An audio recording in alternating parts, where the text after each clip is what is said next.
boys, my goodness, what a day one we had. It was unbelievable stuff, clutch, upsets, things that we just could never have predicted. Teams are really pushing the limit here in Seattle, and rightfully so. A lot of pressure on the table, being the last one. Yeah, you always want to see people step up and create upsets at a World Championship, especially the last HGS World Championship of Infinite. So I'm stoked that we got some of those upsets. This bracket now is out, and there's a lot of tough matchups in the start of the winners bracket, and then the elimination teams that are up there. Nobody falling into the elimination bracket early is going to want to see a lot of those teams that are already sitting there waiting. Tony, you know, I got to say, there might not be many teams up there looking as good as you, but hopefully the gameplay might do them justice. How are you feeling heading into day 2 and really the flashiness that we're going to be seeing on our screens? Because we know that the gameplay only gets better as we go through the weekend. It really does. And like Wes really talked about, the matchups are going to be tough. You know, even our first one to open things up, Shopify and FaZe. I can't wait to get into that one. It's going to be really exciting. Well, of course, day 1 brought us pool play, and unlike the usual going into World Championships, we have it all set. There's no open brackets. Our pools were done and finished yesterday. Here are the results for you. Couple of different things that were going on that you might not have predicted heading into it. We do have, of course, that pool D, Envy, that 3-way tie. We have pool C, OpTic Gaming brought things to the table and finally got over that hump. And as you can see here in pool D, it's, you know, it was tough. So much going on, so many upsets, and really that was caused by Unreal Nightmare. That was really the pinnacle of this pool D, being so mixy. And Clutch, when you're looking at it, the fact that it shook out to some of our games here and basically the percentages of how much they had won, it's tough. They didn't manage to duke it out onto the top, but Envy, they got the top spot. Yeah, I mean, Envy's got to be waking up feeling pretty good right now, knowing that finally the first seed coming out into bracket play, but not the way they wanted it to happen. They wanted to finally beat SSG. We've seen them go up against each other 3 times in the past 2 events, and they still fell short in a game 5. They got to find some ice, because what I saw will rear its ugly head once again if they can't figure out how to close some of these games, especially the game 5s that have haunted them. I will say, Tony, Envy, it was all down to how powerful they were in their matchups, and obviously the score lines at the end of it, because hey, it's good and well winning your kind of series that you need to get over, but the fact that Envy won 3-0 in one of them, it meant everything to top their bracket. Yeah, and specifically the head-to-head versus Unreal Nightmare, because in that 3-way tie, there was a very real possibility where Unreal Nightmare could have topped the seeds, but Envy clutched it out. Meanwhile, SSG, we need some more out of them. We do need some more out of them. We're seeing right now some highlights from Space Station. And I got to say, SSG, yes, they have actually come out into Worlds and they're producing the goods so far. It's getting a little bit close and it gets a little bit dicey at times, but we've seen them kind of do it where it matters most. We heard Elamite on the main stage say, listen, it's a bumpy road. We know it's going to be tough, but we're bringing our A game as much as we possibly can, taking one series at a time. Yeah, they see OpTic in the first round of winners bracket, and that's not a team that they wanted to see. They wanted to advance first in their pool. They thought if they beat Envy, surely they'd do that, but an unacceptable loss to Unreal Nightmare puts them in a very difficult situation throughout the rest of this tournament. Space Station have a high ceiling, but they have a low floor, and we've seen that floor already. They certainly do indeed. Well, here is the ceiling, folks. It's winners bracket side. Shopify Rebellion, FaZe Clan, Envy take on Complexity. OpTic will face Space Station and Cloud9, duke it out against Luminon Gaming. And it's all to get into those winners semi-final spots. This is really tough, because if you fall short here, you go into round 1, and that's not what you want to be doing. We've seen OpTic do that time and time again. Yes, they've had success doing it, but that level of risk at a tournament like this is tough. And speaking of them, OpTic Gaming, they've got over that hump so far into pool play. However, there's still opportunity for them to drop down here. Tony, how are you feeling about the green wall coming into day 2? Yeah, the one thing I'm really happy about OpTic Gaming was they were still tested in pool play, but they answered. They had all the answers to the test. They looked extremely good. They were able to top out their pools. There was opportunities where they could have been upset, but they answered the call, and now we're here on Saturday. What are the big things here, Clutch, for OpTic Gaming? Because I think they have so much to give, and they can be so good. We've seen that online. I mean, they beat Shopify the last time that they matched up online before Worlds. We know they've got what it takes. What is kind of the pinnacle here for them? What do they need to focus on? Yeah, I think here we go. Player for me for OpTic Gaming, and that's Bound. Bound had a phenomenal Friday, and I think if he's able to play at that level, OpTic are headed towards the winners bracket finals. This kid right here is a game changer when he is on, when he does not have his flow state going, when he does not have his rhythm on the map. OpTic does not have the success we know OpTic is capable of. Indeed. Well, there's another bit of success here in terms of a story that maybe we weren't expecting. That's, of course, Cloud9. Cloud9, wow, what a day one from them, topping their pool. I don't think coming into it based on scrim results, based on online results, we would have thought that would happen, especially with FaZe, who really were a red-hot team coming out of Charlotte. To see a Game 5 and not win that Game 5 Slayer that we know that they can do with an incredible record coming into it. I think it was like 30-8 or 30-9, something crazy like that.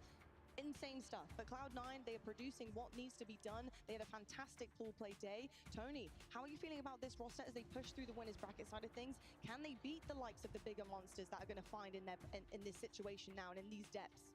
Yeah, Cloud9 were fantastic, specifically against this matchup against FaZe. When you looked at the stats, you had Sab, who topped out in most kills, but what impressed me the most was the damage that Avusi and Collect were doing. Sab may have had the least amount of damage, but he was efficient with the way that he attacked. It was that pure damage out of Avusi and Collect that impressed me. Really strange things happen at World Championships, and guess what? FaZe losing a Game 5, that's pretty strange. Cloud9 winning a Game 5, that's even stranger to me. We have seen Cloud9 fall short after going the distance in series against so many different top teams across several years of Halo Infinite. It feels like they could never win a Game 5, but something happened yesterday that I didn't think was going to happen.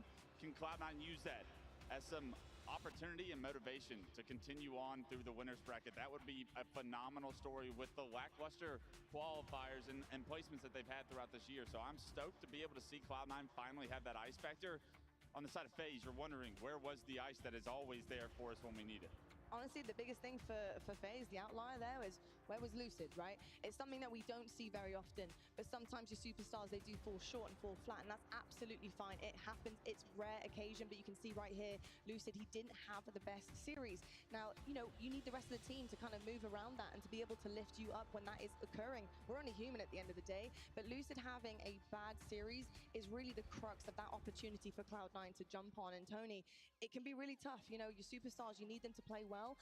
I do feel like when you're under pressure and that happens, you know what you need to do to turn it back on. We saw an incredible Lucid performance even before the Cloud9 on the main stage. How are you feeling about the superstar of FaZe? Well, I mean, we've consistently talked about how good FaZe are at the Slayers, but what's consistent when that happens? First of all, Snake might have an incredible KD, but on top of that, there'll be some times where they're 2 or 3 down and they need Lucid to bail them out of a bad situation, to neutralize the situation. We didn't see that in Game 5 versus Cloud9, and we're going to have to see Lucid play his best going into today. We certainly will indeed. We'll talk more about Lucid and FaZe a little bit later on, but let's take a look right now at the winners bracket because, of course, C9, they will be taking on Lumina Gaming, and FaZe, they do get that rematch there with Shopify Rebellion as well, which is far earlier than expected, although I will say, I don't know if I mind that for FaZe. I think, you know, when you're coming into Sunday, you've got loads of best of sevens to get through as well. How are you feeling about a Game 5 with FaZe and Shopify Rebellion to start the day? I mean, if they can get to Game 5, that'd be phenomenal for FaZe. I saw this as an opportunity for FaZe to get Shopify out of the way if possible. FaZe has never beaten Shopify, it feels like, and this is the only time I think that they're going to be able to. You got an early morning roll, too. That kid stays up late nights, so he's not used to being up this appreciate early. that. And also, a best of 5 is more likely to go in your favor than a best of 7. The longer the series is, the better opportunity Shopify have to differentiate themselves across several different maps and modes. So if FaZe actually have what I say is a golden bracket, if they can just get past that I don't first know if there's hurdle. audio That on first hurdle is TikTok. the highest hurdle of the race. Indeed, it is the highest hurdle of the race, and I'm excited to see who jumps over that and clears it, because of course they'd be clearing the elimination bracket, and that's not where you want to be heading into Saturday, having to duke it out basically the remainder of the tournament. TSM finding themselves in elim round 1. That is a tough situation to be in. Seeing who is going to be falling short here, considering the caliber of teams we have in this beginning of our winners bracket, TSM, they're going to be having to really pull something out of the bag, something special here, Tony. You know these guys. You know what they're capable of. Can they put it together when their back is against the wall and mentality needs to be as forceful as possible to get through an OpTic Gaming, a FaZe, a Shopify Rebellion? Yeah, I think a lot of people were confused that TSM were down elimination bracket to begin with because they were the favorites to get second place in their pool. But Complexity played fantastic against them, and if there is one player that I'm looking at, it has to be Druck.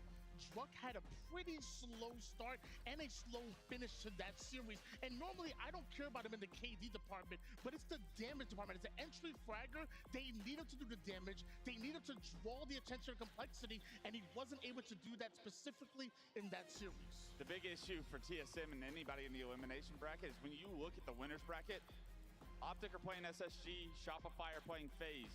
Two of those teams will drop down to the elimination bracket in round 1, and they all plan on going on an elimination bracket run throughout this tournament, and they're going to have to take out teams every step of the way. There is no room for error, and you're going to play against Juggernaut so early in that elim bracket with the way the winners bracket's already phased out. Well, listen, I think they need to be ready to go because they're going to be facing the loser of Shopify versus FaZe, and that is just going to be a really tall order. So I'm hoping TSM are ready. They brought their A game, as Clutch often says to me every single morning that we go into these incredible broadcasts, but they're going to need it. They're going to have to dig deep. Where can you guys catch all of the action? Well, don't you worry. We have plenty of places. We have 4 different streams for you, both on Twitch and YouTube. Make sure you have all of those open to catch all the action and, of course, following your favorite teams along their Halo World Championship journey. Now, if you are tuning in with us from home, here is what you can earn. Get the tabs open. Make sure you're tuning in because all of these goodies could be yours in game, and they're glorious, especially here at the Halo World Championships. We always save some really slick, clean looks for you guys to be rocking in Halo Infinite as well. And of course, we do have some really exciting weekend events as well. We have lots of things on.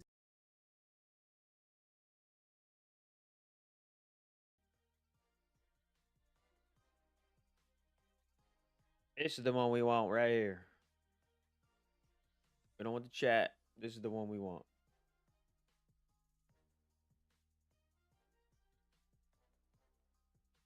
Once this damn game gets up and rolling and started.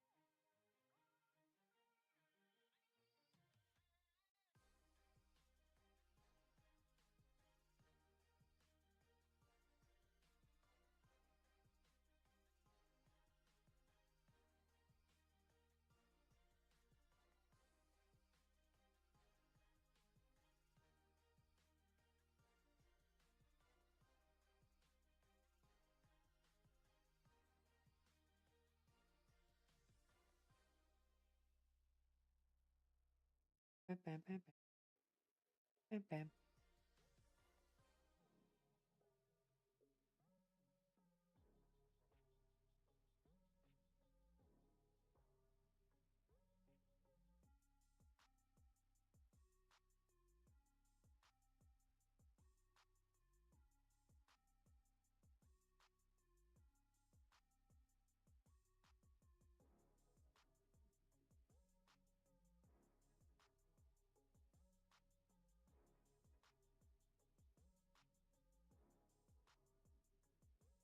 I need to wake the fuck up.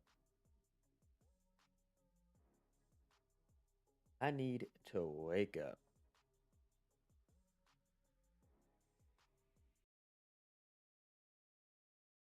Ready, Shopify Rebellion, and Royal 2 leads the way when it comes to that. He certainly does indeed. He is such an incredible player. Royal 2, honestly, it's so funny because sometimes as an anchor player, it's easy actually to kind of fade into the background a little bit. And I think when you have superstars on your roster, it's easy to do so, even though you are up there in the statistics and you are getting the kills that are needed to kind of part the sea of some of the maps here.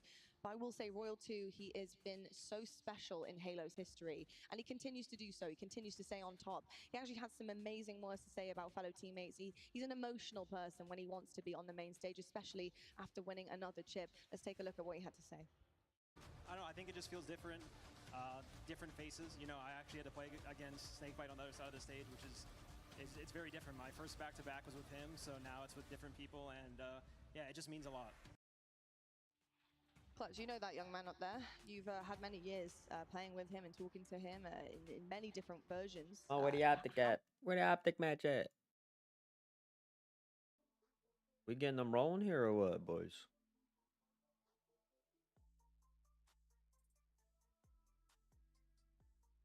Halo better get their shit together and get everybody out on that damn stage and get this games rolling here.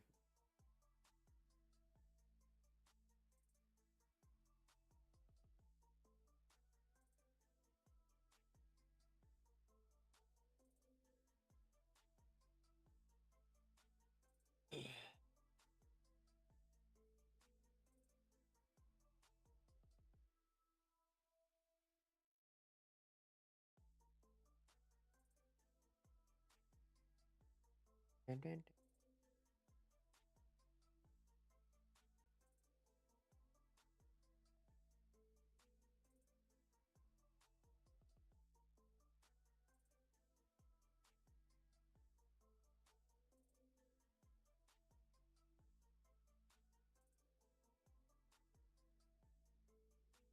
what you up to, Amanda?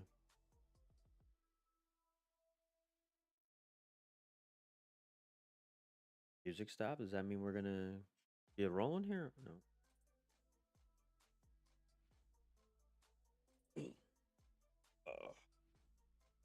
I'm gonna go grab a beer.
Yo, what? Why is nothing going on here?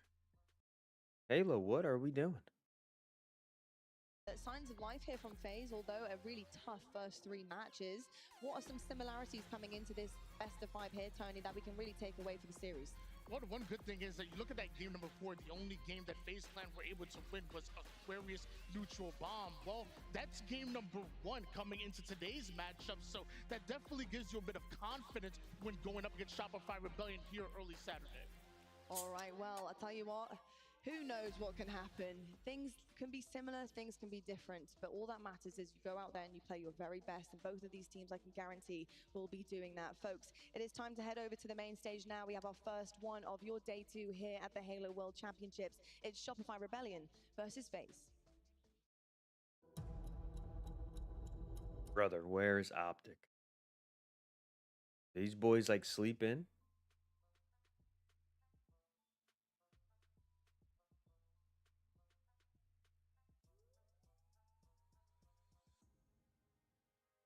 These boys forget we got Halo to play today or what?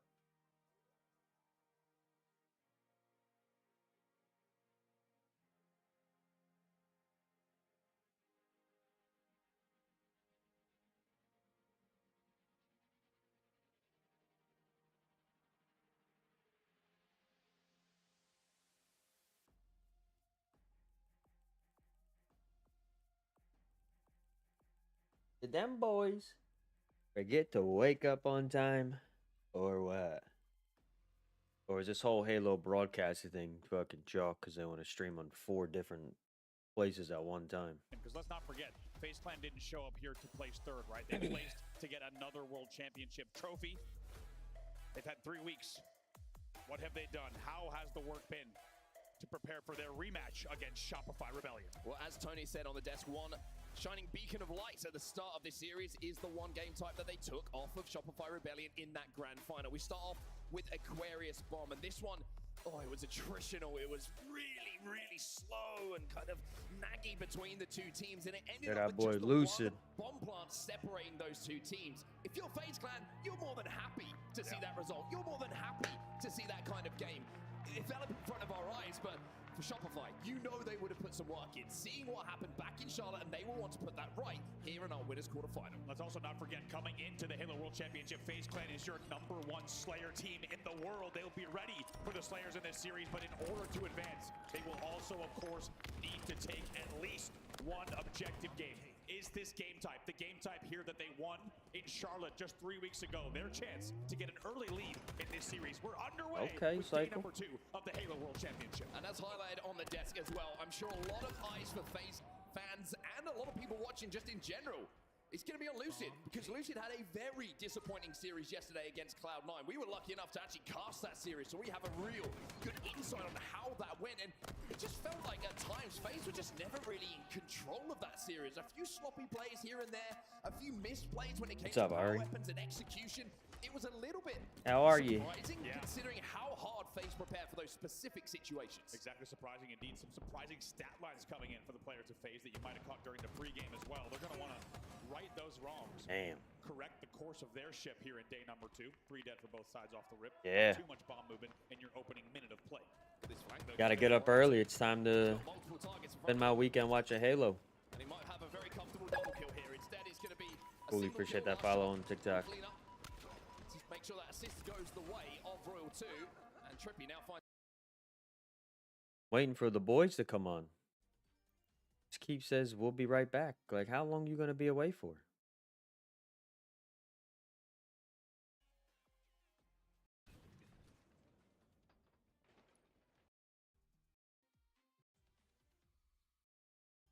Like, what are we doing? They had the game going. As well, but we don't really talk about too much with the man that's on our screen right now, Penguin. Such a confidence player. When he's in a confident mood, he is a different kind of player.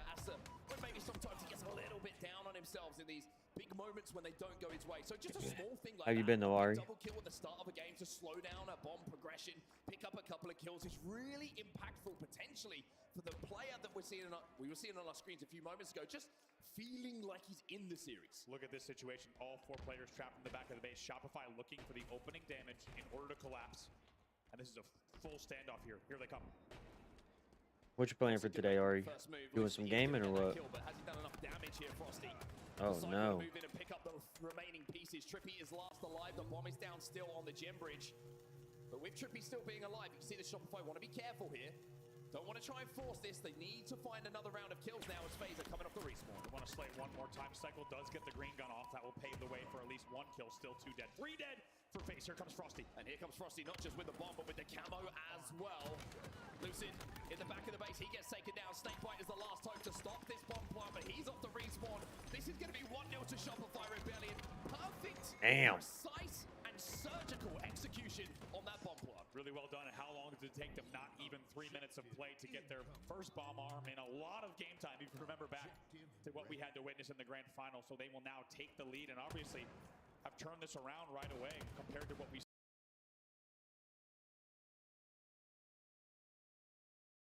Sunday. Well, we in this? Here we go. All right. Coming into this event, especially a lot of the upcoming seeds. So someone like Cloud9 having knocked down someone like FaZe, but we have the top 4 seeds playing each other in round 1. Crazy. With absolute insanity. Space Station taking on OpTic, Shopify taking on FaZe Clan. Yeah. So both these teams fighting for their tournament life to go on to round 2. Yeah, it's going to make these this quarterfinals absolutely a shark pit. That's a little crazy. And that lower bracket too. Shopify and FaZe are playing Aquarius fucking bomb. See what's going on with this These guys. Game.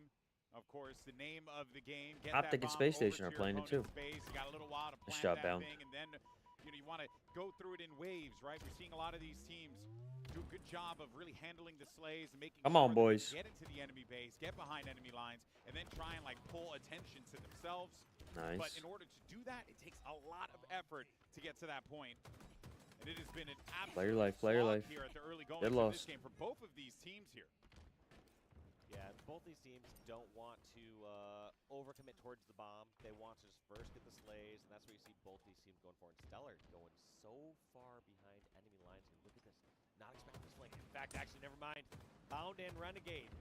Wow. Both fighting Stellar. No way. On the base, and Stellar almost takes them both out. This is is actually a massive opportunity here. That ball's going to be over toward the bridge, and Falcated's going to be the one in position to be able to plant it. Now remember, OpTic Gaming came into this one with 11-2 record on Assault. Meanwhile, Space Station Gaming 5-6.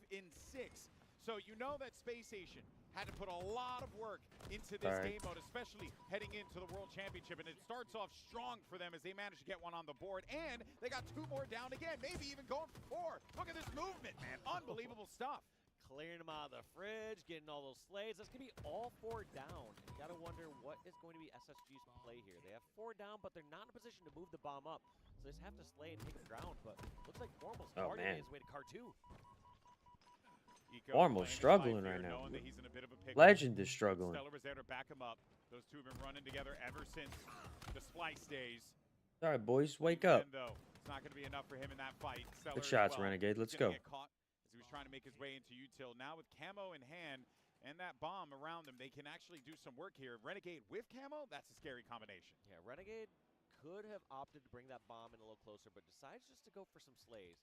And you can't really go wrong in bomb if you get enough kills on the map. It's going to be incredibly difficult for somebody to grab a bomb arm when you have 4 alive or 3 alive. Yeah. Even though we have seen some wild moments. Some people have snuck it in. That's been off the back of a lot of slays, but you're right. Yeah. There's been some unconventional bomb arms that we've seen, but for the most part, it's going to be a slaying game, and that's what Renegade's mostly focused on. He said, hey, they got the last arm because they had someone behind enemy lines. They had Stellar doing so much damage to the base. He doesn't want to allow that to happen again. Fuck. Now, OpTic do opt to have that bomb just return back to center, back to even keel here. This is not going to give Space Station that opening, that opportunity. Bomb makes it over toward Blue Base steps. Meanwhile, Legend, he's going to continue to see if he can disrupt the back lines here of Space Station Gaming. Does manage to... Good shots. Good shots. Stellar's going to be maybe not long for this world in that util. Might even see his name pop up in a moment. There it is. But this is good pressure that we're seeing here from Legend and OpTic Gaming, right? They're just getting in the face of their opponents. They want to make, this is what you got to do. And then while that's happening, you're bringing that bomb just a little bit closer. They're going to opt to play for that util push, right? Bring that bomb over to the bridge, over to util, win a couple of these fights here, then force their way back, and then force those spawns over toward the fridge. But Space Station is wise to it there, and a trade out is actually going to kind of force Legend to have to exit the vicinity because he realized he was going to have to deal with a flank. Gonna have to deal with flank there. Had to commit towards util, just realizing that they had enough resources to push in, and he had no idea if he had the numbers advantage or not. Decides to revert back towards his teammate. Smart play to make. Does bring that ball back though to the center, although it'll be favoring more on the car side. Appreciate it. What you playing for today? Haven't made for Legend as well. That's going to be a solid 4 down now. Good push. SSG have 4 down. Big opportunity now for OpTic Gaming to be able to bring that one forward. It's going to be a big push. Camo that's going to be up for grabs too. So a lot of things for OpTic Gaming to work with here in order to get this first one on the board, and they have plenty of time to do it. And also helps when you have someone like good shots, Formal. Who's leading the charge and getting a perfect kill in the back of the base. This one's going to be an arm, and it's going to be a tie game here. I up 1-1. Pretty much uncontested. OpTic Gaming get on the board. Let's go. It has certainly been a struggle for them in the early goings, but they have found their footing. That 4 down, and it just goes to show, right? Just going to chill, play some games here. I got you. And it just led to a cascading effect, and now this bomb has been planted. And look at this. This one camo the Formal's picked up has allowed them to be able to bring that ball, and they have no eyes on it. They have no idea. He's in there already. Look at this pressure, and there's panic. All these members of SSG. Should be 2. Oh, my word. Against beautiful. Other members of OpTic. That's going to be an arm, and also let's go. SSG are going to be going down. All of them had to desperately turn around to see if they can get that stop. 1 more. And because of it, they get the arm. They get 3 kills against SSG, and it's not over yet. He just marched that bomb into the base like it was nothing. Had the camo, and SSG were none the wiser. They were all center, looking toward the base, expecting that that was where the fight was going to be. But we could very well be looking at the end of the match here, the end of the game rather, as the bomb's going to be inside of the base now. The defense is there. Renegade's there to cover it against Eco. Takes him out. No one's there to stop him on the spawn. No one's even gotten a shot on him yet. And there you go. That's it. OpTic Gaming showing why they are 11-2. That's it, baby. That's it. this mode rather. What a way to start things off, completely outslaying SSG as well. And there you have it. OpTic Gaming go up 1-0, Dave. So scary once they got control. It was arm after arm. They had a setup the entire time. It wasn't like they had to desperately get that bomb arm in and all go down. No, they kept control that entire length of time. That was absolutely beautiful to watch. Formal, of course. You got to give flowers to him for just some great heads-up plays and understanding the value of that camo in that moment, and just a solid game all together. OpTic Gaming managed to pull off a Map 1 win. We'll be coming up next. Map 2. Don't go anywhere, folks. We'll be right back. That was quick. That was a legit quick-ass game. Damn. Boys came in looking like they were going to start struggling for a little bit and then just picked up the pace. That's how you get shit done right there. Specifically what they had worked on. Look, Space Station and FaZe are still playing their match. What has been the biggest focus area? He said, honestly, it's all been comms. It's been small talk, and I think we heard it there. Or FaZe and Shopify. Fucking OpTic and Space Station just played this match, and that shit was over. Oh, he stuck him. Oh, shit. He stuck him.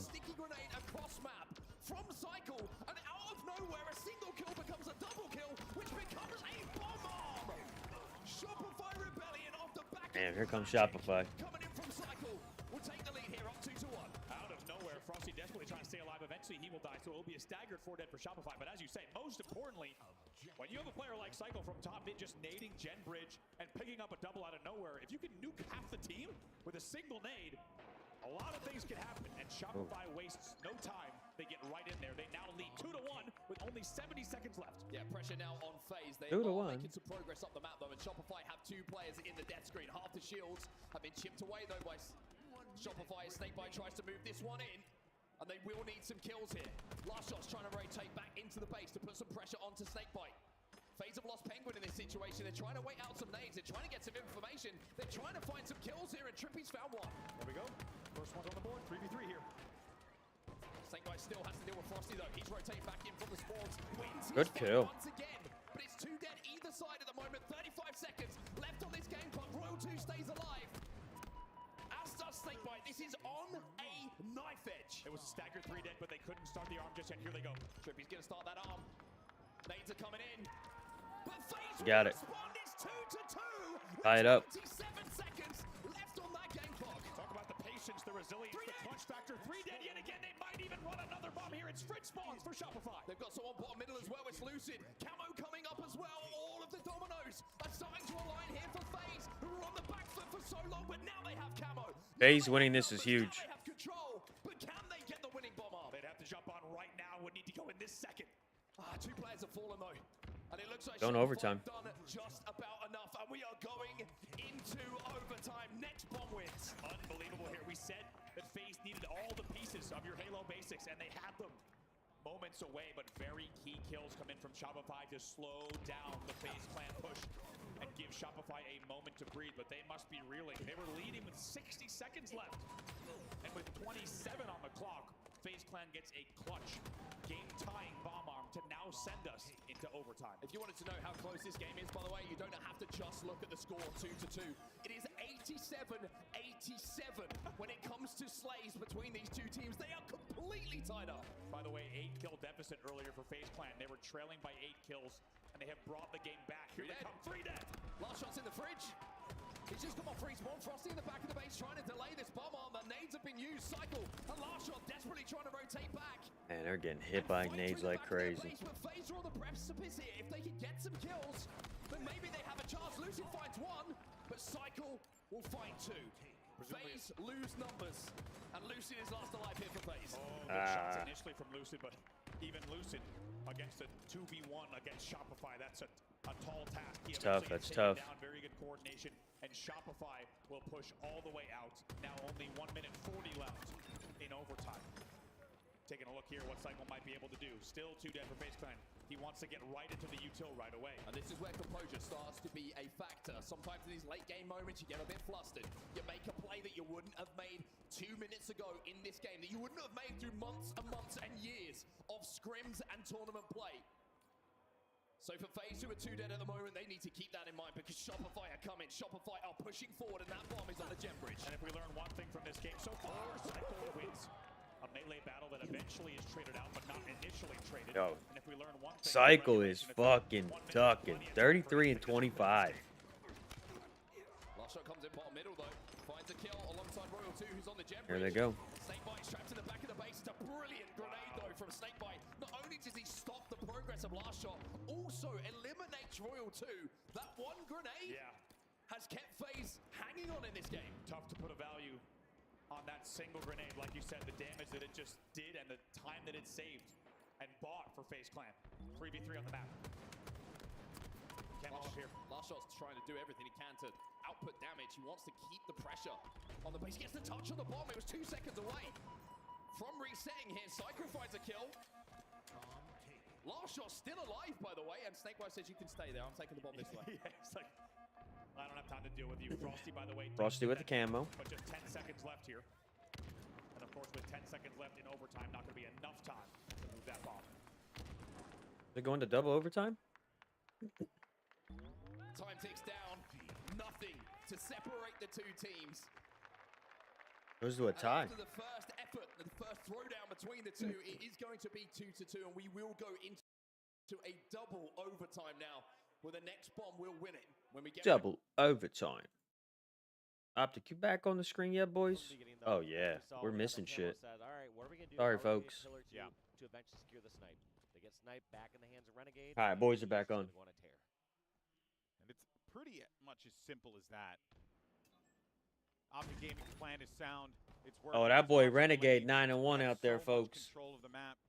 In SSG now, where those openings are going to come from. But first things first, they got to get this gun out of Renegade's hand. Renegade is actually doing a wonderful job of just making himself, or rather, not overstaying his welcome in some areas. He just picks somebody off and repositions. And it makes it so difficult to play against because where you heard the last call out, one, you don't want to poke out and unless they get picked off by Nest again. Yeah. But then secondly, someone who feels like they might be safe over in the cave or over near pillars or something. Oh, what a shot. Get sniped and you're saying, where's this guy coming from? He just repositions so quick and has such a great macro view of where the opponents are going to be at. Pink. Didn't even need to use a sniper there. Killing frenzy for Renegade.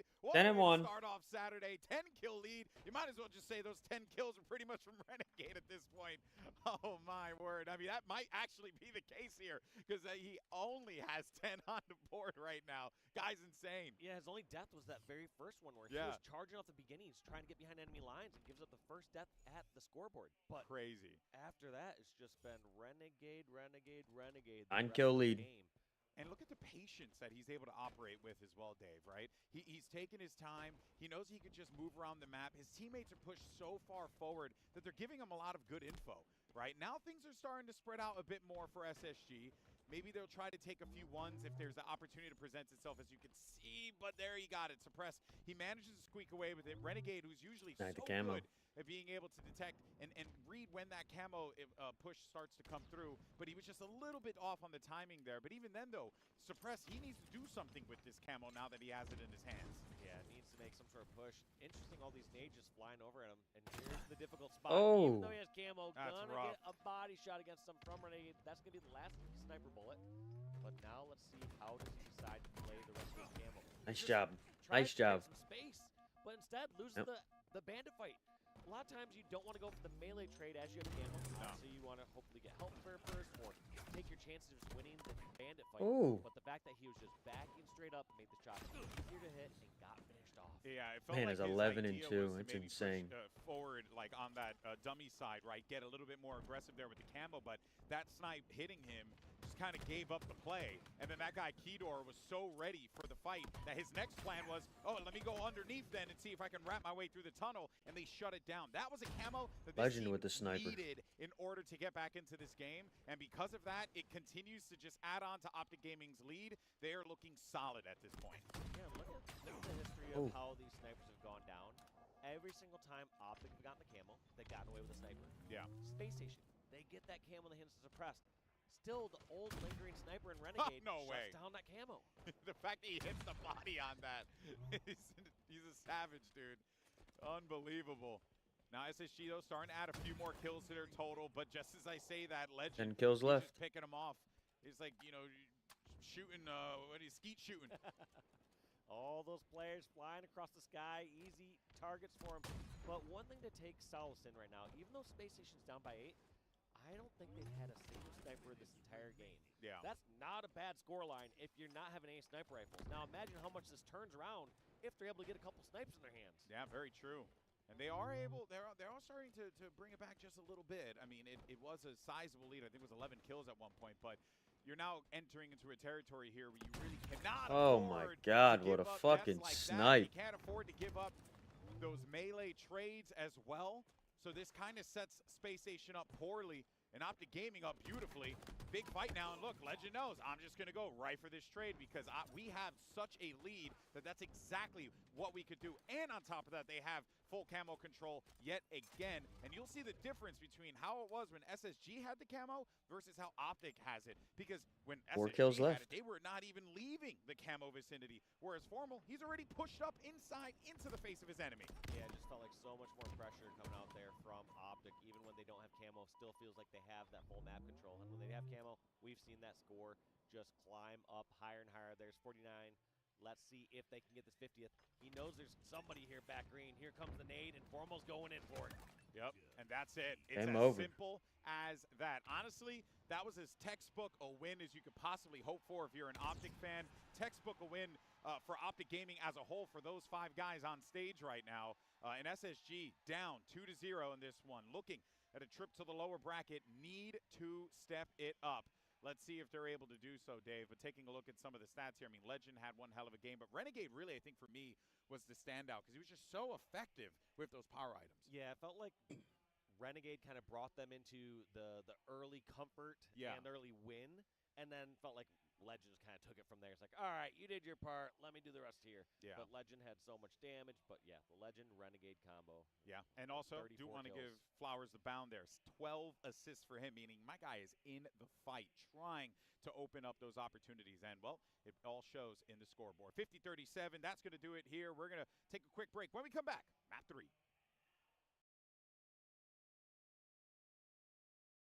Dude, these fucking... I hate watching these other side streams for this. Just give me one big-ass stream.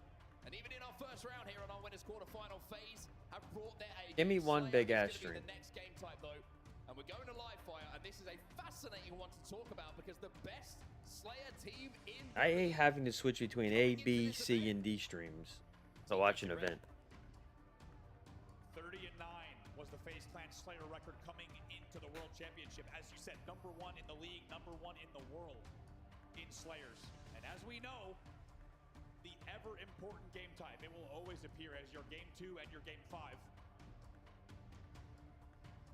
And FaZe Clan has a lot to look forward to, because like we said, the mission was always in a best of 5 to simply steal one of these objectives, to lean on their slaying success. They've done that. They take game #1, and now Shopify is under threat. And what a different bracket and World Championship weekend we would have if Shopify were to exit the winner's bracket this early. Now, there's a long way before we get there. Thank you. I was waiting for the asterisk. I was stood by, ready to fire. Long way before we get there. I tell you what, both of us are glad to say that because we got a lot of Halo still to come in your winner's quarterfinal. One thing to highlight as well, we've been talking about FaZe #1 in the league. #2, when it comes to Slayers, Shopify Rebellion. So it's not like they're out of this. It's not like they don't have a chance. And Live Fire is the map that they've had a lot of success on as well.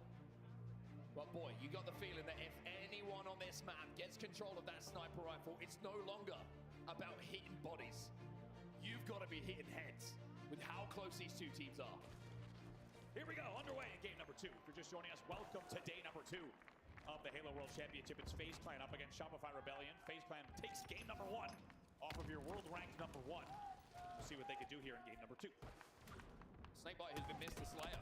Missed the big moments for FaZe, Whoa. especially back in Charlotte. He's going to go down early here, trying to push up past the setup of Shopify Rebellion, but their communication was good enough to make sure they turned around and dealt with that. Royal 2 is doing what he does, which has been just a complete and utter nuisance, baiting all those players in, and Frosty does get that snipe and does hit some bodies and does pick up some kills. Even a little pass of the camo as well. And man, they sent, that was the cavalry. Shopify sends 3 players scoreboard, and perfectly timed Frosty hits the body shot. Then he gets the camo 5-0. And we talked a lot about FaZe Clan success. But as you say, let's not forget Shopify, number 2 in the world as well. 3 dead. Oh dear, this is not a good start for FaZe. 8-1. It is a fantastic start on the side of Shopify Rebellion. 5-0 off the opening rush. Then they get the sniper, then they get the camo, the collapse on the green spawns. And now we see the score at 9-2, 10-2. As Frosty hasn't even had to pull the trigger yet in this round of Slays. Look at the info he's getting. There's one! That's going to be Lucid. Trippy, it might be next. Jesus. As Frosty finds a double. Making it look way too easy here, 12-3. Yo, trying to use these Halo snipers is not easy at all. He's just walking in. He's walking in. It's spooky season. Frosty says trick or treat, and he picks up a nice little no-scope. This guy's locked. Frosty is fucking locked. This is getting out of hand very quickly here. It looks like FaZe might have pissed off Shopify Rebellion in that game 1. Oh. Did they ever? Killing spree for Frosty. We gotta do it. Let's get dualistic with Shopify Rebellion. I'm walking bottom in. Okay. We have bottom. Yeah, I'm looking at. Okay, so They have a 13 kill lead at the moment. Grace.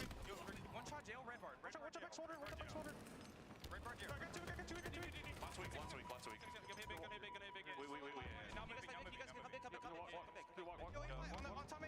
Yo, Camo, Brad, 5. Camo 5. Okay, they're pushing out, I think. Camo. They're gonna be on Camo. Shoulder weak. Two keter. Camo still up, guys. Keter to Camo right now. Keter and Napalm. 10 kill lead. Shit.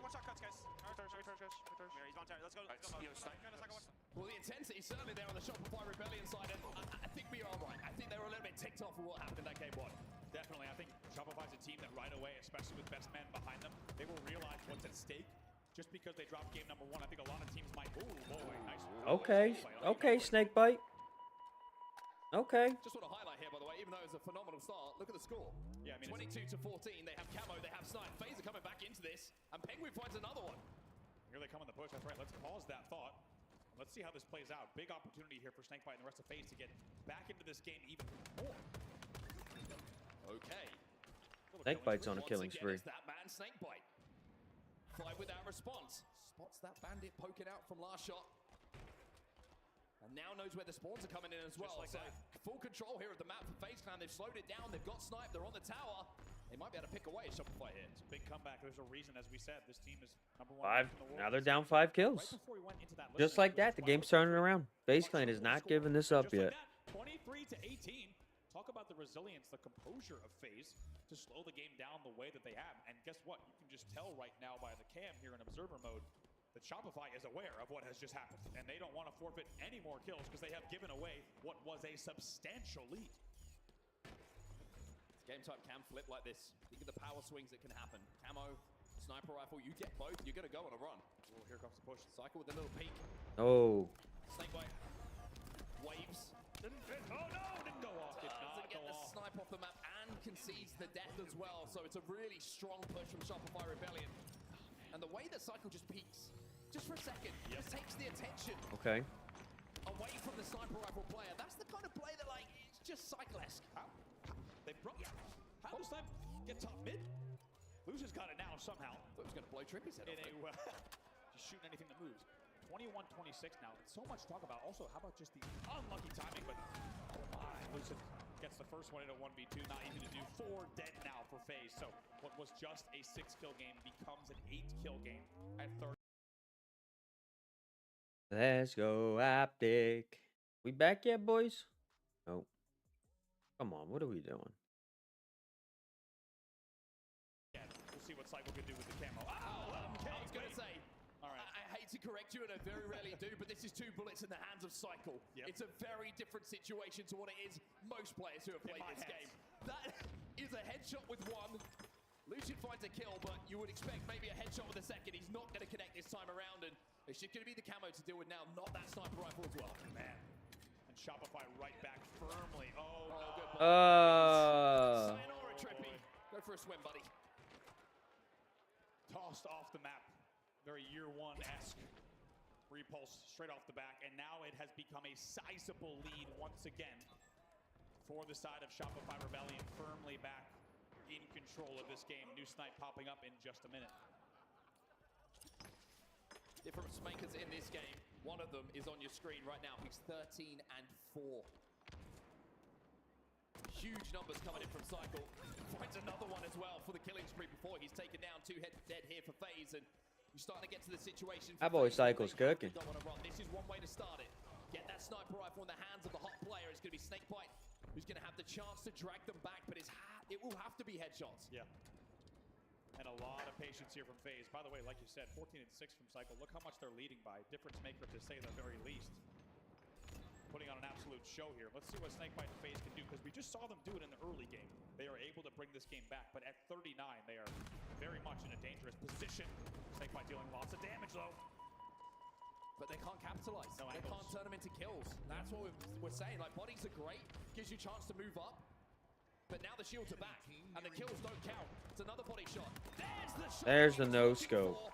There you go. FaZe will take 3 members of Shopify Rebellion down. The damage from the sniper making the difference, and it's a 9-kill game, but still with 3 shots left here, Snakebite. As you said, the body shots, they do matter in the end, right? They did give them the space, and they did not panic. They stayed patient. But like you say, here comes the push once again. Might have even collapsed some damage there. Oh. Does not turn the corner on a crazy angle there. Must have peaked all the way past sandbags, excuse me. Still a 10-kill game, and even with FaZe playing the way they are, so patient and effective, it's a long way back here. 43 to 32 now. Camo popping right now. Yeah, Penguin's pinched as well, so he's going to go down 44 to 32 now in Shopify Rebellion. One thing I love about the way that they play on the back foot, they will never peek something solo. I mean, look at how they peek Garage. Yeah. Double peek. That makes it, you take that second with the sniper rifle, you're like, where do I aim? Do I aim for the body here? Do I just give the information? It makes it so much more difficult to have conviction in that decision that you're making. And now, one man who doesn't need Just gave Lucid a haircut. to be questioned when he has a camo is going to be Royal 2. He's currently on the prowl. 3 to go now for Shopify to tie up the series. They've made this late game look way too easy. Going to go for an insta. Oh, he'll just stick Penguin on the way down anyway. There's the double kill. It's over. Royal 2, and that might be it here. It's over. 49 to 35. Shopify have just. It's over. Shopify just blew that shit out the water. That flag across. Now Stellar does have that snipe. Might try and put it to use. We've seen him do some magic with this gun in the past, but it's not going to be the case here. Both flags are going to be away from base. And now this is where the stalemate starts. But the defense was successful there by SSG. They at least got the counter pull, and they get to bring this to a stalemate. Now, the only danger of this, what happens a lot of times in these stalemate flag scenarios is sometimes you get the flag recovery and turn it into a double cap. Yep. So this might not just decide a single cap. This could be a 2-cap difference here on whoever comes out ahead in the stalemate. Falcated playing his life over here, knowing that he was going to be in a bit of a pickle. Big kill there, perfect shot. Good shots. To Renegade keeps him alive, but he lost 2 of his teammates down low. You have another one right next to him. Falcated's got to win this, and he does. Takes out Formal, and he does manage to be able to stay alive, and now he can start to march his way down the field because he sees where that flag is, and he wants to get it. Bound's going to be weakened as well. Opportunities abound here for him. Gets one, looking for the second, but they had to stop him before he got heated up. Clean up, good clean up. Defense, great offense, but there we are back at the stalemate. 2 deaths there from Eco and Falcated.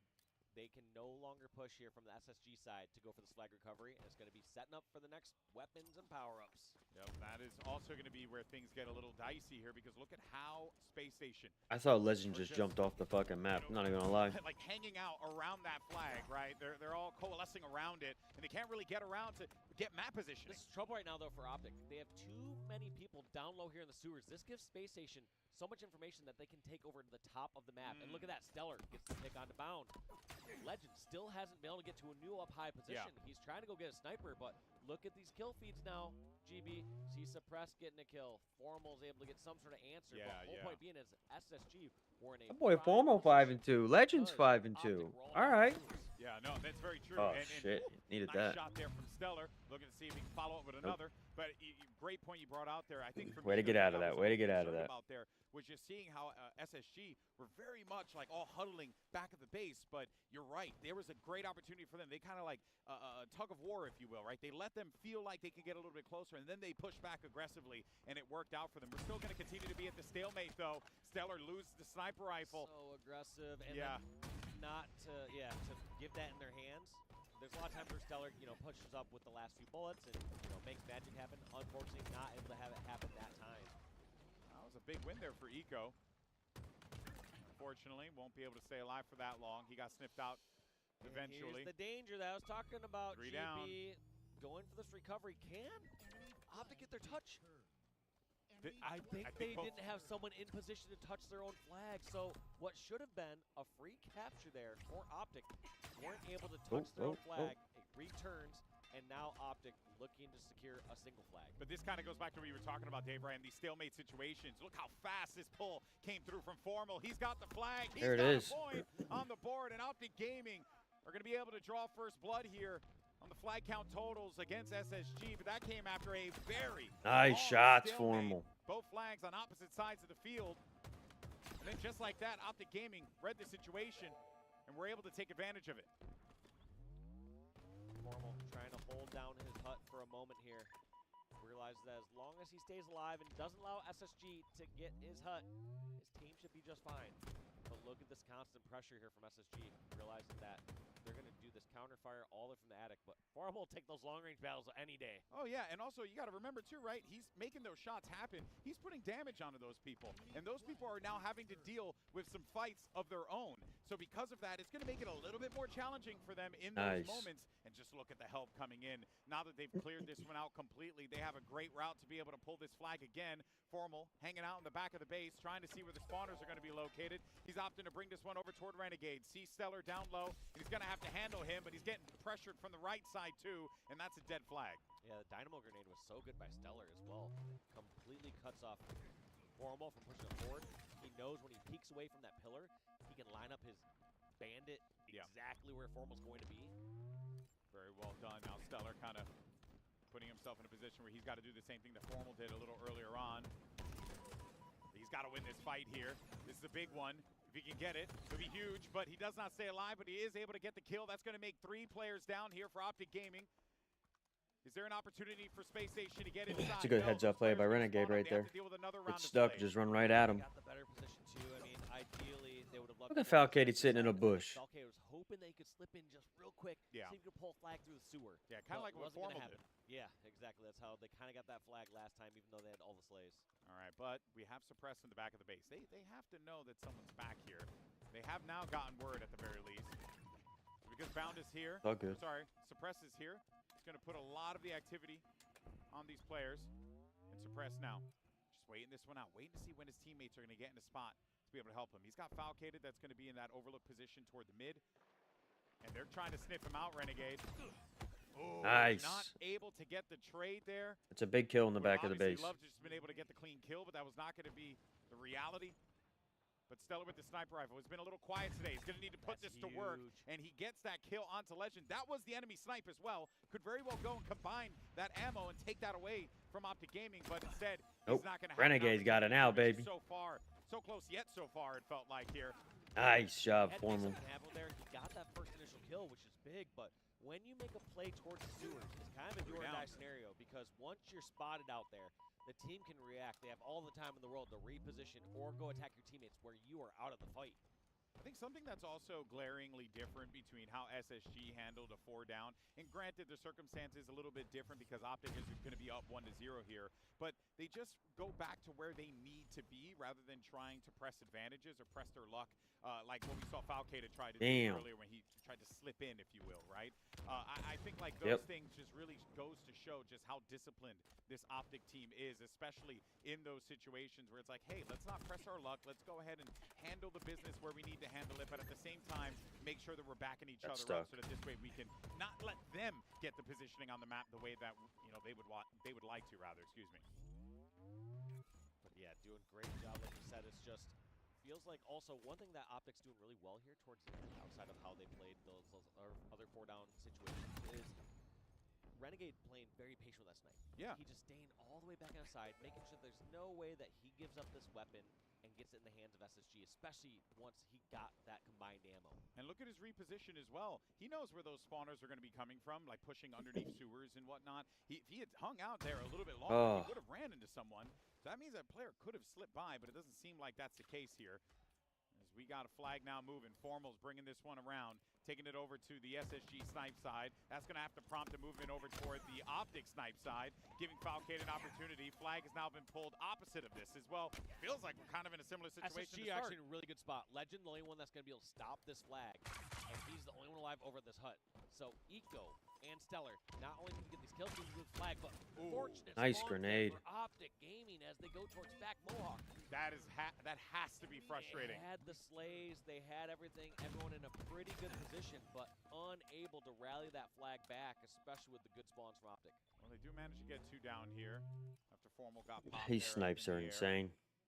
Some of the way they hit these Play shots like is this. crazy. See Eco pushing down in the sewers here. Legends waiting for it, waiting to hear any movement.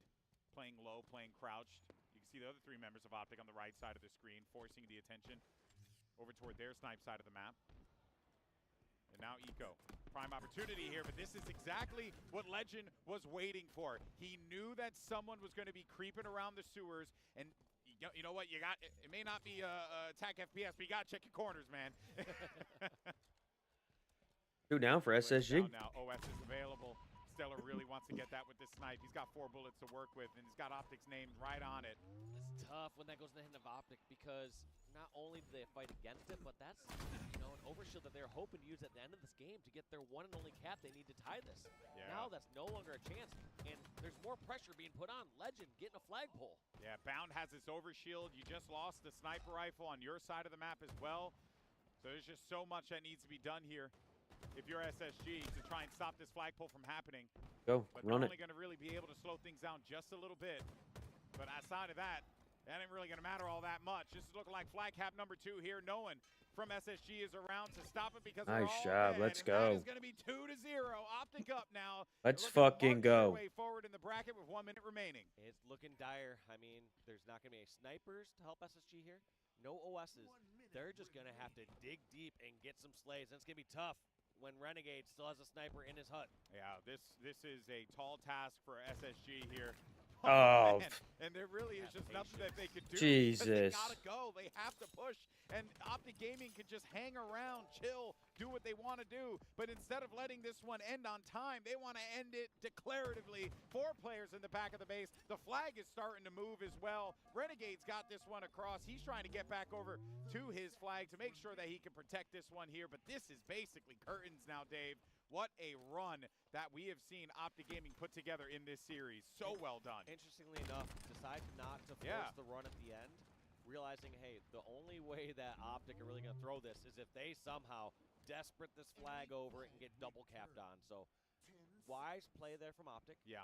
Not overcommitting, instead just going to go for a few more slays to end this one out, and that's going to be OpTic taking this game 3-0. It all came down to time. They thought about it. Maybe we could go put this flag cap in, but it was more exciting to put the pressure on SSG in those final moments, it seems like. In OpTic Gaming, it doesn't get any better than this for a start on Saturday here at HCS. The Halo World Championships. Always got to get my names right. But Dave, this team is looking very scary. Yeah, they are looking good. Yep. And I mean, I was sitting here talking with Aries Carriers for a little bit right before, and I was saying, I think OpTic's best is quite possibly the best in all of the HCS. We'll go use the What I've seen restroom, so far folks. today, especially from Renegade and Legend, Yeah. is I am seeing them play some of their best Halo, and that's scary for the opposing teams. Most definitely is, and it helps when you got Formal dropping 6K damage, putting in that work. This team looks good. 2-0 victory for OpTic Gaming, 3-0 on the series. SSG take a trip to the lower bracket. OpTic move on. That's going to do it for us here on the Bravo stream. We'll catch you guys in a little bit. See you soon.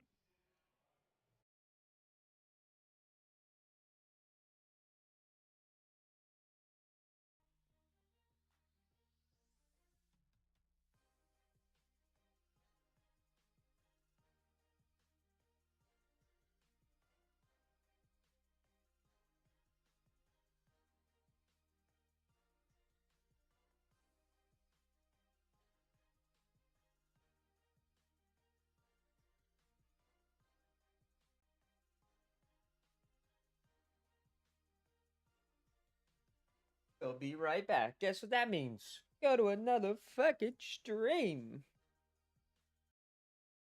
We're going to be here all day, folks, watching Halo, chilling. A lot of the Halo Championship Series this year might be surprised to see how well FaZe is sticking with them. Even if you watch Charlotte, still might be impressed. And I think it's clear that FaZe has two things. They've done the work over these past 3 weeks as that flag starts to run. 3 dead for Shopify. Last player, no shields. That's 4 dead. Flag is moving through the sewers. Royal 2 is the first spawner and he's already taking damage. Another player gets a beat down, but I don't think anyone from Shopify is going to be in position by the looks of things to stop this flag. And it's going to be Lucid who's going to run this one home, and the first strike, the first flag will go to FaZe Clan. Really nicely done. FaZe, by the way, just barely outslaying. Of course, these two teams are almost knotted up in slays as well. FaZe with 29 kills to Shopify's 28. But the big thing, the big number on the board is that flag. And what I was just about to say, and it's a perfect example of it, I think FaZe is hitting not only all the comms, but really making sure that they're just on the same page with one another. It showed in that flag run as well. One thing that's impressing me with FaZe as well is like they're just being really obnoxious deaths. They are forcing Shopify to push into positions that maybe a little uncomfortable where they don't have all the information they would require to make a play off the back of it. Like this, like Lucid's being elusive. They know where he is, but they can't find a position to do damage, and then he wraps back around, finds damage, finds kills, 3 dead for Shopify, and FaZe have this flag moving once more. How about the timing and the movement? He makes the decision first to go. It looked like it was going to be sewers, instead goes main ramp. He knew he had the timing. He hits the G-slides, and he's already all the way back home. Still going to get this one home, though. Overextension is coming in from Shopify Rebellion. It's Frosty who is closest to being able to stop this flag, and he finds a kill onto Penguin. He's going to hit it. The nades are going to fly in. Shopify's going to get that pull, and they also have support here. They need the kills here, FaZe, if they want to put this flag in. Frosty's still alive. Frosty gets the pull, and he's still alive here. Big trade, and that should, and I say should, secure the cap here for FaZe Clan. Cycle's going to be last alive. They do need to wait for that flag to come back home. With everybody else a long way away, they just need to stop this, but last shot just found a snipe. They're still going to get it yet. Flag isn't in yet. Lucian should now be able to slide in, and even with a couple of kills going the way of Shopify, it's now 2-0 to FaZe. And it's patient again from FaZe. Great shots from Royal 2. Also uses the thrust to stay alive on the What up, Maddie? And now going to go for a pull of his own. This game is very far from over. Here comes Shopify with a run of their own. Counter cap opportunity. 2 dead though for Shopify. An important kill on the flag runner, and an even more important double coming in from Trippy should secure this return. Shopify on the respawn phase have stopped the counter cap. Really impressive what we saw once again from both sides, but in the end, it's FaZe making sure that that flag stays not too far away from the base. They get the return, and they don't wait. I like that. A lot of teams might have waited for the return and tried to play a slay game top middle, which could have worked, but instead they jumped on the re. They forfeit a death for the re, and they get it back. 3 dead yet again for Shopify, making 4. 4 dead, loses in position to run this flag, and they have a sniper still. Whoa, whoa, whoa, whoa, whoa. Whoa. Whoa. Ain't no way you're talking to me like that right now. About to be 2-1. Wow.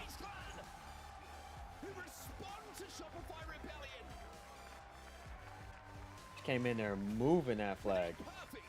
Game of forbidden capture the flag.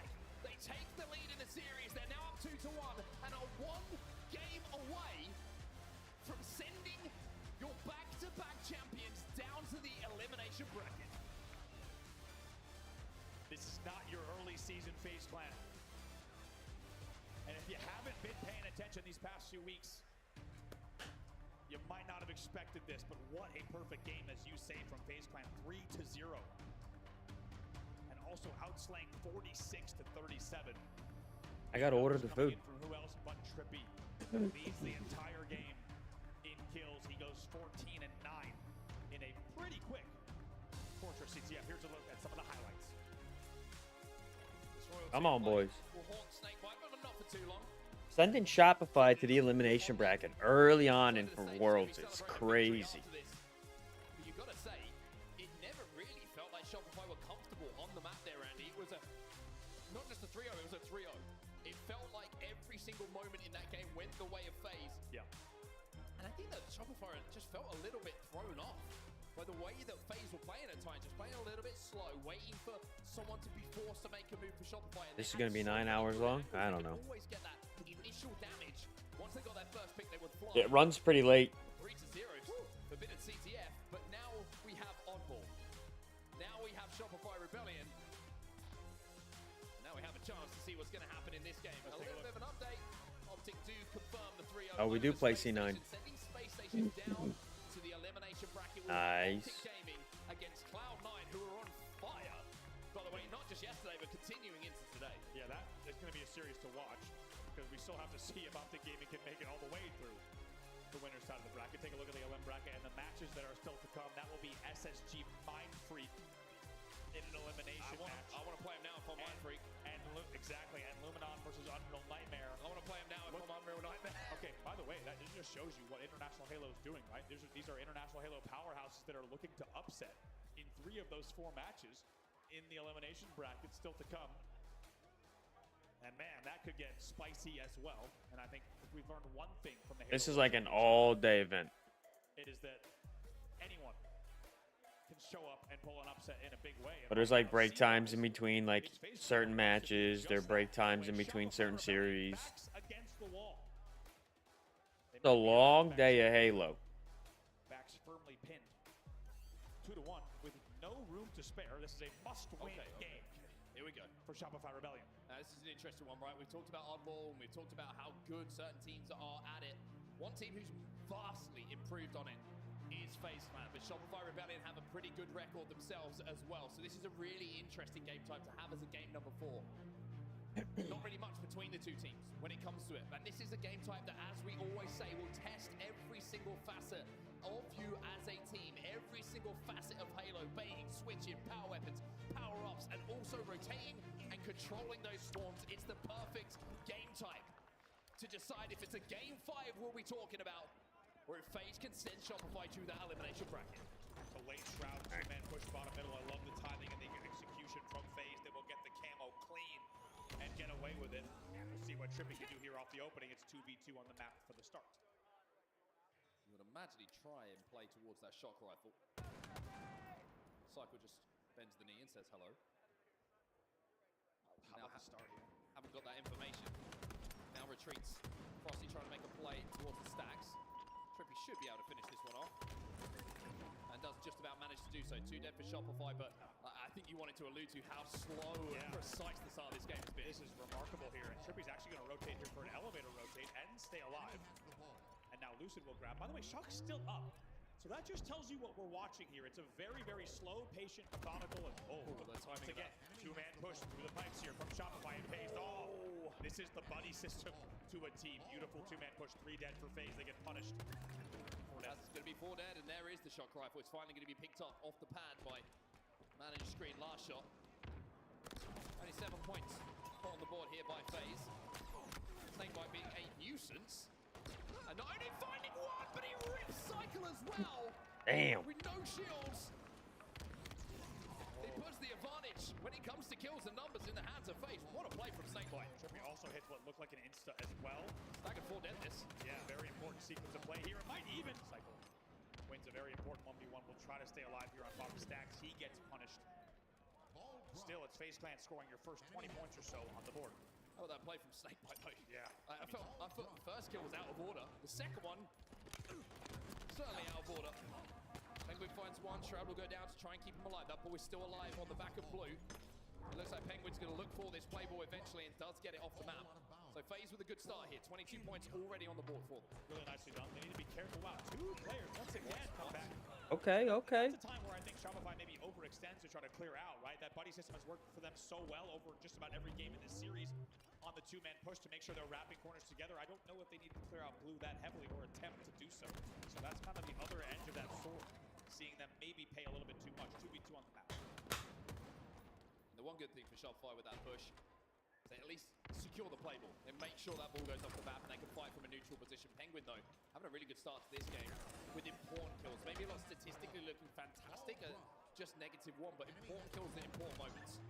Next camo is going to go into the hands of Lucid. Beautifully from Lucid. Notice how he just delivers 2 body shots to make sure there was no trade for Snakebite. And even though Snakebite does get taken down moments later, it's little mechanical plays like that that can be such different makers. Shot coming up as well here right now. This sneaky position from Lucid. This is very Lucid. He's been saving this one for a while. Jabs! Damage, kills, all going the way of FaZe Clan once again, and they get their hands on that ball. Efficiency, been really impressive. As soon as they've got damage, as soon as they've got kills, FaZe have moved towards that elbow to get those points. How obnoxious is Lucid right now? As you said, the positioning earlier, how he's playing this corner with Royal 2. Finally, he's going to retreat back to tower. I like that. He's got all the info. He's watched all the sidelines, and now the 1v1 continues. The World 2, no trade in the end. Snakebite has to fly in to wrap that one. 2v2 yet again. What the grapple? Coming out of Snakebite. Turning all sorts of corners. Hit the chicane, hit the hairpins. And once again, forcing Shopify Rebellion to have to extend to force this play ball. It's been very, very efficient on-ball so far coming in from phase. And Shopify really struggling to deal with the rotates and the efficiency that they've got in front of them. Still 2 dead, by the way. Finally, Snakebite's taken down, but Penguin will still be holding here. 59, 60 points on the board for FaceClan. So far, uncontested. They have looked so good. And by the way, the kills are still quite close. It's FaceClan outslaying right now 26, only to 24. Penguin will keep trying to rotate this ball towards Snakebite. It looks like an observer. So, yeah, based on what we're seeing, it does look like an observer glitch. So don't panic here. Looks like we might have lost the observer, but as you can tell, as you said, based on the face cams, still in gameplay here. So we'll get back into the feed as fast as we can. What Team, the by fuck? way, now tied up 28-28. we're going to cast off of purely player cams right now. Andy, you start. Kills total. We're going to jump back into Complexity Envy in the meantime while the game continues on the main stage and we get reconnected there to bring you the action once again. It's 2-1 still to Complexity, who are of course up 2-0 in this series. And they're up 1 round in oddball here as well, Andy. I'll tell you what, Envy not to be taken lightly nor to be taken down easily here this weekend. And we know, as we said, a lot of promise and hopes for them to fulfill. By the way, we'll get updates for you as best we can on the main stage. Sounds like might have lost those observers, but we do have confirmation that that game is still indeed underway, unimpacted in terms of the actual gameplay itself. We'll get you updates back on the main stage as fast as we can. So Envy, I mean, the kind of the conversation we've been having about this team all season long since they had that impressive showing and back in Dallas is like, are they going to be able to continue that? Are they going to be a team that we're talking about? And it always felt like they were there or thereabouts, but a World Championship performance that disappoints like this is, I feel like a really tough end to the season if they can't come through a series like this against Complexity. I agree. And it feels like for Complexity, it's like nothing to lose Ryan Noob attitude, right? They just kind of come into weekends like this with Ryan Noob attitude, right? They just kind of come into weekends like this with everything to play for and not too much to lose, right? A lot of people taking them lightly, and they already proved people wrong yesterday with that 3-0 result. And like you said, there's a lot riding on. Envy has gotten so close so many times this year. They kind of burst back onto the scene, back in DreamHack Dallas with a really good debut. They have high hopes for this weekend as well. Ryan is going to fly through here and pick up that kill. 42 points on the board here for Envy, so making a better fist of it in this second round of Oddball in this winners quarterfinal. Of course, this is available on the D stream as well, so you're not going to miss any action here at the Halo World Championships. If you want to watch this series and its conclusion. 3 dead here for Envy momentarily, but it's going to turn into a 2v2. As it's getting a little bit messy here bottom middle. Lots of frag grenades going off, a lot of trades going off. Also, you look at the players that are on this matchup here in the Complexity Envy series, and it's just like there's so many players that are already household names and that want to unlock another tier, right? I mean, think about legacy and even future prospects for future Halo titles, other titles you might want to compete in, things like that. There's so much riding on. It feels like the names on this stage, right? Really, with the exception of Ryan Noob, everyone else on this stage has so much of their career right ahead of them, and you think in terms of experience, so much to play for here at the World Championship. And one man who would have felt very, very happy yesterday with that 3-0 prize, because I thought he played some fantastic Halo. Now is of course cherished against his old teammates. Yeah. And I gotta be honest, when I saw Cherish was dropped from that roster, I was a little bit surprised because I thought he played some fantastic Halo up until that point, but no better time to get a revenge than the final event of Halo Infinite, especially against your own teammates. Right, he's trying to stay alive bottom middle here, and still neck and neck, just about to be tied up yet again here in this second round. And of course, Envy knows they cannot afford to drop this second round. If they do, that will be the end of the series. Enemy has the ball. Ball drop. Carbine just chipping away at Cherish as he tries to push, and every individual fight at the moment for Envy has to be won. The winner's bracket life is on the line here. They do have a lead in this round, but it is so slender with just over 2 minutes left. There's plenty of time here for Complexity to make this push to go back into a lead themselves. And it's King Nick who plays off the damage, and Envy are going to be 3 dead. The lead will change, and Complexity will crawl closer.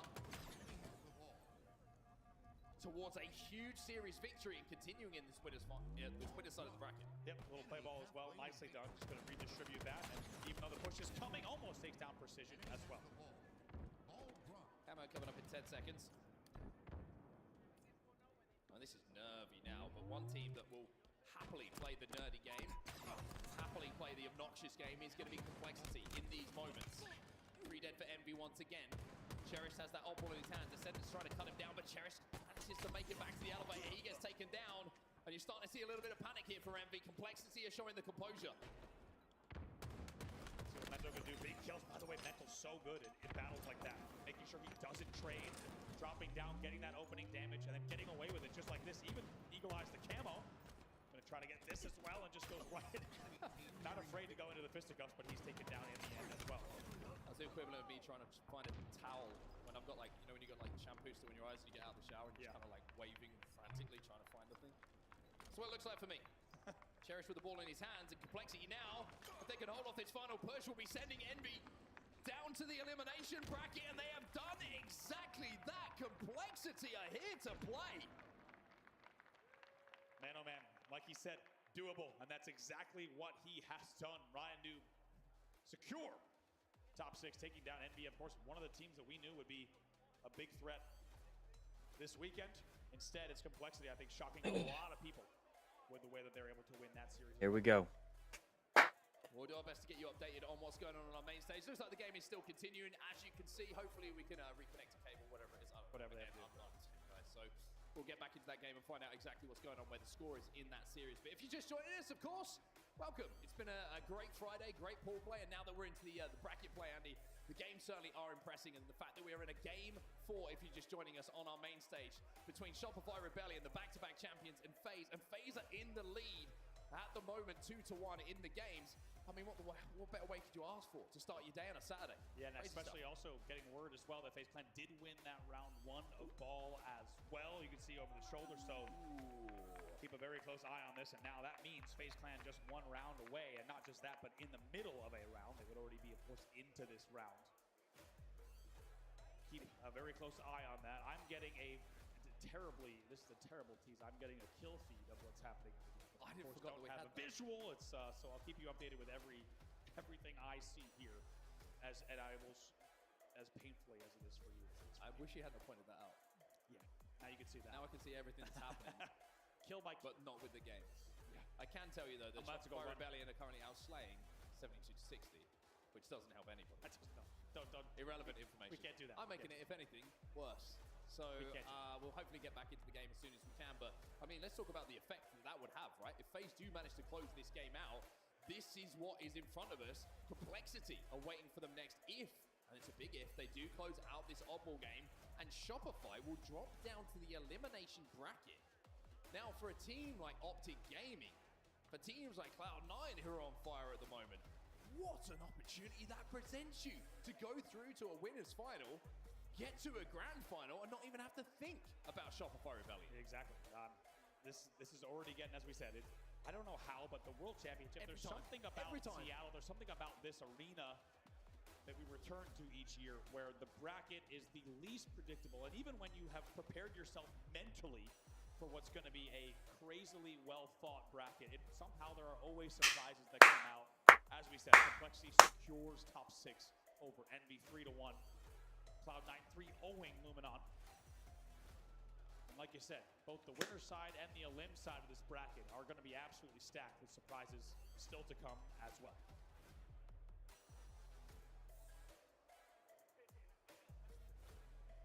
A lot of talk coming into this event was, are FaZe contenders now? And I think everybody expected the answer to be yes. But the one thing that eluded them, that gave us I think the real belief they could become a world champion, was their performance against Shopify Rebellion back in Charlotte. So we got here we go. Yes, over the shoulder cam. We got to do it. We're in. Looks like Shopify have a convincing. I think this is 87. This is FaZe POV. Yes, it is. Yes, it is. So Shopify Rebellion are in pink. They are up 87 to another number that's not as many. That's going to be tough to read with the contrast, but I think, 87-22-ish, by the way. Shout out to the team for rushing a camera to the main stage. Unluckily, losing both observers. However, as we said, the gameplay has continued. So now we'll get to at least see what's going on. By the way, last shot gets an overkill. All right, now I'm pissed. 92, by the way, to 52. So these will be the final moments for what should be a Shopify round win, which would indeed send us to a round number 3, and it does indeed. Okay. And I'm just glad we can see what's going on the stage. We're tied up 1-1. Whew. I mean, no reaction from last shot, as you can see on the player cams, to the overkill, because he knows that Frosty. There's a lot more work to do here for them to get back into this game. But a 1-1. That boy be sweating. Is now a round to decide. Yeah. Shopify, by the way, 87 to 73 in terms of total slays, so they've started to really pull away with that second round. So we will be going into a potentially series-deciding round number 3. And the good news is we might be able to jump back into the game as well. But yes, indeed, it looks like we are. Welcome back, everyone. We're back. Woo! I can't wait for last shot to describe his overkill to me. I am so Shopify glad. Rebellion answer back phase after they took that first round. We're at 1-1 now. Next round, we'll decide if FaZe Clan knocks Shopify Rebellion down to the elimination bracket, or if we go to a early game 5 here on a Saturday in Seattle. Cycles hitting headshots. I don't know what kind of dark magic was required to get an Observer back into this game somehow in the third round, but we've done it, and the teams are perfectly tied 1-1 in rounds. If you're just joining us, it's FaZe Clan versus Shopify. Lower-seeded FaZe currently leading on potential World Championship favor. You're defending back-to-back champions over the last 2 events. If FaZe Clan takes this round, this will be the series. They will pull off the upset, but Shopify now looking to force a game number 5. Frosty, last player alive. Yeah, last player alive here. Does manage to find one, of course he does. Penguin has the oddball in his hands, so it's a momentary 1v1 on the map. Oddball versus Frosty. Penguin has to reload again, but somehow, with a little bit of help from his friends, comes out of that situation, still managing to pick up the kill. Unbelievable here to have this well fought of a series. I think a lot of people, us included, had high hopes for this new era FaZe Clan. But man, are they even surprising even more, and clearly surprising Shopify Rebellion now, pushing them up against the wall here in game number 4. But it all comes down to this final round of ball to determine where this series goes. Eyes on Lucid at the start of this series, having a little bit of a slow game comparatively to what we've seen so far from him in the series at 16 and 25, but does have 20 assists. Yeah, that is leading the lobby, so a huge amount of damage still coming out of the guns that are being used by Lucid. Never been so happy to be back into gameplay. Same. In my life here. This is an unbelievable series so far. It has delivered. And now it's an early lead for Shopify, 26-3. And still a lot of game to go, but it's a very strong start here for Shopify in your third round. That lead will continue to extend as well, because FaZe have found themselves 3 dead. Penguin, the only player alive at the moment. As Lucid tries to predict the push in through the turbine, but instead it's going to be Penguin who does get that kill. So first pick goes the way of FaZe. They should be able to put some pressure on this oddball holder and at least stop the scoring here, as well as securing this camo. So FaZe have played this really nicely. Yeah. This is a big moment. By the way, it was just 26-3. Now it's 51-3. Lucid needs to make this play with this camo count. Also needs to not trade in this situation. Cycle gets taken down, doesn't trade. Keeps this camo alive. Frosty still puts some pressure onto Trippy. Royal 2 spied him out. And Frosty, oh, Trippy just got the kill at the last second, but last shot scarpering away with that oddball and forcing Lucid to come make a play. Grabs that oddball, tries to wrap away, but with the shock rifle in his hand and no shields, he's got to be careful of every grenade that's coming his way. Man, what a play from Lucid, doing it all. Grabs the ball, tosses it back in, takes a high-risk play, and continues sniping as well. They're finally scoring, but they have a long way to go to get back into this game. It's 2 dead for FaZe. Gonna touch his ball to keep it somewhat in their possession when it comes to map control. Royal 2 being a nuisance. Royal 2 winning the fight as well. Lucid not connecting with the big shots, and they're the ones that can matter. Huge kills. Look at Shopify right now, by the way. They're now outslaying 112 to 88. Look at about to be a 30 bomb for 3 of the 4 players. And Frosty's not far behind either. Lucid still has that oddball though. FaZe is still trying to hold the line, but they're taking a lot of damage at the moment. But Penguin now on the flank through the pipes. He's going to find one himself. And second kill is in front of him. Presents itself and will be taken. 2v2 on the map between Shopify and FaZe, as Trippy will now move in to try and contest this oddball. Snakebite's trying to escape Cycle at the moment, and Trippy doesn't check before he crosses the road. And last shot might make him pay for that. He does indeed. 2 dead for FaZe here, and now still 59-9. They will cross the 60-point mark, and Shopify, they're only about 2 holds, if that, away from closing out this round and the game. Last shot with the ball in his hands as well is going to FaZe fans hurt. A second by second, moment by moment. That game 5 becomes more of a reality to both of these teams and everybody watching right now. 2 dead for FaZe, 2 dead for Shopify. For the lead, there's a chasm between the two teams when it comes to that score in this round. It's massive this round. FaZe is going to have to really change the way this game has been played, especially because take a look at the game clock. There's only 1:45 left on it. And even though that clock will stop whenever the ball is held, that's not a lot of time to play with. Not a lot of insurance time for FaZe Clan to get back in this game. Oro2 somehow survives that situation and comes back to pick up a kill. 3 dead, Lucid last alive, no shields, bottom tower. Oddboy still down, and Shopify will not have to contest or worry about that Oddboy right now. They just need to keep their opponents away from it, and Frosty with the camo is going to have a lot of tools to do exactly that. Lucid with some very good pre-nades, but and I will say, Lucid's pre-nades there from bottom tower to make sure Frosty stayed weak. They will trade the camo out, which is a big deal, but this is really dangerous territory for FaZe. Already 73-10. Penguin filmed like he had to kill him twice. Yeah, that felt like one of those situations where you're like, oh. 3 dead for Shopify, maybe a chance here for FaZe. Frosty is last alive. Snakeboy's going to challenge, but Frosty somehow comes out of the situation as last alive with that kill once more. Look at the damage. Gonna go into a game 5. Just means that FaZe can't get near the ball either. It's having to overextend. The last shot's grabbed it and now moves it to Pipes. He's got some support as well. Only 20 points away. It's been perfect gameplay from Shopify in this 3rd round, leaving no room for error. Not even really any opportunities for holds whatsoever for the side of FaZe Clan. 83 points now and rising. Been outslayed by nearly 30 kills in this game as well, so that's been the difference maker since that first round. Shopify Rebellion just managed to pick up those kills, pick up those slays, and have a little bit more space on the map. Snakeboy has no idea that Frosty is behind him, and nor does Trippy. Oh my god. And this is the least gentle reminder that FaZe will ever get. Look at the way Frosty's playing this entire map. The last 60 seconds have been amazing. Even gets the chain off the rack. 24 seconds left on the game clock. They will just slay here. Maybe hold if it's convenient, but this should be their round here. Oh! Penguin gets a haircut. Gets the feathers clipped.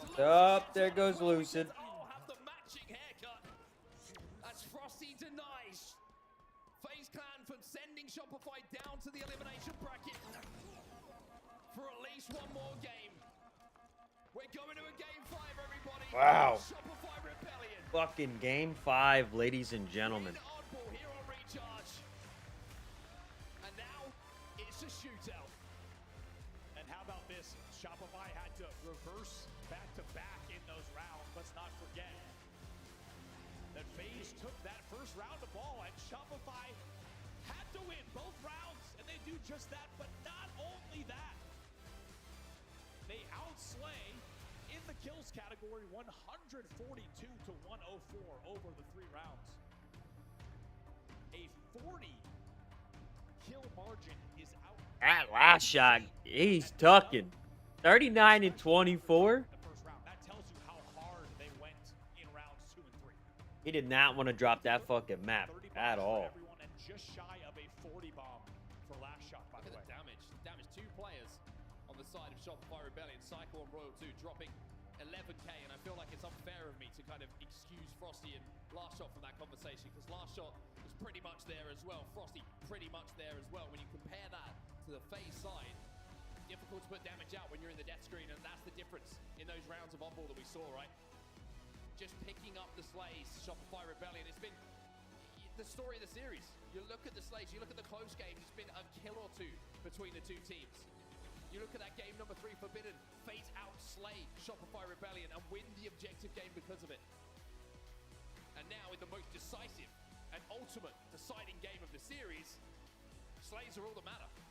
Also, Frosty, by the way, 22 assists in that game, just to give you perspective there. On the other side, there were players that only had 10 and 12 assists, and you've got Frosty going 22. As we said, doing everything. And I'm so impressed by the way that this was the exchange of play. The way that he's, and also watch the team having his back, even though he looks away. Royal 2 hits the remote detonation. I got you, buddy. And it is a beautiful checkered series layout so far. Back and forth between Shopify and FaZe Clan. And it's a very different story than it was in Charlotte. It was a clean sweep, a clean wipe for the side of Shopify. in their winners final as well as their grand final, but here it is a different story at the Halo World Championship. Well, here's the stats from the Charlotte Grand Final in this game time. 50 to 45, it went the way of Shopify Rebellion, but it was close. And if I remember correctly, there was a great mid-game rally from FaZe Clan where they felt like they were out of the game and all of a sudden got themselves back into the game. And I think if you're FaZe in this situation, very similar to what we saw in game number 2. I think the start has to be equal. You have to keep it close in the beginning of the game, because too many occasions against Shopify in these Slayer game types, we've seen them give themselves almost too much to do too early. And even if you make that comeback, you go on that run, you know, you're always chasing the game instead of being able to control it. Exactly, and they just can't afford to trade really at any point, whether it's the mid-game or later in the game. I couldn't agree more. I think we saw FaZe have such good, I think the comeback quality of game number 2 was so strong. When they got hold of the snipe as they re-enter the stage, when they got control of the snipe, they got right back in the game, but they were still trailing by 7. Joey looks fired up, by the way. See how he came back on there? He's hyping himself up. Big game trip. BGT has entered the building. We'll have to see if he's going to be able to leave that main stage with that same feeling in a few moments' time. And a reminder, if you weren't here earlier for the first game type in this series, the first Slayer that we saw, the records coming into this event, you have number 1 and 2 on your stage right now for Slayer success. FaZe were number 1 coming into this event, 30 and 9 in their Slayer game types. Now that's changed a little bit, of course, here in Charlotte. But number 2 was Shopify Rebellion. So when you want a game 5 and you're going into a Slayer game type, you could not ask for 2 better teams and a more unpredictable result to be in front of you. By the way, FaZe Clan and Charlotte 3-0 in game 5 Slayers. Let's not forget it. We talked about how they may have been dependent upon those, but let's first take a look at Shopify's last 8 Slayers. Yeah, www,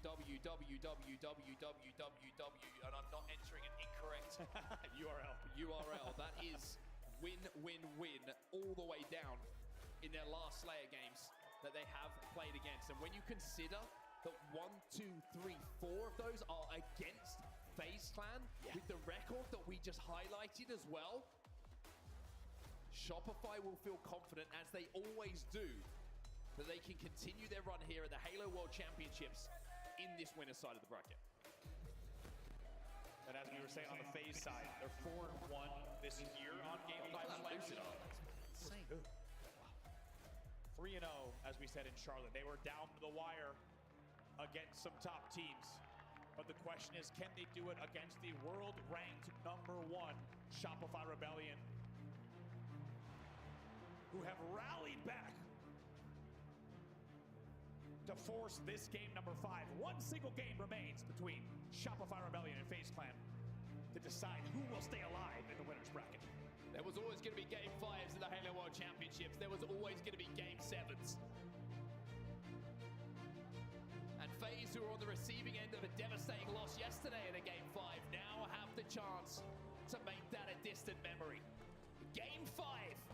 Winners bracket quarterfinal. Shopify FaZe.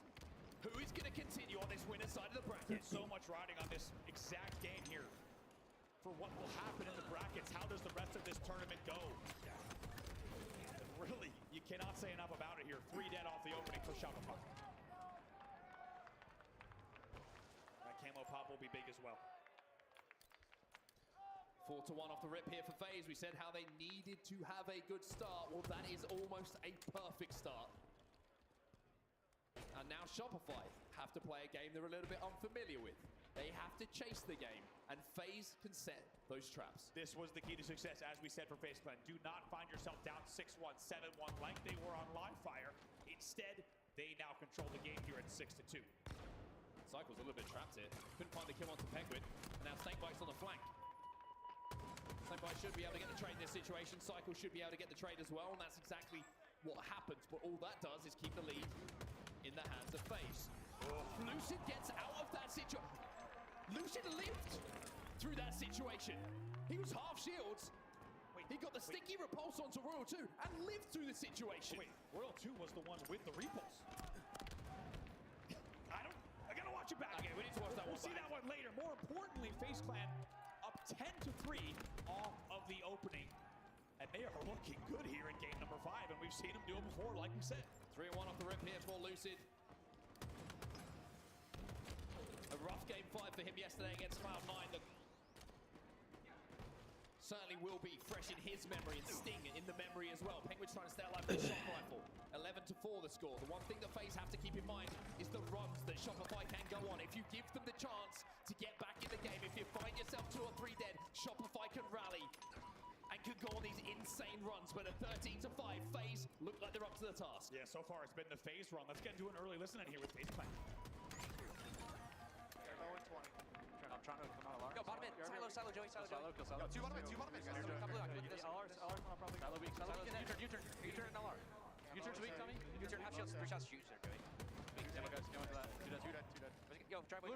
Loop and drive away. What are we doing? One drive away. One hit loop. Yours on yours. Man said, what are we doing? Go weak out. What the fuck? One is soda, one is soda. Soda's dead. I'm dead. One is soda. One. I'm literally LR weak. One is on mess. Yo, LR weak. LR really weak. Soda stairs, absolute soda stairs. One bullet. And One bullet soda stairs. And soda, they're cutting that soda. Soda, he was Walking out. Small blue. I'm the LR. Bottom mid U-turn. Camo weak. One shot user. There's guy LR. Light hole, Joey, with us. LR weakness, LR. He's LR box. No. He went soda, Joey. Come on. He's weak top sync bite. Yo, they have shock bench. Sync bite. 2 shot. No, one sync bite. Camo still top mid. And one goes on you, Joe. Go, still benches. One shot, glass, absolute glass. Proxy, absolute loop or something, tram? He's like, cuts on blue. He's glass. Blue. Going top gold. Yard the flowers. 2 shot round. Yo, half shots powder. One shot powder. Whoa, get out of that. Sonic side. Hold the map. Loop is open, Joey. I'll go camo. I'm nest one. Weak. Dark. Bench is weak. Stop. Hotel weak.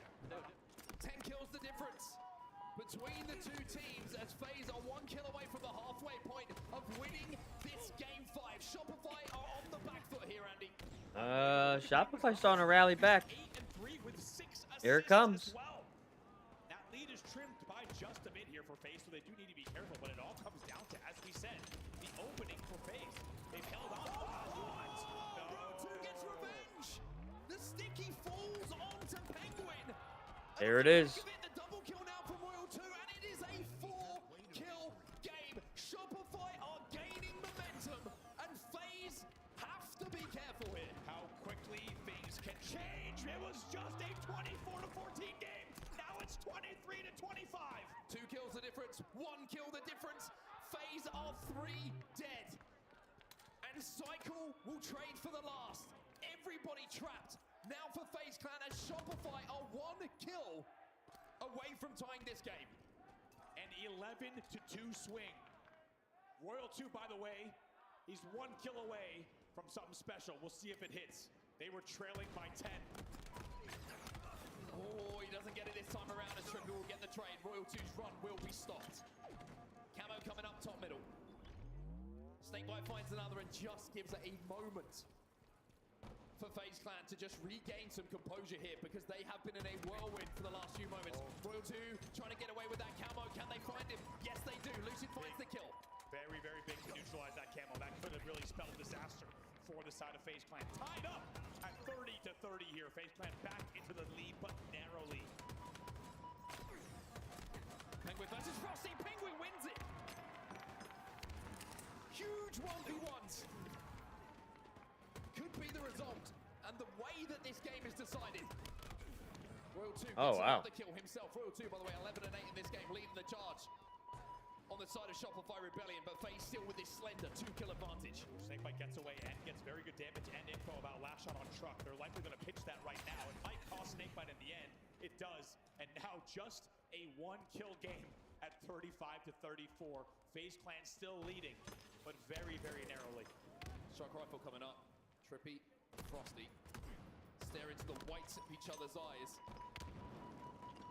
to the reflections of each other's helmet, to see who can get their hands on it. It is a tie game as Shopify go into a lead. It's a there it is. Lead now for Shopify, but where did that shot go? All eyes on that weapon that really could decide where this goes. Still just a 1-kill game, as you say. Shopify now leading. And we're about to be in the home stretch, and right now it's a all-in yard on the side of FaZe Clan and one player of blue. Watch this, Frosty might know. Well, Frosty has a thrust as well, so he can get a little bit aggressive here. He can afford to take a chance, but Snakebite somehow gets a stick. Trippy finds a kill elsewhere, and this flank from Frosty. They lose two, though. It's not going to be as effective as he wanted it to. 39 to 39, nothing between the two teams. They lose two elsewhere, as you saw, so they have to reset. They have to refocus the push. They do get number 40, though. Now they're going to try to slowly pick apart FaZe Clan on the spawn trap, and Trippy with a very good flank and avoids the trade as well. Picks up the thrust off the body of Frosty. That allows him to get out of blue. It allows him to survive here. Cycle going to challenge him bottom middle. Cycle with some fantastic shots. Across map under pressure. To keep the game close. Cycle with a second as well, and Cycle might be the player to watch here because he's picked up 2 vital kills in the last few moments. Penguin might have been able to finish that kill on Cycle as well. I'm not sure if they have the comms they needed here. There it is. Shopify now into a lead, 45 to 42. And this is where you win a series. This is where you win your money. This is where you decide what way this game is going to go. And Royal 2 gets yet another camo here for Shopify Rebellion. And at 17 and 9, here it comes. The flank comes in from Royal 2. 2 no shields, 2 kills. Royal 2 with a killing spree as he goes to work. 1 kill for Shopify Rebellion to close out a game 5. Who else? Leave it to this man on your screen. Here he comes out on the S4 push. Snakebite, old friend, old buddy. Down to the elimination bracket you go. A wag of the finger. Come on. As Royal 2 dominates game 5. And Shopify Rebellion will continue their run in the winner side of the bracket. Imagine doing all that in a Louis Vuitton jacket. There's no way. Come on. Even with a green gun in hand, all he had to do was charge it, drop down, get the melee. He goes for the stick with style and the finger wag against longtime teammate, of course, and longtime friend, Snakebite. They will take the game 50 to 44 in a game, by the way, that they were trailing 24 to 14. That is a masterclass. I cannot wait to see some of the highlights and to watch that entire game back. Because the way that they went on that 11 to 2 run, they took over in the game and they win the series. Royal 2 finishes that game 20 and 9 in a game 5. One of the best to ever do it, producing a performance to remember when it matters most. And what it means is FaZe Clan will be going down to our elimination bracket now, but Shopify Rebellion, the back-to-back champs, had a scare, but they come through the biggest series of the Halo World Championships for them so far. What a series that was, man. Like, front to back, just brilliant. Amazing. First match of Saturday as well. Love it. I'm telling you, these first matches of these days, yesterday as well, it's just packed house for this series, and for good reason. You just saw what the Halo World Championship can bring in terms of quality and maybe even surprises. That series had everything, man. It had all of the drama you could ask for, and for it to end the way it did, it's quite a statement from Royal 2 as well. I mean, let's take a look at the bracket and just see how things pan out after that series has now concluded. Shopify Rebellion will now go on to play Complexity for a spot in the winners finals. Complexity, of course, taking out Envy 3-1 in a series that we caught the back end of a little bit earlier.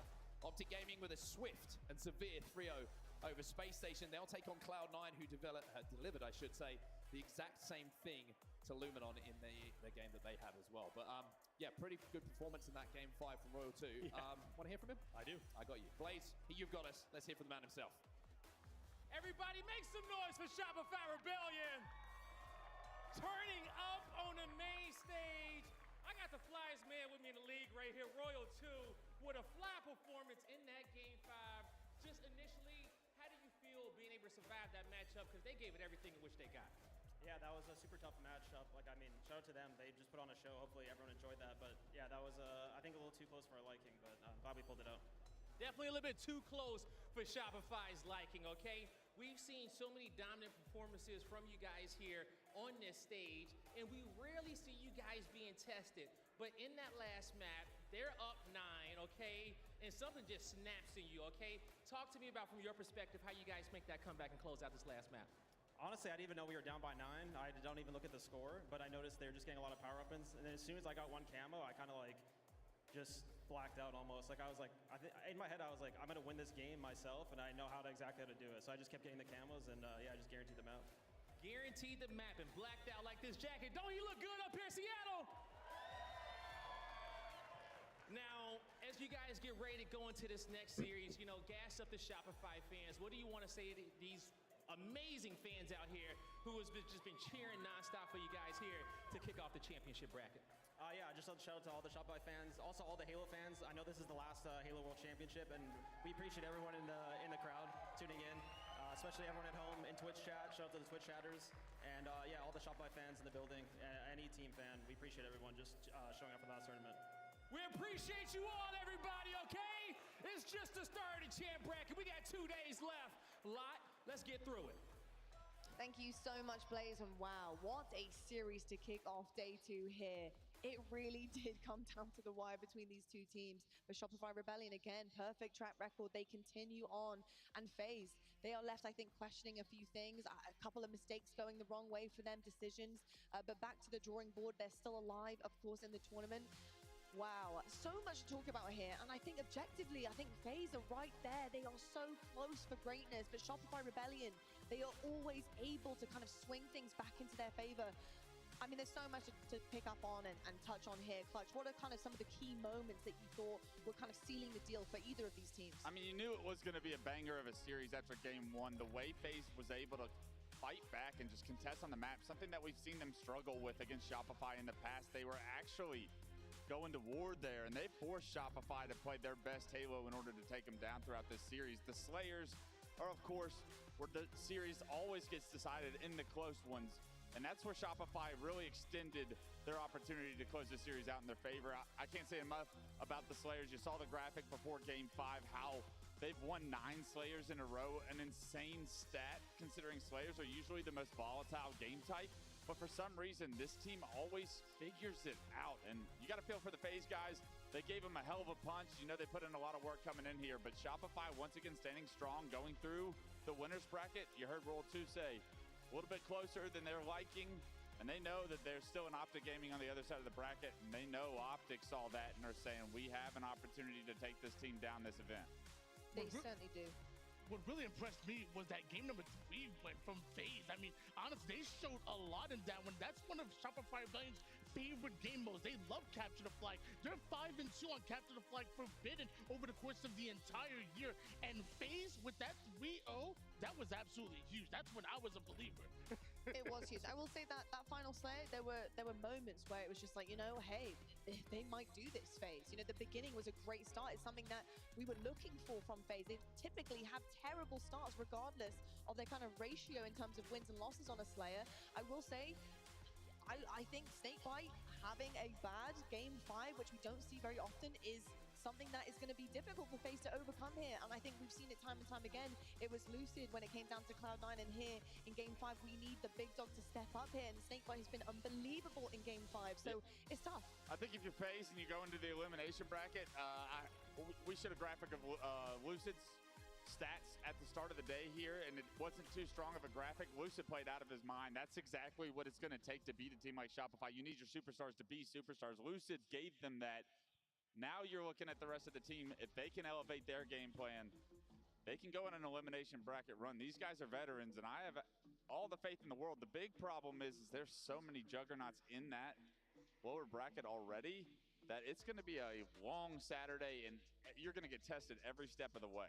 Yeah, you certainly are. Tony, how are you feeling about the test that FaZe have to overcome? Just to remind us as well, last World Championships in 2023, FaZe, they actually did manage to get through the elimination bracket. Yes, a completely different team, but we did have one person on that team with the experience of this, which is also back on FaZe, and that is Snakebite, knowing you can do it. You can win a World Championships from that elim bracket. How are you feeling about this team's chances? I mean, I'm going to be completely honest with you. You asked me before that series, I would have said I would be worried for FaZe going down to the lower bracket this early, but I also would have told you I would have been worried for FaZe going up against Shopify Rebellion, and I saw a very gritty FaZe. I saw a very resilient FaZe that I was proud of and that I believe in. You're going to go down to that lower bracket and you're going to do your thing. We could still see FaZe make a deep run.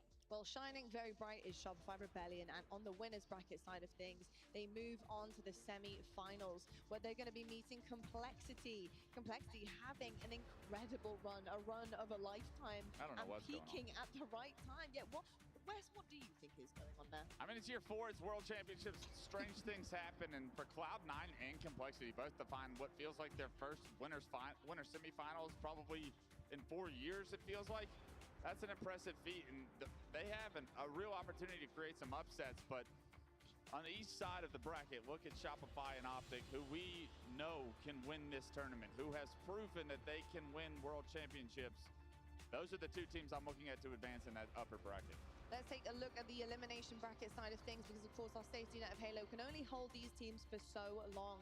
FaZe, they're going to find themselves against TSM. I think my eyes go immediately there. TSM looking for a bounce back, knowing that they had to face either FaZe or Shopify Tony. How do you think they're going to be feeling about this one? I think it's going to be a lot closer of a series than people think. I think we know that FaZe are going to be the favorites going into this matchup, but we also know what the ceiling is for TSM. When TSM are playing their best Halo, they're able to overcome almost any adversity, and that includes FaZe Clan. Well, I'll tell you what, we won't have to wait too much longer, because we are going to a quick break. But when we come back, we will in fact have that Elim round 1 on the main stage for you. It's going to be FaZe versus TSM coming right up after the break.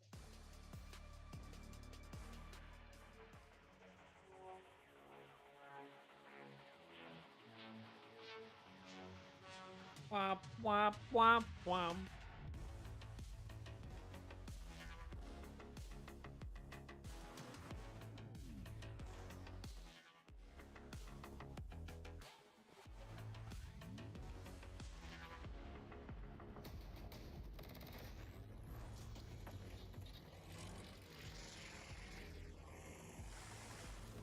Yo, Umi, you there?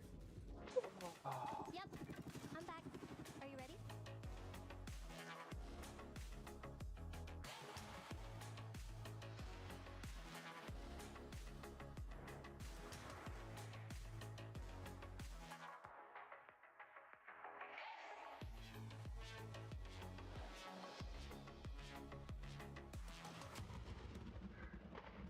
HyperX. Want more Halo action? Subscribe to the Halo Esports channel for official HCS highlights, behind-the-scenes content, and player spotlights that take you closer to the pros. Stay in the loop with official updates, Halo Esports history, and our HCS and community top 10 series. Don't miss a second. Subscribe now.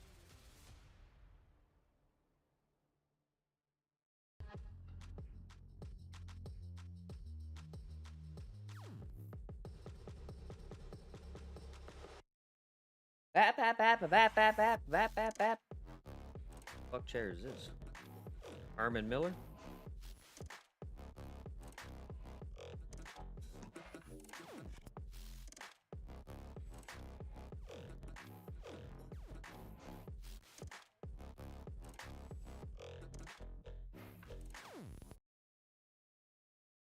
I do like that. Nice chair. Oh, this is just a showcase. Oh shit. Who's playing right now, folks? Where'd we go? Where did we go? Find freaking Space Station. Dude, here's the problem with these like other streams that like Halo puts on. There's nobody commentating. You're just watching people shoot. There's no audio. Who wants to watch that?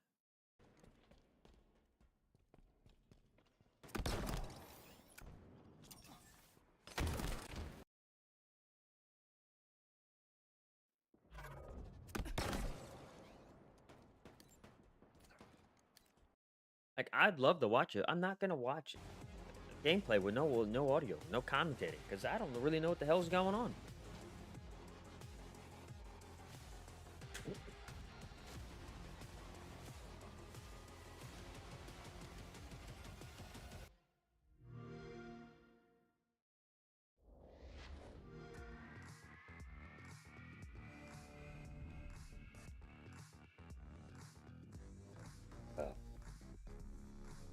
Alright, little break time. Little bit over there.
2025 Halo World Championship is presented by HyperX, Omen, and Hayworth. Well, hello, Seattle, and welcome back to your Halo Championship Series. And we have, of course, the World Championships for you. Day 2, it's Saturday, championship bracket. It is make it or break it. And speaking of breaking it, maybe the internet after this segment, because we have the one and only Renegade joining us on the desk. Hello, sir. How are you? I'm doing good. Good. You know, just logging in for the tourney. Of course. And now you did get a chance to watch that series. How crazy is that? Day 1, we had insane upsets. And day 2, we have series like that just to begin our day. I mean, did you get a chance to check out what just happened on the stage? Yeah, I watched that. It was a very close series, very competitive. And, you know, Solitude is just a map that's, you know, super unforgiving. And that's unfortunately what happened. We have quite a few unforgiving maps here, don't we, in Halo Infinite? Yeah. It just is the way it is. Hey, Renegade, obviously you have a lot to look forward to this weekend, and OpTic obviously looking to do it again for the Green Wall. I gotta say, you have been performing lights out this season. Absolutely incredible. But not only this season, every single season, you are one of the absolute greats that we have here in Halo Infinite, and you will be a legacy holder here. So, I'm not even going to say anymore. I'm just going to let the tape say enough for itself, but I want you just to check out this. For me, the MVP would probably be Renegade. John, Renegade, easy choice, really. His consistency from like year 1, you know, he won the first 2 events, and then he's been winning each year. Renegade being on multiple winning teams now. I think he has the most events win. Yeah, I think he's been the best player in all 3 years of the game so far. It's kind of clear cut. Me. Oh, the stick what? Somehow finds it. Double kill as well. Brilliant again from Renegade. Patience, trigger, discipline. Renegade is playing this one perfect. It's 9-0. Frenzy for Renegade. And stop that man instantly. It's a double for Renegade. Beautifully done. Renegade. What a shot that is from Renegade. I want to get to the point where, like, we're on the bus. What a pushing through from Fade. 2 players flying into green. And Renegade comes out with not only the rockets, but a double kill as well. Double kill, also drop shield in hand that he can use here. Triple kill. Lucifer kill. Renegade starting things hot. Overkill off the opening. That's the first time we've seen that. In quick succession coming in from Ryan.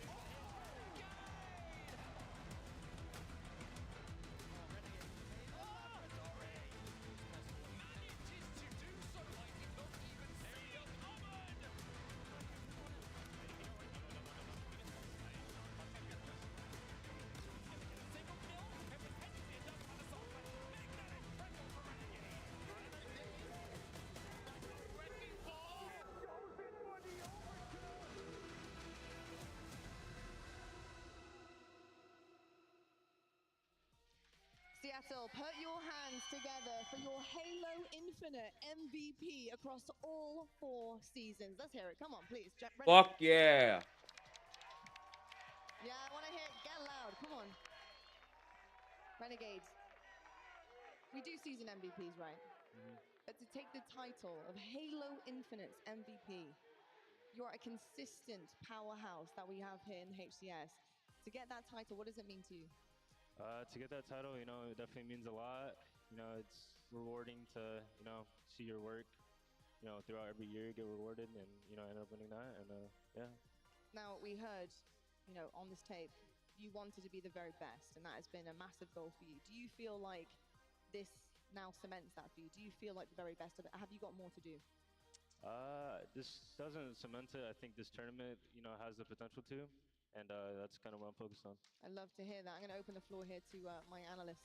Yeah, John, I mean, we go way back from the straight ripping days. I remember the first time I got to see you play, and I was like, yeah, this kid has it. But I didn't know you had that much of it, I'd say. And it's been a pleasure to watch you and grow and whatnot. But I think the thing that separates you from everyone else is your situational gun skill, your situational ability to improvise on the fly and turn what feels like nothing into something. What is it that you can like account for throughout all of your grind, your scrims and whatnot that allows you to be so consistent in those high pressured moments that allows you to kind of make a play where there doesn't appear to be any play made? I think it just kind of goes down to, you know, practice and, drilling and, money 8s and money 2s. We would play, every day for 4 years, and, been put in that situation time and time again. And, when you play on LAN, it feels very similar. So it's like, yeah, it's kind of happened. Yeah. You obviously had an amazing Halo Infinite career so far, and is there any key moments that really stand out to you throughout this, I guess, throughout all the years, in your entire career, that you can kind of highlight for us here? I would say for Infinite, it was definitely, winning 2023 World Champs, and, this is the season we went through, and the way we won it, always, have it in my heart, and it was a great tournament. Love to hear it now. John, would you like to see the hardware that you get with this title? Yeah. All right, Walshy, where are you, mate? Let's bring on the trophy for this incredibly talented young man. Congratulations, Renegade. That is your MVP trophy for the entirety of Halo Infinite. I just want to give you a chance now to speak to fans, family, whoever you would like to thank for everything across the last 4 years. Yeah, shout out my family. I really appreciate you guys showing up and, being a part of this. And yeah, shout out to all the fans. Thank you guys for watching. And we still have this journey going on, and I'm going to try to do my best. I love to hear it. Renegade, put your hands together for your Halo Infinite MVP. Congratulations. Thank you so much. I won't keep you any longer. Get back onto the sticks, of course, because we do have an exceptional bracket to get through. Here's the winner's side of things. And of course, OpTic Gaming, they find themselves in that semi-final position against Cloud9. I'm sure they're feeling pretty confident heading into this matchup. They've got through the jitters of that first day. They've got through pools. They haven't fallen short yet. Round 1 has already been cemented, and they've managed to do it. Can they continue this journey? Clutch, that's the big question. OpTic Gaming, can they find another level yet again here? But going through this pathway the way that they've always intended and wanted to. I mean, you look at the kid that just got the MVP trophy for the game. I'm not going to doubt him by any means. He doesn't doubt himself ever. His confidence exudes on that main stage, and we'll see if OpTic can get to that winners finals. I expect them to be there. It's about how do they play Shopify this time around? How can they take down Shopify, who has gotten the better of them the last 2 tournaments?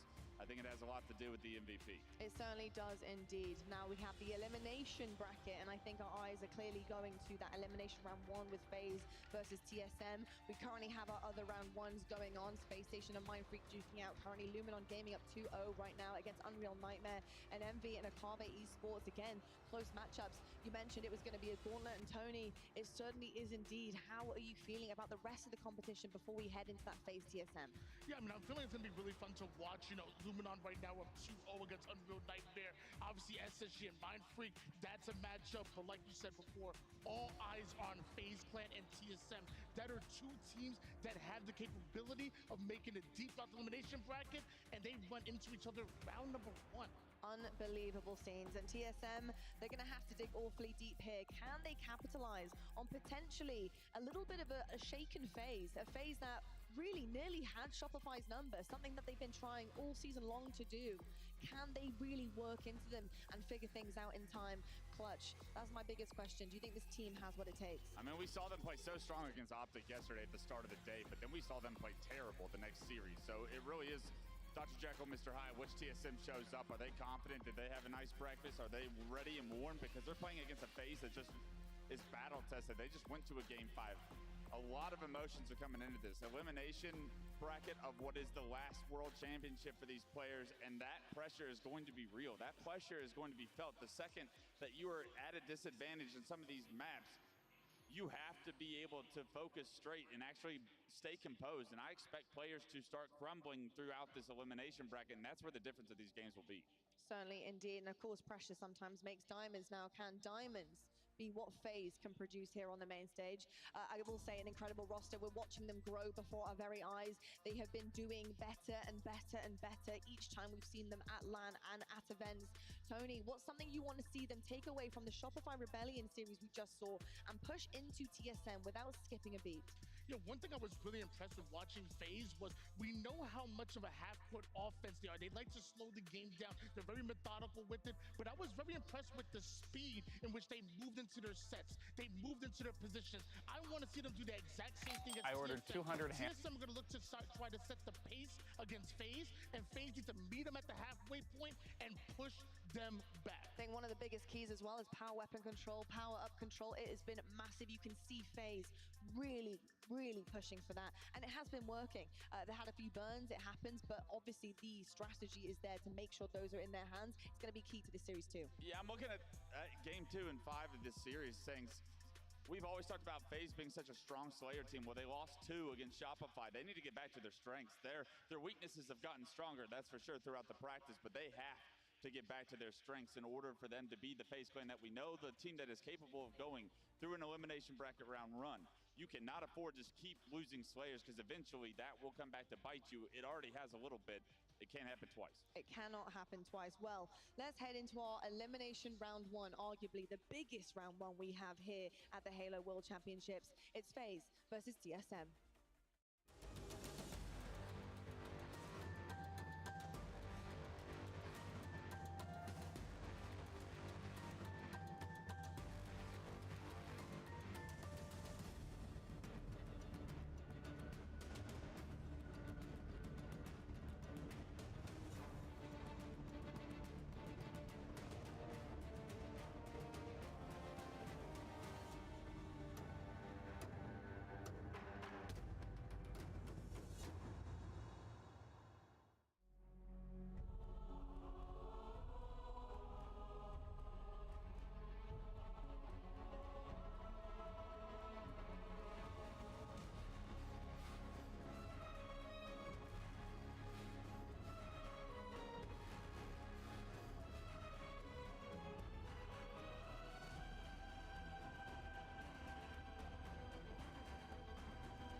Elimination round 1 action on the cards. TSM up against FaZe Clan. 2 teams, no strangers to making it to winners finals. And it's particularly with TSM, Dan, a team at a World Championships who made it to that winners finals. We are going to lose to one of these heavyweights at the top 12 stage of the World Championships. Yeah, kind of crazy when you look at the names on this I don't know if TSM's got what it takes to win. Out of this building, eliminated from the competition at top 12. And there's the series layout. That's how it's looking. And just at first glances and what I've seen backstage, it's an okay series layout for TSM. It's not dreadful.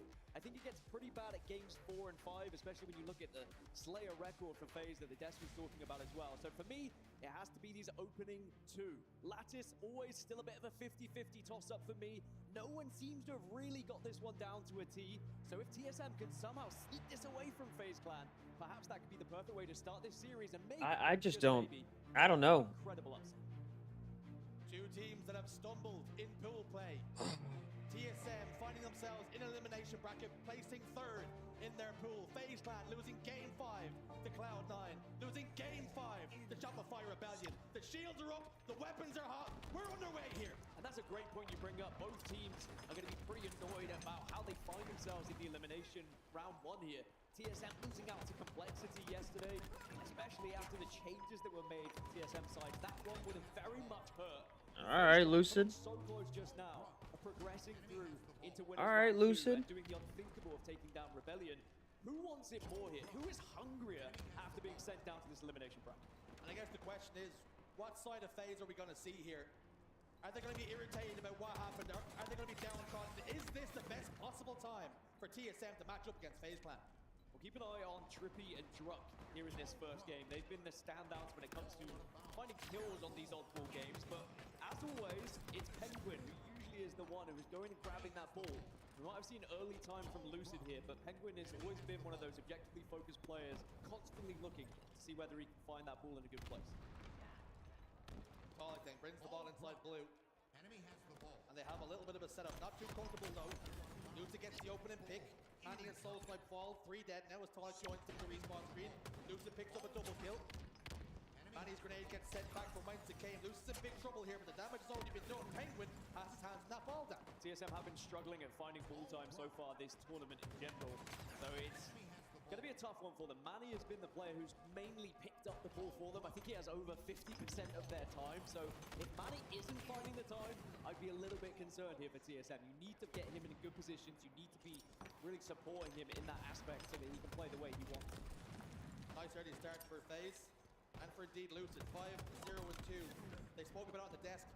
You want the best performance from FaZe Clan, you need Lucid firing all cylinders.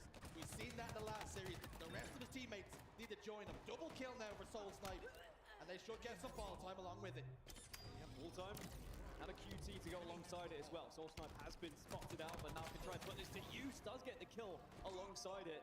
Those are the kind of individual gunfights you need to be winning here against FaZe, to just try and beat down a little bit of that confidence yet again. Yes, it's an early lead for FaZe, but TSM need to understand that you're never out until you are truly out here. And after the comebacks that we've already seen on the main stage today, TSM maybe can go for something along those lines. It's also important to note this is TSM's first series of the day. FaZe Clan have already had that warm-up, if you will. And although it was a tough Game 5 loss, we're at moments the game was really in their hands. The series was in their hands. Looking to make no mistakes here against TSM. FaZe doing very well at trying to force TSM off of the power positions at the moment, not letting Tulik escape here. And Trippy just on the hunt and will shut him down immediately, and good timing. Sniper rifle's coming up, that's why Tulik was positioning himself there. And now Trippy's probably going to be the one who reaps the rewards here. Trippy scoops it up, lines up, Druck! Sayonara, Manny goes down as well. Soul Snipe's trying to rotate the ball away, just make sure that when his teammates spawn back up, there's not too much to deal with. Tolik's going to have to be forced to back down. Lucid gets one. Tolik will just about get the better of Trippy. Sniper rifle now down. That information will be passed along to his teammates. Good time though again from FaZe Clan. That ball was kind of ran towards them. They knew exactly the route that TSM were going to be taking. Were able to cut it off quite comfortably. And now this is Snakebite at his very best as well. Just trying to manipulate this map in his favor to try and keep the ball as far away as he can, but sadly the spawns didn't go in their favor. And this one is not done by any means. The TSM can get a proper setup here. 3 or 4 down on the side of FaZe and start. They found a sniper rifle. I think Tulik just got eyes on it there. If they get hold of that and they find themselves in this position, they could be in a great spot to get some time back, but Trippy denies Tulik. Tulik may have had his eyes firmly set in his crosshair and didn't actually catch. He'd stepped over the sniper rifle. There's a little goodie down there. Maybe he can go scavenging. Looks as though it may have just despawned though, as Soul Snipe wasn't able to find it. Ball's in a neutral position. Nobody really close to get hands on. Good damage being done across the map. Druck goes down. Soul Snipe though, he's starting to be a little bit of a nuisance. 3 dead unofficially for FaZe Clan for just a moment. Tolik gets a double kill, and that means now TSM hands on the ball and eating away at that lead. Tulik has been a standout player for TSM so far, statistically anyway, is always up there leading the KD for this squad, and for good reason. I mean, if you think back at the Halo Infinite history for this roster, and you mentioned it, you know, they've made it to a Championship Sunday, they've made it to a Winners Bracket final all those years ago. This exact team, Tulik was at the very forefront of it as an incredible slayer. He also has to do it alongside everyone else. They all need to be helping each other in different areas. They can't allow FaZe to just dominate certain setups. So when FaZe do get set up, that's when they're very deadly. I want to talk about incredible slayers, just how close this is between these two teams. Only 1 kill separates both. FaZe Clan just have 1 kill advantage, but how many points they have on the board. Playing this one expertly. And really oh man, Lucid is shooting. They're making TSM pay. They're extracting maximum value every single time they get a setup. TSM have maybe 1 more opportunity to break this setup here. And with Lucid sitting top catwalk, just putting out damage. TSM, they might run out of time here. They might not be able to cover the distance. Snakebite happily nurses this ball in his hands. And he should and will get the final point on the board. FaZe Clan go 1 round to the good. So FaZe Clan strike first, and maybe that's going to be a good confidence builder after being knocked down into this elimination bracket. But you called it. It was just the important times that FaZe were setting up. They were getting kills at the right moment when sniper rifle was spawning and stuff like that. So TSM, maybe if they could just get a couple of kills to go in their favor at the right time, perhaps time their pushes a little bit better, maybe they can find a round back into this one. Great damage being put down. Snakebite gets 1. We get traded out. 3 dead for FaZe Clan. So the opening break does favor TSM. Thruster pack for Tolik to use. Get himself out of dodge if he needs to. FaZe now spawning across the map. This should be and will be a decent hold for TSM. The opening pick again off the break goes to Druck and to indeed TSM. So a lot of work for FaZe to do here. Sniper rifle still on the map. Lucid gets a perfect 5 kill. I think you could stay ahead in a good position here as TSM keep FaZe on this split spawn, but they have been able to group up. FaZe recognizing they didn't want to find themselves in that spot where TSM had angles on them, but that's one way to stop a setup. Give a sniper rifle to Penguin. Warning shot down bottom middle. Snakebite was there though. Oh, just lined up Drug and was waiting for the drop out of the air, but waited too long. That meant the Drug was able to get the kills. Sniper Rifle no longer a factor, at least for now. Snakebite's brought the ball all the way down to lower ice. So a long way away from the ball is TSM. Manny's last man alive for his team, but he has to wait for his teammates to spawn back up. Penguin goes right the way back to the point of the crime, and he picks a Sniper Rifle back up again. I do wonder what the mentality is like, particularly on TSM, because when you think about their history as a team, the fact that this squad, disbanded, then got back together, it was all about the chemistry, it was all about being best friends, and they could be on the brink of elimination at top 12, which would be a very bitter end to their Halo Infinite campaign. And it's very easy to have that in the back of your head when you start a series of like, come on, we don't want to lose this, we don't want to go out like this. And if suddenly your brain power is all towards where you should or shouldn't be placing, maybe you're not thinking about his setups as well as you could be. So that's where you need someone to step up and make sure you're focused. The mind really is a powerful thing. You let those negative thoughts creep in and take a hold. All of a sudden you're worrying about the plays you're not making rather than the ones you can, the opportunities you're missing. Penguin takes the sniper rifle out of his back pocket. Soul Snipe slides forward. FaZe Clan go forward. Dead. More opportunity for TSM to put some distance between them and FaZe. Eating away at that lead now. Yeah, FaZe do need to be careful they don't give too many opportunities to TSM he's setting up here, because eventually TSM are going to crack it. They're going to get that perfect setup that they've been looking for. FaZe are doing well, at least off spawn, to distract a couple of players so they can make that flank, and it is successful, and they've managed to get 2 down here. This round's been very mixy, as was the last. 3v3 on the map for a moment. The Drug now rejoins his teammates. Manny goes down. And for FaZe, they find themselves in the back four here despite having that slender lead. And I said I was wondering about the mentality of TSM, where we can get maybe an idea of what the mentality of FaZe Clan's like right now. Let's jump into a quick listen in with FaZe Clan and see what they're thinking.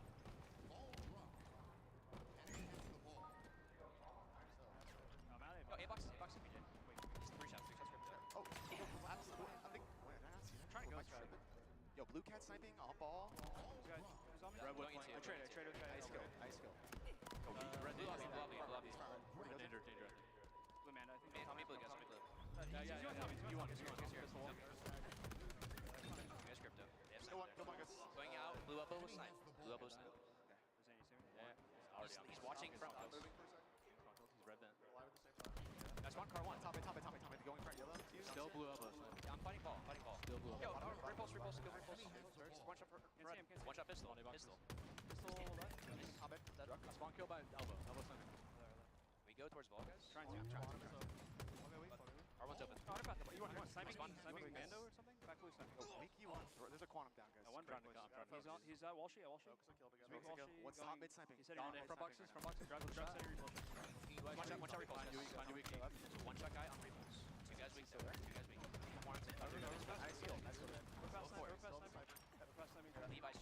But it's a lot of call-outs about where players are, but no real strategy at the moment for FaZe Clan. How they're actually going to break TSM here. I think they're just expecting they find those kills, and they should be able to break naturally, but TSM slowly trickling towards taking a round here, Shirts. Really trying to rely on gun skill, blunt force. But at the moment, it's TSM navigating this round much the better. Talik has a sniper rifle. Luke's going to drop down, no shields. Killing frenzy for Talik. He might be able to get one more, and does. Double kill for Talik, and TSM needed that round massive. I said how important he is. He's always at the forefront of TSM in this roster, and when Talik does start to get hot and firing, it is difficult to compete against him, and that is warning signs here for FaZe. Like I said, they can't afford too many easy setups going in favor of TSM. FaZe were quite slow about some of their pushes. They were quite rightly waiting for extra players to spawn and saying, let's take our time, we don't need to rush. But there was a couple of times they probably could have moved a second or two faster. And again, that just comes down to it being one of the newer maps in the layout that we have here. And you can hear it from their comms. It was a lot of just who is where, who's one shot, and very little strategy that was coming through. Of course, we were already taking from a section of that listening that we were able to jump into. But it doesn't feel like FaZe are truly comfortable here on this map. And he spoke about this team getting back together. The power of friendship. That was almost a meme that was being used. But it's really them trying to recapture the form and recapture the success that they have found.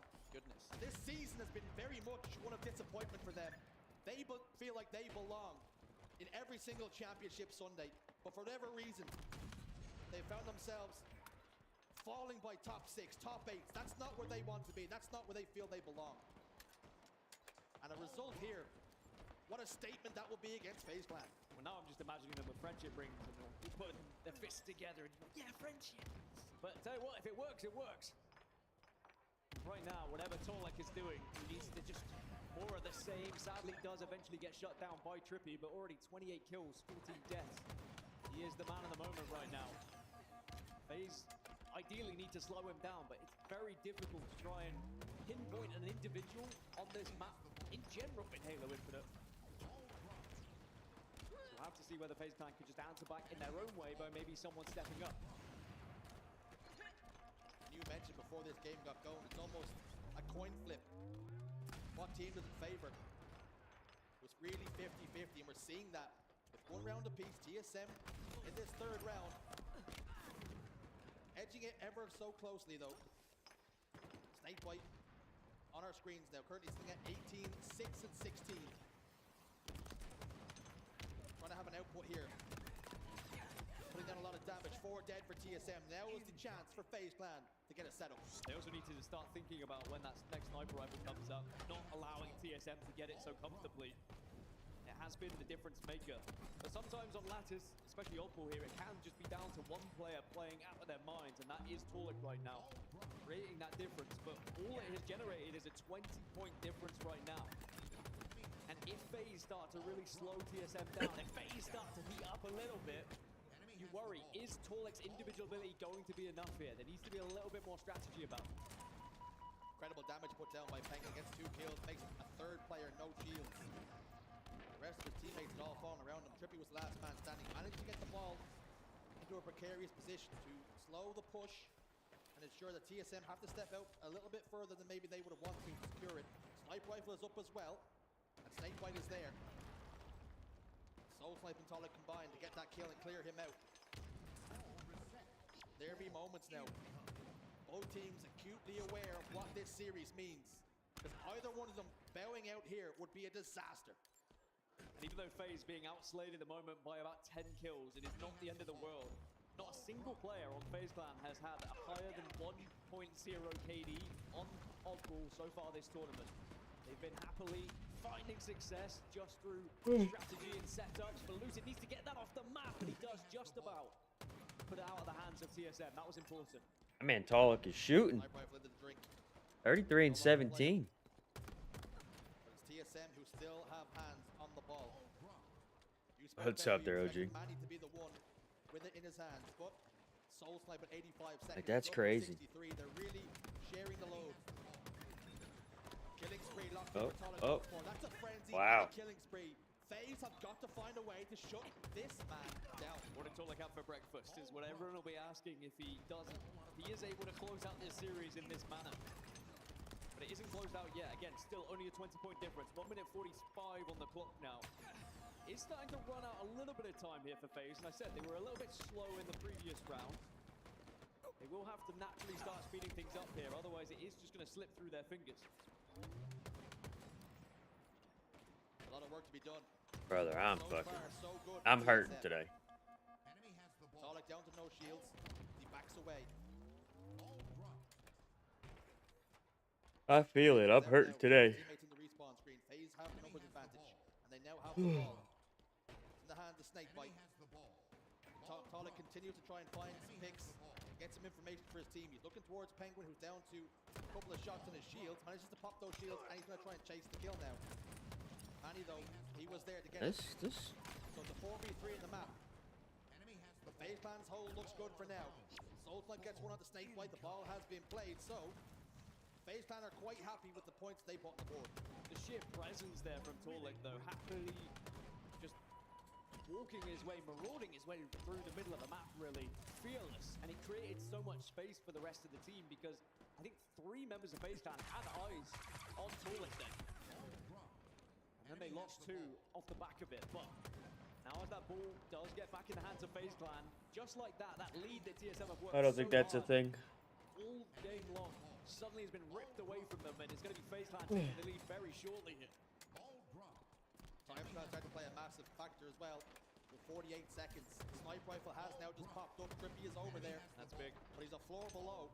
He needs to find himself a way to get some elevation. A couple of members of FaZe Clan in the trenches here, fighting back to back. Tonic and Penguin settle for trades. Snakebite elsewhere gets a kill. 3 dead. 37 seconds. And as we head towards the end game, FaZe Clan in the ascendancy. Yeah, they come right in when they needed to, and I love the play in the trenches as well. You have to force TSM into you, where they put themselves in vulnerable positions if they want to take that ball away from you. And now FaZe have got the lead, and that sniper is still up there. Now, Trippy is not going to probably go for it just yet because he'll be too vulnerable himself. Instead, might be able to bait it a little bit here, but right now it's just about ball time. Now you play it, and now you think about, right, do I try and play the sniper rifle as well? He's going to opt for the no on that one. You know that sniper rifle was whispering sweet nothings to him as well. Flirting with him. He decided instead play the ball, and maybe playing the sniper rifle would have been the play as well. We'll see if that comes back to bite them in the ass. Soul Snipe's got it. Shields popped on the Lucid. Penguins in between a rock and a hard place as TSM collapse. 10 seconds remain, but FaZe Clan came back and rallied this out. Be a perfect hold here. One break from FaZe Clan will secure the map. Yeah, it looked like the ball was trickling away from them there. They just couldn't get their hands on it, and that could be valuable time that they were giving away. But that sniper rifle being in the hands of Soul Snipe now, it not being played, like you said, it could come to bite them in the backside if Soul Snipe can start hitting some shots here. A couple of warning shots being fired off. Soul Snipe trying to find the angles, but he's a little bit uncomfortable. As Penguin gets his shields popped, yep, the that's damage it. is done. FaZe Clan wins. The setup was broken, and FaZe Clan secure map 1. Deadlock broken. Both sides, but all it matters is it's 1-0 on the side of FaZe, and they can start looking towards maps that they're a little bit more comfortable on from what I've seen so far from them this season. As for TSM, there's going to be a little bit of frustration with how close they got, especially the lead they were holding for that entire game 3, just thrown away in one setup, and that is where FaZe are dangerous. FaZe are a team who, when they get locked in, when they find that perfect position, they punish you. And they went for something a little bit unorthodox. The trench setup is not something you always typically see. Usually it's a last-ditch attempt to try and get a little bit of scrappy ball time, but they all played it perfectly together, invited TSM, they invited the pressure, and then they punished them down in the trench. They almost didn't want to allow TSM to be in a position where if they broke the setup, they would then find themselves in one naturally. Instead, if they did break, they would have been in a vulnerable spot themselves. That's interesting, right? You think if you've got 2 opposition members inside the trench, you think they're exactly where they want them to be. We throw a couple of grenades in there, we get a cleanup of a couple of kills. But when they're down there, you have got to expose yourself to so many lines of sight to try and clear those players out. And that's exactly the bait that FaZe Clan did, and they executed it to perfection. How are you feeling if you get 36 kills and you still lose the game? That's a difficult pill to swallow. You outslayed the entirety of FaZe Clan by 16 kills in your TSM here. But as I said, so far this tournament, FaZe have not had one player go above 1.0 KD up to this point on Oddball, but they still find a way to get it done. And it's because of the players that they have on that roster. You look at the likes of Snakebite, Penguin, 2 incredible objective players who just know exactly what to do, where to be, how to position themselves, but then they grew into support players, then into just sometimes main slayers as well. And then you add in the likes of Trippy and Lucid and this FaZe Clan. Dance for me, dance for me, dance for me, uh-oh. Every single time we've seen them, and that's why they came so bloody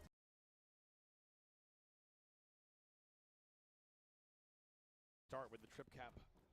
Eventually going to wrap up here with the A flip, but still, BC hold in control, still scoring. Barcode yet to register his first kill in this game. Almost 100 points gone in the game. Slightly concerning, to say the least. As I say, he gets his 2. Nice little double kill for him, just to get him off the donut. So it's SSG who are continuing to score here. Now they're looking for that triple cap once more. Suppressed to just grab the camo. Mindfreak really struggling in this game by the looks of things. Yeah, I think SSG's finally turning it on here. And I think this is what you expect to see. I think, of course, a lot of respect to Mindfreak, what they've accomplished this year, and especially in Charlotte. Nice job with Suppressed to avoid the melee. Barcode has answers with good shield. Oh, wow. Shouldn't happen. I'm just going to say it. Yep, I mean, you can say good shots from Barcode, you can say bad shots from Suppressed. I'm going to say both. Both would be equally valid in that situation. Barcode trying to warm up a little He's bit. just moving. Oh, shit. You hit so many shots with the sniper. This game could be turned around real quick. Oh.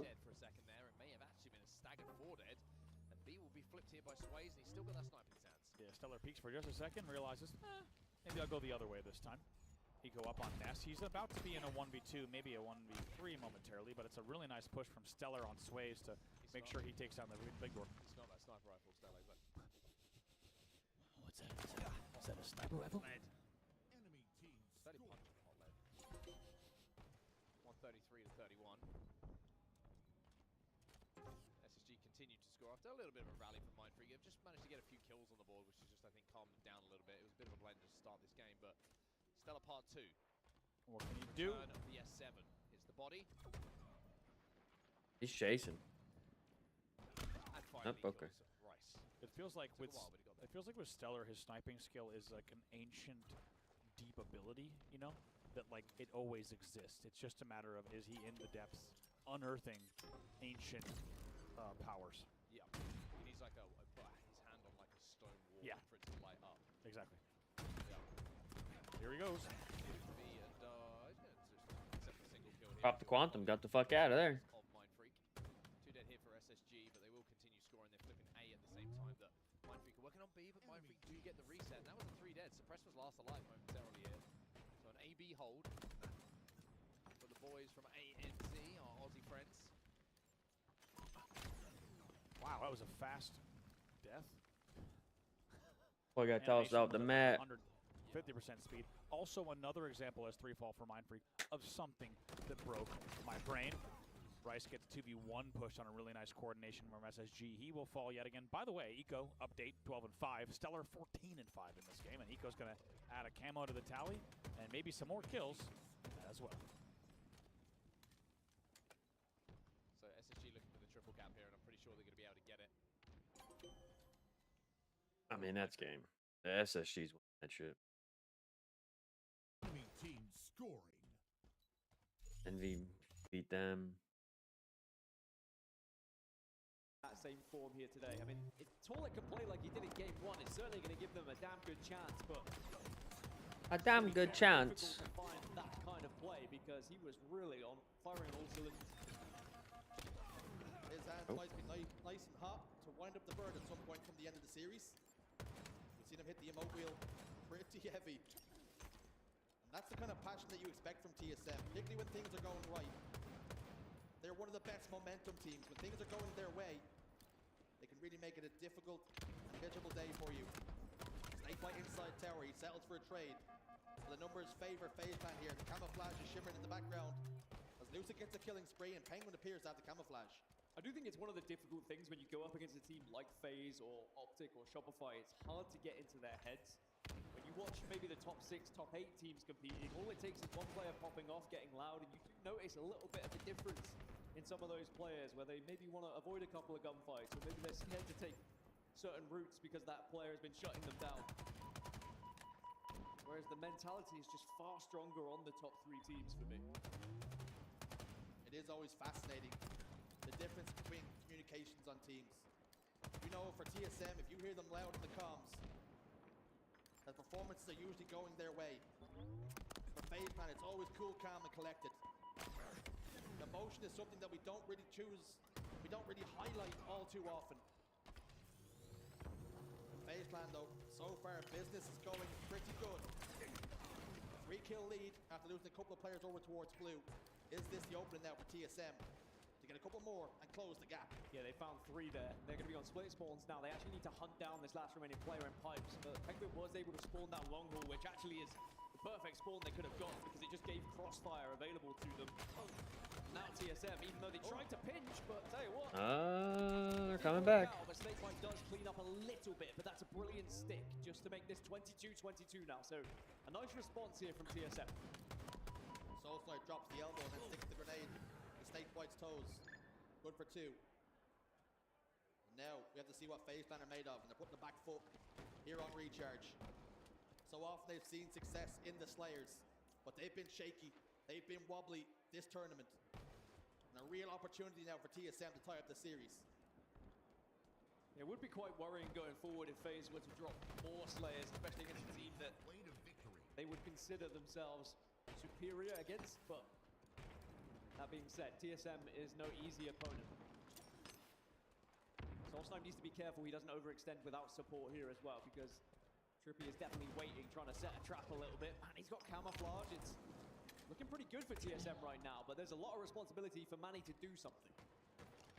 Manny's lost a couple of teammates as well. He's lost all 3 of them. Now he's got to play this one patiently. This only burns into his camouflage. He's got to try and isolate a player here. He's managed to do so with Trippy. He's let him slip by, and he's communicated it now to his teammates. But he's getting all this information, but he's not able to put down any damage. He's just watching his teammates die as he walks around. He's just literally walking around the map, just seeing the kill feed going in favor of FaZe Clan and not really being able to do anything bar give information. But the information was arriving, but it just wasn't enough for TSM to actually do anything with it. Because once they knew a player was coming around the corner, the kill had already been had. The only benefit is Manny has been able to find himself in a position where he is behind enemy lines here, so it does eventually pay off. Sadly, it was for about 4 or 5 deaths going the other way, but they are still only down by 2. We are going to see a shock rifle in the hands of Manny now. Again, still a lot of responsibility here. 2 and 6 right now. We need to see Manny pick up some kills to try and bring his team up here. Crosshair, train over towards top gold. Open to find a snake. He's wriggled away down the stairs. Penguins long haul. FaZe Clan happy to slow this one down. Manny finds one. Lines up Trippy, but the headshot just missed. It was enough to tickle the shields, and that will mean Trippy will force to back away. Manny now will look to take top elevator control.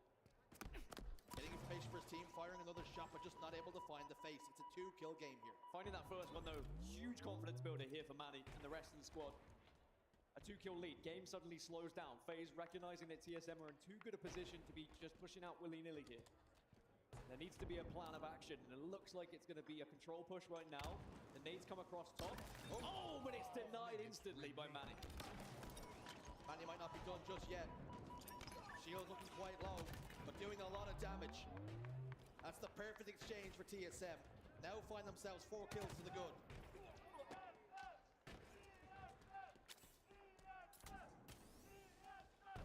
Rotates now towards Whirlpool. Snakebite bides his time over towards Long Haul. Not interested in stepping out for now. Engaging with Soul Snipe. Manny just waiting patiently. Team nearing victory. The players and the fights are not coming his way. He's got to get a little bit more proactive with this weapon. Penguin spots him out, that information is passed along, and Manny falls with the shock rifle, but still a 4-kill lead. It was such an important shot that Manny hit, by the way, for that push. Had he missed that, it could have been an entirely different scenario here for FaZe Clan. They might have found themselves tied up, they might have had control. But it's all ifs and buts after a shot like that is popped. Speaking of popping, Snakebite has popped the camouflage and maybe has a chance to try and rescue this game because it's slowly slipping away from them here. TSM only 7 away from tying up this series, and it would be 3 Slayers in a row FaZe losing here. Camouflage no longer a factor in the map. You can see Snakebite tried to be a little bit more proactive than Manny did in the past, but in the end, it was only really good for 1 kill. 4 kills now, all that's required for TSM to tie up this series. For FaZe Clan, they're in big trouble. They're going to try and hit the tower, 3-man push. Somehow, some way, a trade is given for TSM. Surely TSM can't throw this one away now, right? Only 3 more required. Drugs in a position where he can capitalize on damage as well. Snakebite's going to fall victim, and now it's just about finding 1 more. It isn't quite there, but Trippy's so vulnerable. Down to no shields, trying to desperately stay alive, keep his back to the wall, and make sure he stays out of line of sight, but only 1 more kill required. Surely they can't throw this one away. All of FaZe Clan over towards tower in blue. Lucid is isolated, Lucid needs trouble. Trippy falls though. And TSM tie us up. 1-1 here. And you have to tip your hat to Soul Snipe. That man on your screen, 1-1 here. He really stepped up in that game when TSM truly needed it. If you had fallen 2-0 down here against FaZe Clan going into games 3 and 4, might have been walking out of this building in top 12, but now there is a little bit of life brought back into this series for TSM. They can use this opportunity to take a little bathroom break, maybe just strategize a little bit and try and plan ahead to see just how they can take this Aquarius capture flag game that's coming up next. But here's the stats on your screen. There is the Soul Snipe game that I was talking about, but all round, I mean, an impressive game from TSM. No one really was a weak link. We saw, even though Manny doesn't have the stats there, but played an important role. Even though it's quite funny to watch him walking around with camouflage, watching his teammates die, but Had he shot a little bit earlier, he probably dies as well. And just giving that extra little bit of information and being behind the enemy for that one moment, that one spawn, it kind of turned things in TSM's favor. So while statistically it's not going to be up there, there were still important plays being made. Speaking of players who struggled in that Slayer, all eyes on Trippy. Just the 4 kills and the 12 deaths. Did have 9 assists, so involved in a lot of gunfights, but his damage 600 less than the rest of his team. He's called Big Game Trippy. Unfortunately, right now he's been found wanting, and he needs to bounce back himself as well as FaZe Clan. Yeah, I don't think FaZe Clan will be too disheartened just because of how the Slayers have been going today and how they played in that first game. They know that objectively they seem to be a little stronger than this TSM roster, but my worry is with how they have been slaying TSM, I mean, they can just start to actually turn that into a little bit of objective work, maybe an extra flag cap also here. They might find themselves 2-1 down here, FaZe, but at least they have the fallback. It's almost a safety blanket of Stronghold's live fire with how good they've been at Stronghold's live fire so far this season. But then if it does end up there at 2-2, suddenly you start to scratch your head a little bit and you're saying, hey, we could have another game 5 here. It's another Slayer, and we've lost 3 on the bounce on main stage here. Then you question where the mentals go here for FaZe Clan. Taking a look at the elimination bracket, how things stand at the moment. As you can see on your screens, our featured match, FaZe Clan against TSM, still in the balance. Elsewhere though, Envy taking down Akave Esports 3-1. They push on. SSG take down Mindfreak. That's the end of the road for Australia. And they will be facing up against Luminon, who got the better of Unreal Nightmare in a clean sweep. There are no easy matches in this elimination bracket. It's dog eat dog down there, Dan. Well, there's FaZe Clan fans of all ages in the audience here at the Halo World Championship, and they might be getting loud to support their boys on the main stage here in this next game, because suddenly TSM, they have the momentum alongside them. I will say, just touching on that bracket as well, I mean, massive congratulations to Mindfreak reaching top 12 at a Halo World Championship. Not something we've ever seen an Australian team do. Luminon versus SSG. Loser goes home at top 8. That is 2 incredible teams who both have the potential, in my opinion, to push not just top 6, but top 4 as well. That is going to be a big, heavy hitter of a game in the elimination bracket. And it's crazy, Dan, but just the way the pool's shaped out, Mindfreak maybe count themselves rather unlucky to come up against SSG, a team that finished top 4 at Charlotte. They're playing them just to try and make it a top 8. Unfortunately, they fall by the wayside after giving it as good a go as they possibly could have. But back to our series on the main stage. FaZe Clan up against TSM. If you're just joining us, it's 1-1, and we're heading towards Aquarius capture the flag. TSM winning that Slayer, and like you say, Dan, momentum may be shifting a little bit on their side. TSM do have a better record on Aquarius capture the flag, but we have seen FaZe play more of it. They're 3-4 at the moment so far this season, whereas TSM are 2-1. Players to look out for though, Snakebite and Torlik. Now we've not necessarily mentioned Snakebite and how good he is enough at what he does, because he's not always the one who stands out statistically. He's not always the one who's highest on the KD. Sometimes you get overshadowed by the likes of Trippy who comes in, or Penguin comes in objectively, but it's the consistency all round from a player like Snakebite. You can trust him to do any job, whether it's just leading the team, being the captain that he is, being the general, whether it is doing the objective work. Sometimes he will be the one who steps up for the KD. But when it comes to CTF Aquarius, he seems to be the main man who really sets this team from the rest when it comes to this mapping mode. There was a video package that we put out yesterday where FaZe Clan, Snakebite's teammates, they were all talking about him, gassing him up, calling him essentially the perfect teammate and how much they love to play with him. We speak about it on the desk, we speak about it on the analyst desk. He is the perfect player to have in a position whenever you need to try and win a game. No matter what is required, Snakebite can be, and most often is your man to do it. But CTF Aquarius on the horizon with game 4 looming large for TSM. This one is just as big as the last one, Dan. Yeah, who is going to be the main man? Is it going to be Torlik? Is it going to be Snakebite? Snakebite averaging a 1.48 KD on CTF so far this tournament, which is certainly an impressive statistic line to go alongside his name. Torlik at 1.2 KD. Still pretty good considering the teams they've been facing up against each other. This game's going to be a reset though, so it's going to be a little bit more of a wait before these teams can get into game 3 here. Now, capture the flag. We've seen Aquarius go in favor of FaZe Clan time and time again, and how many times have I spoke about Penguin and the way he moves that flag? You know me, Shurs. I'm a flag runner. I've always has been. You take me back to Halo 1, Halo 2. I just love getting in that base, pulling a flag, and seeing how fast I can get it home. But you need the support from your teammates to do so. If you blink your TSM here, you see that flag move and it's Penguin, it could be halfway across the map before you've even opened your eyes again. And you think Dan might be joking about how affectionate he is when it comes to flag running. There was a montage put out from his team in Halo 3, and his teammates were hitting shots, no scopes. Dan's highlights were running flags in. So he is not kidding when he says just how much he appreciates a good flag runner, and Penguin is exactly that. But Dan, perception is reality. Statistics don't lie, and you're saying this one's a close one, maybe just favoring TSM. Stronghold's dominant for FaZe Clan. So we can theory craft and we can push our minds to Slayer Origin. And how oftentimes FaZe Clan find the answers, they find the response when they find themselves in these big matchups. And for TSM, they sometimes have the capability of falling apart. Yeah, and I mean, TSM, Origin, Slayer, they have a better record than FaZe Clan when it gets to that Game 5 as well. So if they could just take one more here, it does kind of start to teeter their way a little bit. And then you start to think about the possibility of FaZe Clan eliminated at top 12, which is not something anyone would have had on their bingo card coming into this event. Especially considering the performances that FaZe Clan just had against Shopify Rebellion. But you think about the ups and downs of Halo Infinite.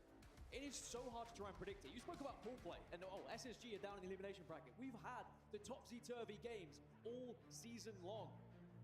The entirety of Halo Infinite has been unpredictable. TSM, they take OpTic to a Game 5, and then they get 3-0 by Complexity, but now they're here against FaZe Clan, looking to try and push them as far as possible after FaZe just went to Game 5 with Shopify Rebellion. You'd be a brave person to try and call where this tournament's going to go, where this series is going to go. For one of these teams, come the end of this series, there will never be VOD review. Your season is over. All the things you worked on building up to this point to try and be the difference maker, whether it be an opening break, whether it be some clever way to grab a camouflage, it all comes down to this. Capture the flag on Aquarius will be our swing game in the series. One of my favorite swing games to have as well, because it can be very back and forth. You think you're in control, you're a couple of flags up, and then just like that, someone steals a flag away, sneaks into your base, and they found a way back into the game. There's a lot about control and momentum here in Aquarius Capture the Flag as well. And of course, about the camouflage, which Snakebite is going to have first dibs on. Flags out. The real question is, can Snakebite find some enemies here? Found one inside the engine. Soul Snipe spots him out. That flag was tossed out of his base. Soul Snipe forced to back away, down to no shields. FaZe Clan down 3 members. Although the opening break heavily favored them, and if there is going to be a criticism of FaZe, sometimes their opening exchanges on a map are not so good. And having said that, TSM threatening to push one in here and break the deadlock. We're opened up. TSM one to the good. Damn. Earlier I said there would be no thought whatsoever in FaZe Clan's minds that they would lose this series. They come into this one, the expectation, we win this one. It might not be a 3-0, but we should be progressing through this bracket. But one thing we've learned in Halo Infinite and at this tournament is you cannot count anyone out. The competition's so fierce. And TSM showing and proving exactly like that. Colic playing defense, firing out his window of the base. Rolling down the window, rolling it back up once he's got the kill.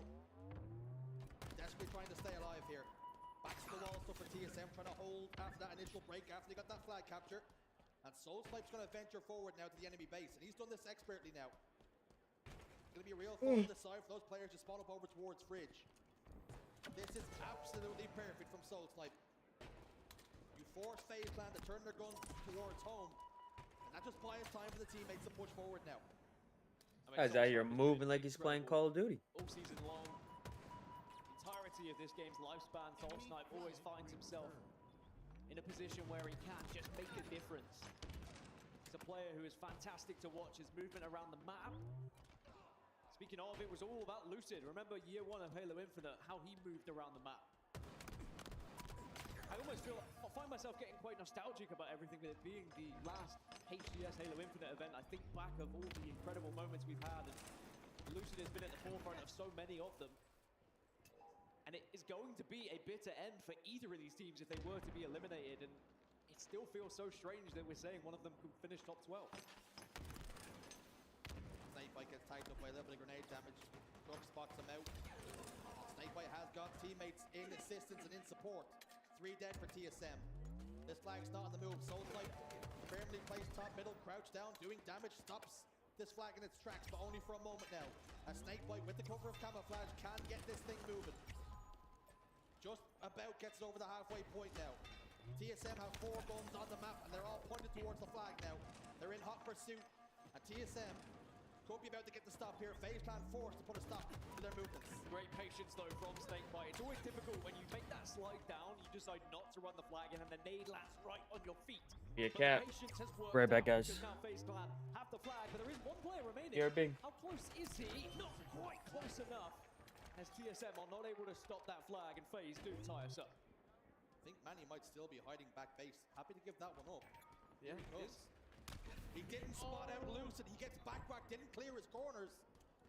That's an easy, almost a gimme for Lucid. Tolic's position top middle. Lucid gets that information. Drug perceives a little bit of damage, and he's forced to back away. Tolic then, bottom middle. This stop is good. 3 dead for FaZe Clan. But this game, it's nervy. Both teams may be feeling the weight of expectations. I feel like Lucid had more time to do something with his life there. Last Alive got quite aggressive, but he had already seen no one was going to be really pushing behind him, so he probably could have waited just at the top and recovered his shields. You know, you can never really be too mad at aggression, because had he slid on through, was able to get a grenade and a kill, maybe touch that flag, could have been a different story. So hindsight is always 20/20. Trippy heads into the closet, clears out 1. Continues to drive forward. Gets behind Drug, but Penguin didn't really need the assistance in the end. Soulslife behind enemy lines once more. He's been doing this time and time again. He slipped through. This time the difference though, FaZe Clan know exactly where he is. They're happy to leave him there and take this 4v3 up the map. A perfect kill for Trippy. Drug answers back, and now Soulslife could become a bit of an issue. Snakebite with the camouflage. Again, Soulslife tries to disappear. This time, unable to do so. Snakebite with the camouflage will now send this one home. And FaZe Clan, barring a miracle, should be able to get this one in. Penguin steps up to the podium, slams it home. 2-1 now for FaZe. You cannot be allowing Snakebite this much freedom, this much camouflage. If you give a player like this that kind of advantage where you are literally invisible on the map, you are going to get punished over and over again. His positioning is already good enough. You give him the freedom of walking around the map without being spotted, yeah, you're going to struggle. So we need to see more setups from TSM, and whether that's just taking a little bit more time when that camo's coming up, perhaps positioning yourself in a different kind of spot. But you've also got to put it down to how FaZe have been playing. They've been timing their pushes excellently, and now Trippy's running another flag. Trouble on the horizon for TSM. They need to try and get the stop here. They're emptying their pockets. Grenades are landing at the feet of Trippy, but he waits patiently for them to empty them. Tolic forced to back away from his engine, go front base instead. Take a different point of contact, a different line of sight. A couple of players get traded out. Penguin and Soulslife fall. Tolic goes down. Numbers advantage now for FaZe Clan. And as they drive this flag forward once more, TSM do not appear to be in a situation to stop this one. Gunfire will come, grenades as well. Oh, and here comes the TSM push. But it's been delayed just enough. Trippy slides home. Trippy touches base. Trippy safe. 3-1 the score. That's what we like to see. Bravery when you need it as well. How many players would have been hesitant in that moment, worried that you send it in and you go down, but he trusted in his teammates, trusted in his position to get that flag in, and how important could it be for FaZe Clan in this game? They now have a little bit of a cushion here. A 2-flag lead, and then Snakebite instantly turns offense into defense here. Does get taken down, but he's able to stall and allow the rest of the team to spawn up so they can stop TSM from having too much control. Lucid spots out 1, gets a second on the Soulslife. Plasma Pistol does hit him, takes away his shields, makes him much weaker for Manny. Penguin waits patiently top middle, does 1 ticket damage to Manny. Drug also lines into the crosshairs of the Penguin. Manny forced to put a stop to this one, back away. There's so much presence on the map from Penguin here. The issue is all of his teammates have fallen around him, and he desperately tries to stay alive here. Tolic heads back towards the base and gets the pick. This should be a response for TSM. Camouflage for Druk as well. Soulslife makes it up the shroom stairs. Waits patiently. Soulslife fires from base to base, from port to port. Trippy is there. Grenades go down. Soulslife forced to wait. Trippy slides in once more. Gets the touch. Gets the pull. Keeps this one alive. And is not going to get this one in too comfortably. Penguin gets the kill from top middle. This one's not done just yet. And FaZe are not willing to give it up without a fight. It's so scrappy at the moment, but FaZe are doing fantastically to shut down TSM. Every single time they send someone in, there is a member of FaZe waiting, and now Lucid tries to send it home here. And TSM have got to be careful here, putting so much resources into this flag. Two members of FaZe still positioned there. And now it's for someone on TSM to make the same play. They do. 3-2 the score. And a couple of slays go their way. 3 dead for FaZe Clan. So now all of a sudden TSM can take back control. I mean, that was a lot of resources from FaZe Clan to try and stop that flag. A lot of energy, a lot of time, a lot of map presence that was given up to try and keep that 2 flag cap lead here. And it means that TSM off the back of it, instead of suddenly being under pressure, they have the advantage again. They still have map control. Only 3 minutes left, and naturally now FaZe Clan have to turtle back because they have no presence on height. Penguin's going to be the first target here, and he's going to get absolutely swamped. Trippy tries to come out in support, but again, he's going to be called out, and now TSM looking to try and punish. FaZe Clan are desperately trying to weather the storm. 3 go down.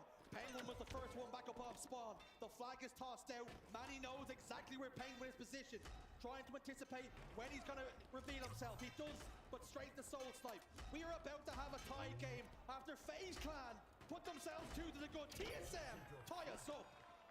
I mean, the amount of ups and downs we've had, not just in this series, but in this tournament so far, is insane. And it doesn't look like TSM want to slow down anytime soon. Drux running another. Soul Snipe's taking down Penguin. 3 are dead for FaZe Clan. And just like that, TSM are about to take a lead here. A complete capitulation from FaZe Clan, allowing 3 flags go unanswered, without reply. We spoke about how much resources they put in to try and make that stop. And it's come back to bite them in the backside, as now TSM 1 away from winning the game. And I spoke about the bravery from Trippy on the other side. It happened exactly the same situation for TSM when they were under the cosh there from FaZe Clan. Someone just was able to take the game by the scruff of the neck and throw that flag in. And the momentum that was projected off the back of it was insane for TSM. But now, how do you play this? You have the lead. You have 1 minute 45, but you have momentum. Do you try and close this one out with a flag of your own? Because if you start to back off, if you start to turtle up, it will invite that pressure to FaZe Clan. But that is a good denial of camouflage from Torlik, and he stays alive. Vengeance bottom middle, grenade spins up, takes down his shields. Penguin waits patiently, trying to spot him out, and he gets the kill. Penguin is so good at that. We spoke about how good TSM are with a bit of confidence, with a bit of momentum. And you know they are starting to believe. FaZe Clan have been wobbled, they've been rocked. But this game's not over just yet, and they're the ones laying siege to TSM's base. It was Morpheus who said it about Neo. He's beginning to believe, while TSM may be beginning to believe that their road will not end here in Seattle. Maybe they can take down the Giants of FaZe Clan. 55 seconds, and they might be able to find themselves at least up in this series. Whereas FaZe, what have they got left? What's the play call here? At the moment, they're just being swarmed over and over again. TSM hunting down FaZe Clan. 3 members of TSM all over on the same side of the map here, on this P side. And they're happy to hold what they have. Invite the pressure on. Lucid over towards the shrooms there, settles for a trade. But FaZe Clan have got to go here. 30 seconds is all that separates TSM from going up in the series here. 2 members of FaZe inside the enemy base. Snakebite goes down. Penguin's in massive trouble as 2 members of TSM collapse from behind. Tonic gets a double kill and the killing spree. Time will run out. Time will dwindle down. And TSM will go up in the series here. 2 more seconds. No one's going to be able to touch this one. TSM suddenly find themselves a game away from sending home FaZe Clan at top 12. That was the most important game in this series, especially when you look at what's coming up in map 4 as well. Had TSM lost that one, I probably would have been writing them off and maybe sending them with their bags out myself. But now we have a good bloody series on our hands if we didn't already. And is there a little bit of a seed of doubt now planned in the minds of FaZe Clan here, where they start to think, oh crap, this could be the end of our season here. We could be rocking out at top 12, losing to TSM, who were knocked into the elimination bracket by complexity through pool play. As I said, there is still hope for FaZe going into map 4, with it being one of their better maps and modes. Take a look at the stats and the damage then. You look towards Tolic. 31 kills, 14 deaths, and 12 assists. He is almost single-handedly at times, Dan, dragging TSM over the finish line. An incredible performance. I mean, what a feeling to have a player like that on your team as well. When you can just turn and look and they're suddenly dropping 30+ kills, it gives you so much freedom on the map to kind of do whatever you want. You're like, well, I probably could make a pretty stupid push or a bit of a risk here because I know my teammate is absolutely frying at the moment. I've had the pleasure over the years competing back in the day of teaming with players like that. And it is such an incredible feeling when they are hot. And TSM are now rejoicing in that moment. They are loving everything that OpTic is putting down. But he's not doing it alone. The whole reason he can play like that is also the positioning that TSM are finding themselves in. The risky plays that are being made, the supporting gunfire from different angles. The communication just to say, yeah, OpTic, you are free to take that camouflage. Please go ahead and go wild with it. But now, can FaZe Clan find themselves on their best map in mode back into this series, or will we be thinking the unthinkable here going into this next one, that maybe FaZe Clan could be eliminated? The unthinkable is right. Looking at Penguin, 20 Sundays made, the most of anybody, 16 Grand Finals appearances with a 2.05 average KDA. What an incredible player he is, and we might lose him at a top 12 stage at a World Championship. It is all at risk. That is what is on the line here. And these players, these teams, they would have known it when they started this series, but I mentioned it. I think TSM would have been more worried going into this one than FaZe Clan, but as this series has gone on, the more kills that OpTic's got, the more caps that they've been able to find TSM, suddenly FaZe Clan maybe start to worry that what has been an impressive season, the rebuild of this team, could it fall flat right at the very end? On board with Penguin then. And his tournament life on the line, as are the rest of his teammates. And you know he desperately wants to get a World Championship under his belt. The only player on this team without one. And the rest of his teammates, you know they want to try and secure one for him. And he might be one of the only players in history that is more deserving than any at the moment. He's been to so many Grand Finals, but it always seems to elude him. Losing with sniper rifle, taking control of C here.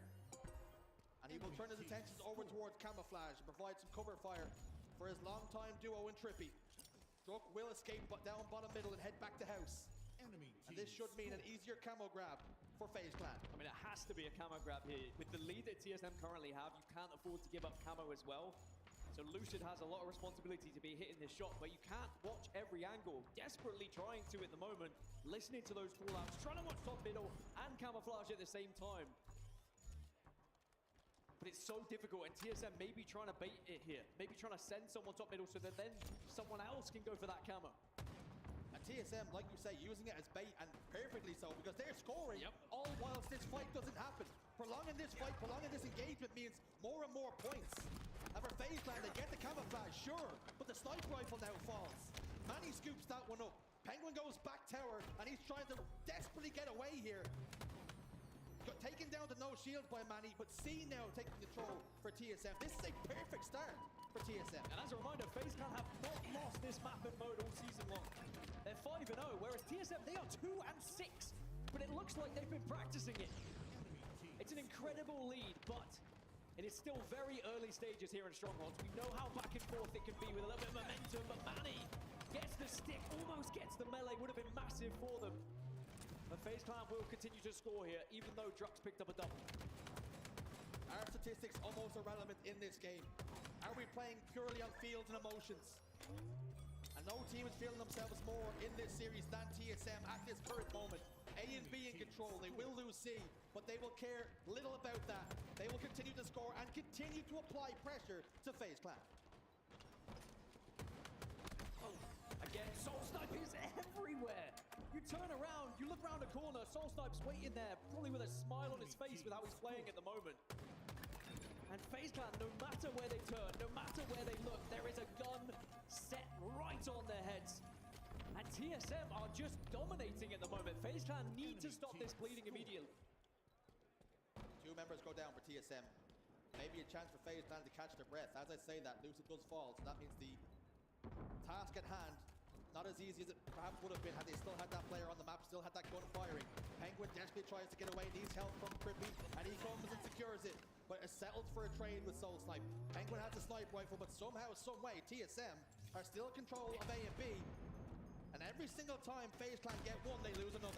This sniper rifle has not had the impact that FaZe Clan would have wanted. They prioritized it, they've made sure they've found a position where they can keep that sniper rifle player alive, but TSM have been able to score all the meanwhile. 4 go down for FaZe Clan again.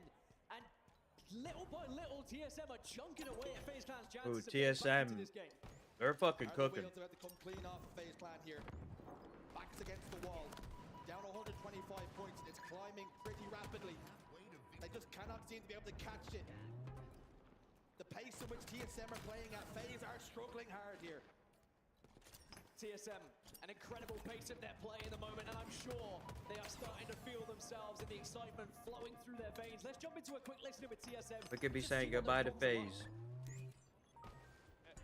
He got me. One tower. Tower weak, Tommy. I'm gonna die here at tower, guys. I died at tower. GG still Tommy's tower with combo. Tommy C with combo. Nice. Good job. I'm trying to watch you, Joe. They don't have snipe, though. Yeah. White wall and nest. Nice. No, cement weak. Nice. Yep, two dead. Front B, pillars. Okay, more than 30. Pillar door. Yeah, live. No. Are we pushing this? Yeah, we should kill this guy. There's Yeah. He could hit the jump. Yeah, he's gonna get out. Right here. Watch out, elbow. Watching top. They're gonna come left, cut side. Mo's here. One shot, nade. Yeah, one's an A, weak tower. Drop. Camo. And a play. Bigger. Nice. One bigger. Yo, he's bottom it. Camo is up.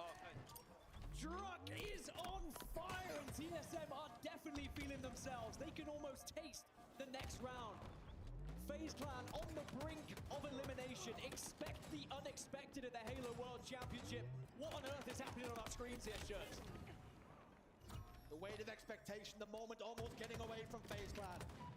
TSM have been relentless, unstoppable at times, and they always seem to have a player in the right spot, but all of a sudden FaZe Clan do seize control. But this is gonna be an incredible hold from FaZe. They have got to find a response here. And there is always going to be a but when it comes to strongholds. There is always that what if. What if TSM slip up? If they give FaZe Clan just an inch, you know full well they will take that mile. And even though it looks like a long old road back into the game right now, FaZe Clan are definitely capable of it. It's definitely not over yet, but TSM are still looking like they're in the ascendancy at the moment. 3 go down for FaZe Clan. More points now for TSM. Yet another triple cap. Yet another snipe rifle going to fall in the hands of TSM. They've lost a couple of members, but Manny pops the shields. And now they can just wait. Snake bite. Takes a peek outside, doesn't like the weather. Steps back inside once more. That snipe rifle just enough of a warning sign. Penguin elsewhere has been taken care of. Traded out. Snake bite loses his face. Lucid gets his skull ripped from his neck. Manny lets roar as well because he knows how huge that is for TSM. FaZe have maybe one last push, one last attempt of staying in this tournament. Their Halo Infinite history is on the line here, and they know full well What up, yo? brink of elimination. 10 more seconds here for TSM. FaZe Clan on the ropes, desperately trying to duck and cover, trying to get that chin Game. away from the punches, but TSM That's game. keep on swinging. Manny, top nest, A and B in control once more, waiting Game. patiently. FaZe Clan step in, FaZe Clan step out. They're going home, and TSM will march on.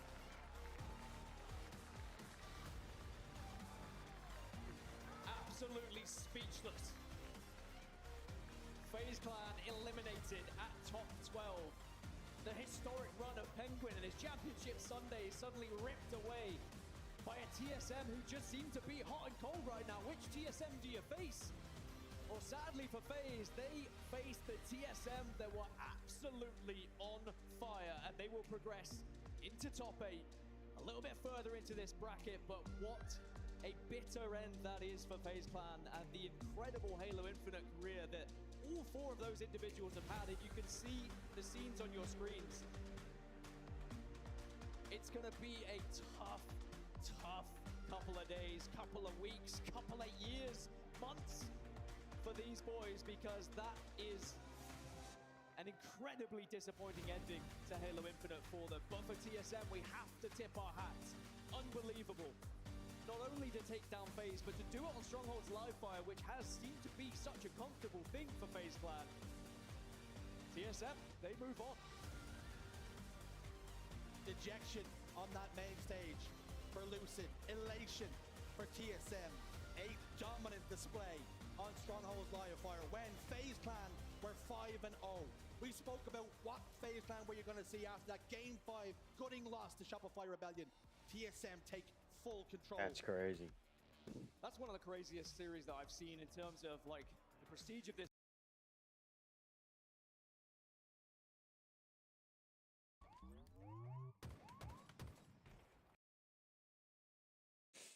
Being eliminated at top 12. We're going to have a lot of upsets here at this tournament. I can already feel it. Beggars belief. I mean, we spoke about what version of TSM are you going to see? The one that goes to Game 5 with OpTic Gaming, or the one that gets clean swept by Complexity? What we seen in that stage was an incredible performance from TSM and from Druk and Tonic, it has to be said. But Blaze has an interview with Druk. Take it away, fella.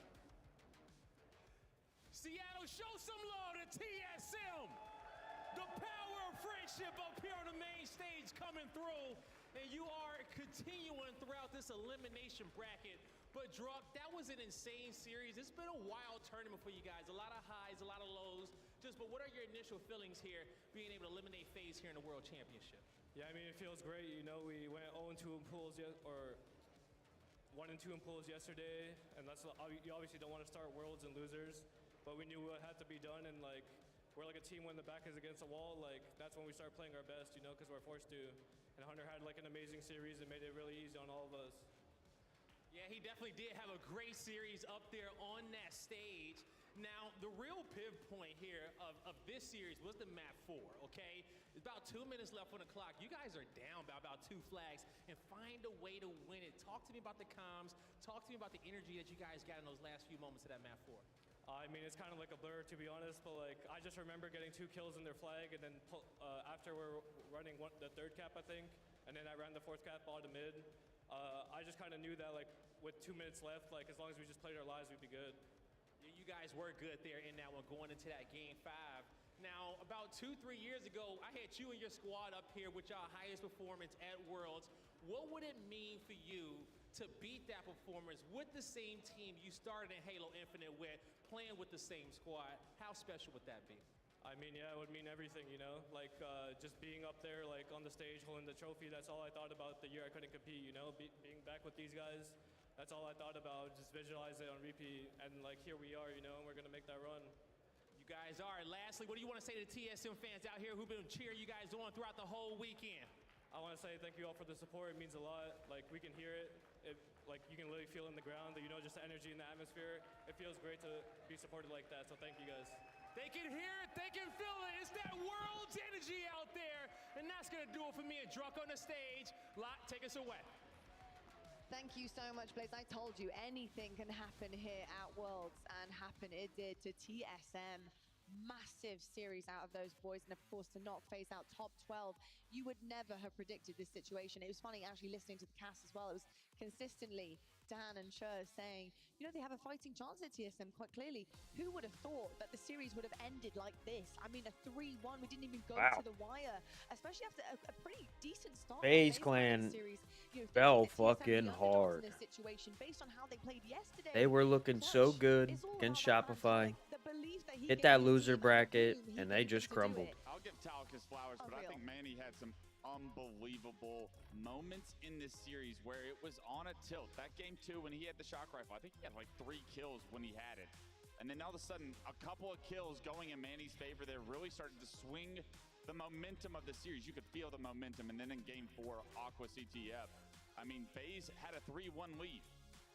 And here came TSM, started making plays, started winning their individual pivs, and then, I mean, FaZe Clan couldn't buy a kill in game 4, and it was perfect from them, from TSM, the entire game, from the start to the finish. Even though FaZe got the early snipe, even though all the these things seem to go in FaZe's favor, the plays were always being made by TSM. When TSM is playing like this, they can beat anybody. I mean, Manny hitting insane shots is a way to take down a juggernaut like FaZe and to knock them into the top 12. That's a statement for TSM. They go against Envy next, but if this team is hot, and if they can ride some momentum, I believe exactly what Drux said. They can hoist that trophy all the way if they can play like that. 100%. This is the TSM we wanted to see, Tony. This is the TSM we have expected coming into LANs time and time again, quite frankly, for the entirety of Halo Infinite, each season as well. When we've had this iteration of the team, this is what we've wanted, especially coming in on a Sunday. They're doing it here on a Saturday against FaZe Clan, of course, in the safety net in the elim bracket. Do you think they can make this run based on what you've seen? I definitely do, and I'm really happy that you brought up Manny West, because he definitely made the plays that showed out outside the stat sheet. But as you saw in the stats in that last graphic, Talik was lighting it up. I said it from year one. He's the best player that nobody's talking about right now, and we need to start talking about him more. Talik is incredible, and he's been incredible since day number one. Congratulations, TSM. I was waiting for a big-time series from Talik, and that was a big-time series. Keeping your team in a world championship and doing it your damn self is what Talik did that series. Unbelievable performance. He was in flow state the whole time. I don't think he lost any individual piz when we saw it on the screen. No, they certainly did not. Let's take a look at the winners bracket, though, and see who potentially could be dropping down to join them if they do continue on this run with Envy, because we do have our semi-final set. Shopify Rebellion versus Complexity, OpTic Gaming versus Cloud9, and immediately these two, again, underdog situations. Who would have thought we'd be seeing Complexity and Cloud9 against these two titans again? I mean, they have managed to beat some of the best that we have had to be in this situation, so we know that they can do this. Tony, when you're looking at both of these, which do you think is going to be the most competitive series in our semi-finals? I'm telling you right now, there's something in the Seattle air, because this has been nothing but bracket busters, and I will say that top half really surprising me. I'm going to go with that one. Shopify Rebellion are fantastic, but Complexity are bringing something different, and you know what? If Complexity are able to really push them to game 5, or maybe pull off an upset, I mean, that would just capitalize the bracket buster that so far Seattle has been. You know what? We have some incredible pro players. Unbelievable what they do on that main stage. But I will say we also do have some incredible talent members too, and what they do on the desk and on the mics. And I just want to say a massive congratulations to some of my absolute best friends in the entire world for their nominations and finalists this year. Of course, we have our very own Clutch, Bravo, Onset, Gaskin. Lads, you are so good at what you do, and you should be celebrated. And I will say, Clutch, it's about damn time that you had your flowers given to you. I'm incredibly proud of you, buddy. I think it was a complete accident, but I'm not telling anybody. So you guys just like let the cat out of the bag, and now it's probably going to be removed. But in all seriousness, it's an honor to work with everybody that we do. This team is incredible. Proud of you, Wes. Also, we do have an exceptional player, as we all well love and know, Last Shot. He was nominated for Controller Esports Awards Player as well of the Year, so a massive congrats to him and best of luck to you guys, and of course our very own Last Shot too. Folks, we're going to head to a break. When we come back, we have plenty more action for you. Shopify versus Complexity. It's going to be a banger on the main stage. Who will come out on top? Any more upsets? That's the question. We'll find out right after the break.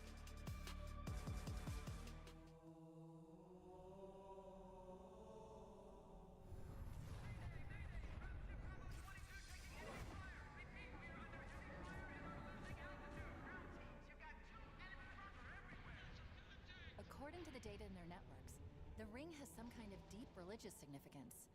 They call it Halo. They believe that Halo is some kind of weapon. What sort of weapon is it? One with unimaginable power.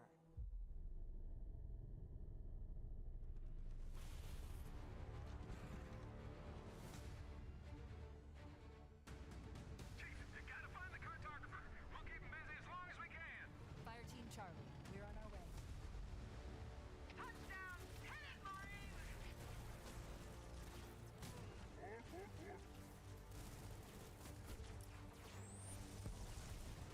Somebody order a warthog.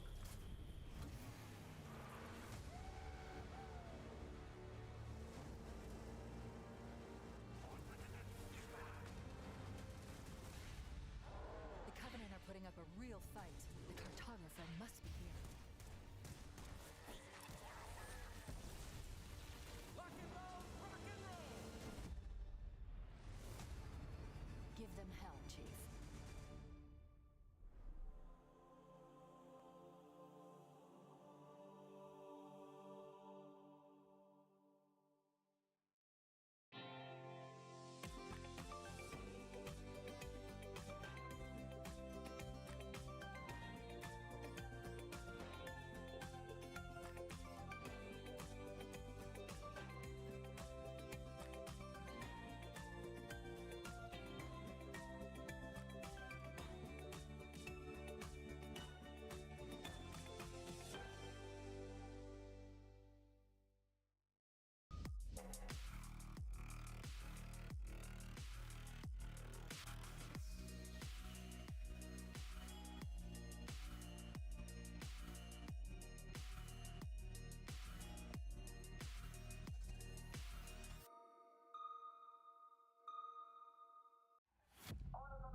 Want more Halo action? Subscribe to the Halo Esports channel for official HCS highlights, behind-the-scenes content, and player spotlights that take you closer to the pros. Stay in the loop with official updates, Halo Esports history, and our HCS and community top 10 series. Don't miss a second. Subscribe now.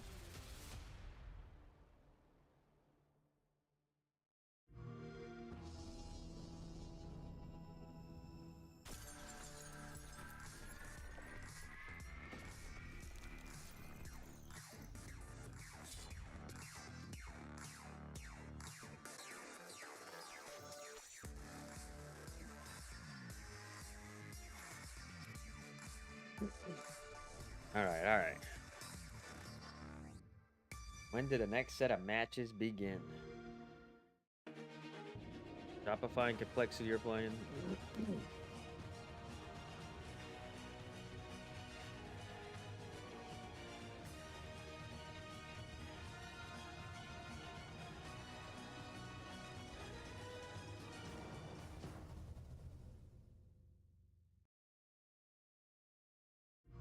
Oh, you're good.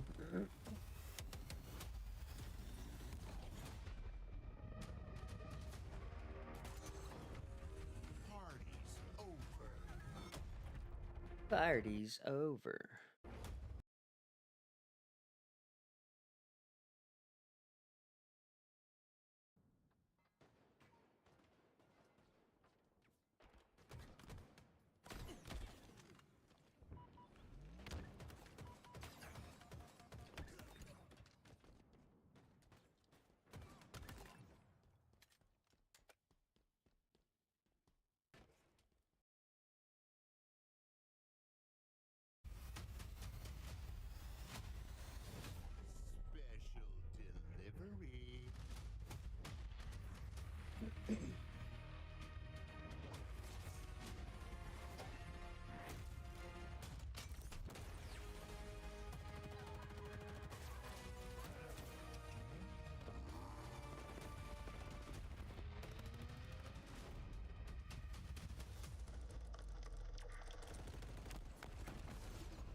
Betrayal.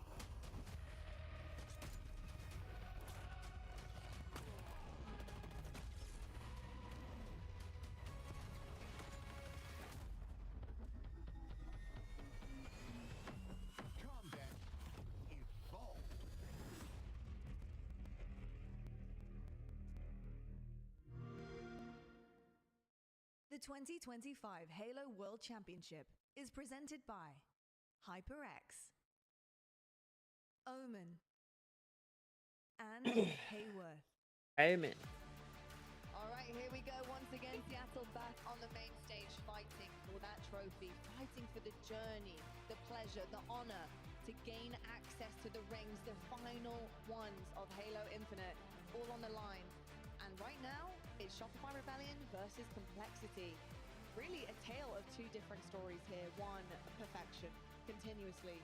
No matter what is thrown their way, no matter how close it gets, Shopify Rebellion, they remain incredibly strong and true to what they believe, and that is that they are going to win this World Championships. And Complexity, well, they've got it together just in the nick of time.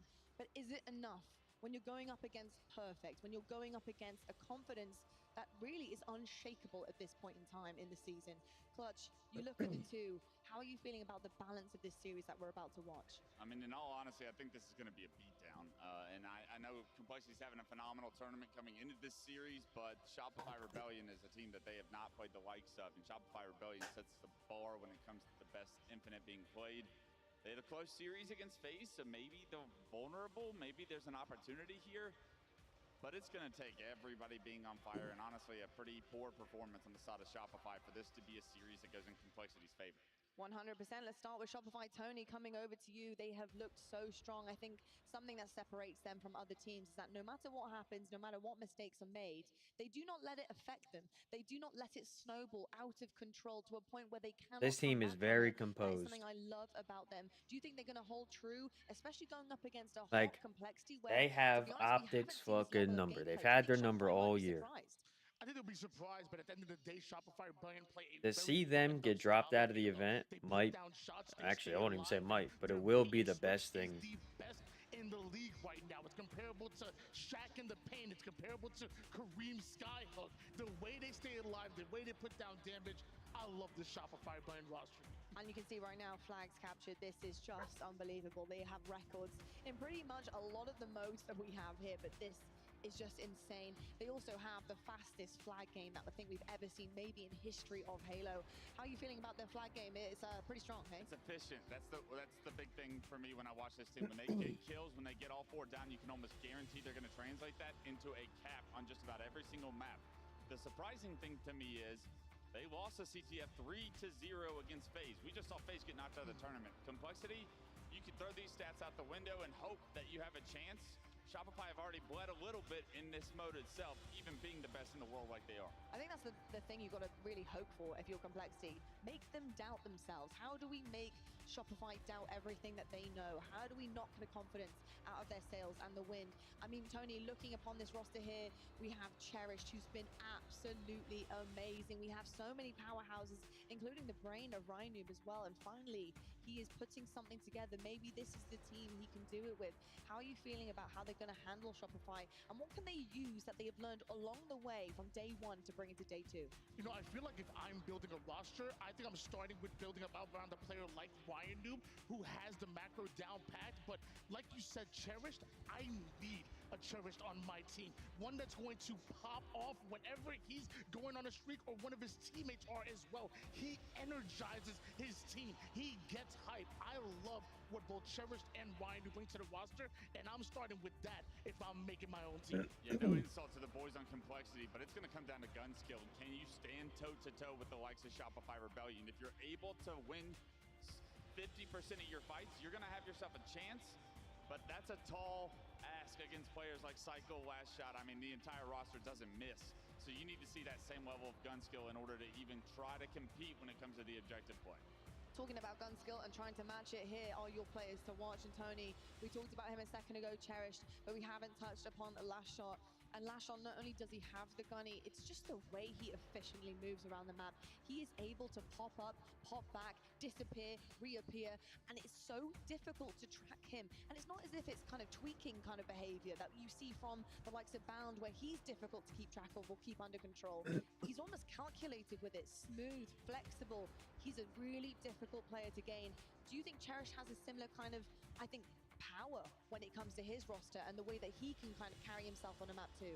Actually, to be honest with you, I think it's complete opposites with the way that they approach the game. Last Shot approaches it with a very fundamental. He puts down shots. He stays alive, picks and chooses his battle. He controls the pace for when he chooses to engage you. It's at the right time, right opportunity, and one that he's going to win. Cherished, he likes to make things mixy. He'll come at you with some different angles, different flanks, and do max damage on the map. They're both very efficient and have a maximum impact for their squad, but they play the game entirely different. I mean, Wes, my eyes on Last Shot right now. He has been performing so well time and time again. It's so consistent, so true, and so strong. You expecting more of the same from this guy? Yeah, I mean, the thing about Last Shot and honestly Cycle that stick out to me, it's so Roll 2S from a point of they hate to die. They are such hard kills. You never see them get perfected. You never see them just get 5. Like, the kill time on them is so long for everyone. It's so frustrating to play against each one of these players. And because they stay alive, they are buying time for each one of their teammates to advance on the map, to involve themselves into the combat loop. So you got to find ways to get these guys dead fast. You got to have predictive grenades that get them to no shield, finish this kill, because the more time that they're buying, the worse it's going to look for Complexity. Well, all right, it is time to go to the main stage. It is the next one for you. Shopify Rebellion versus Complexity. Who's coming out on top? We'll find out right now.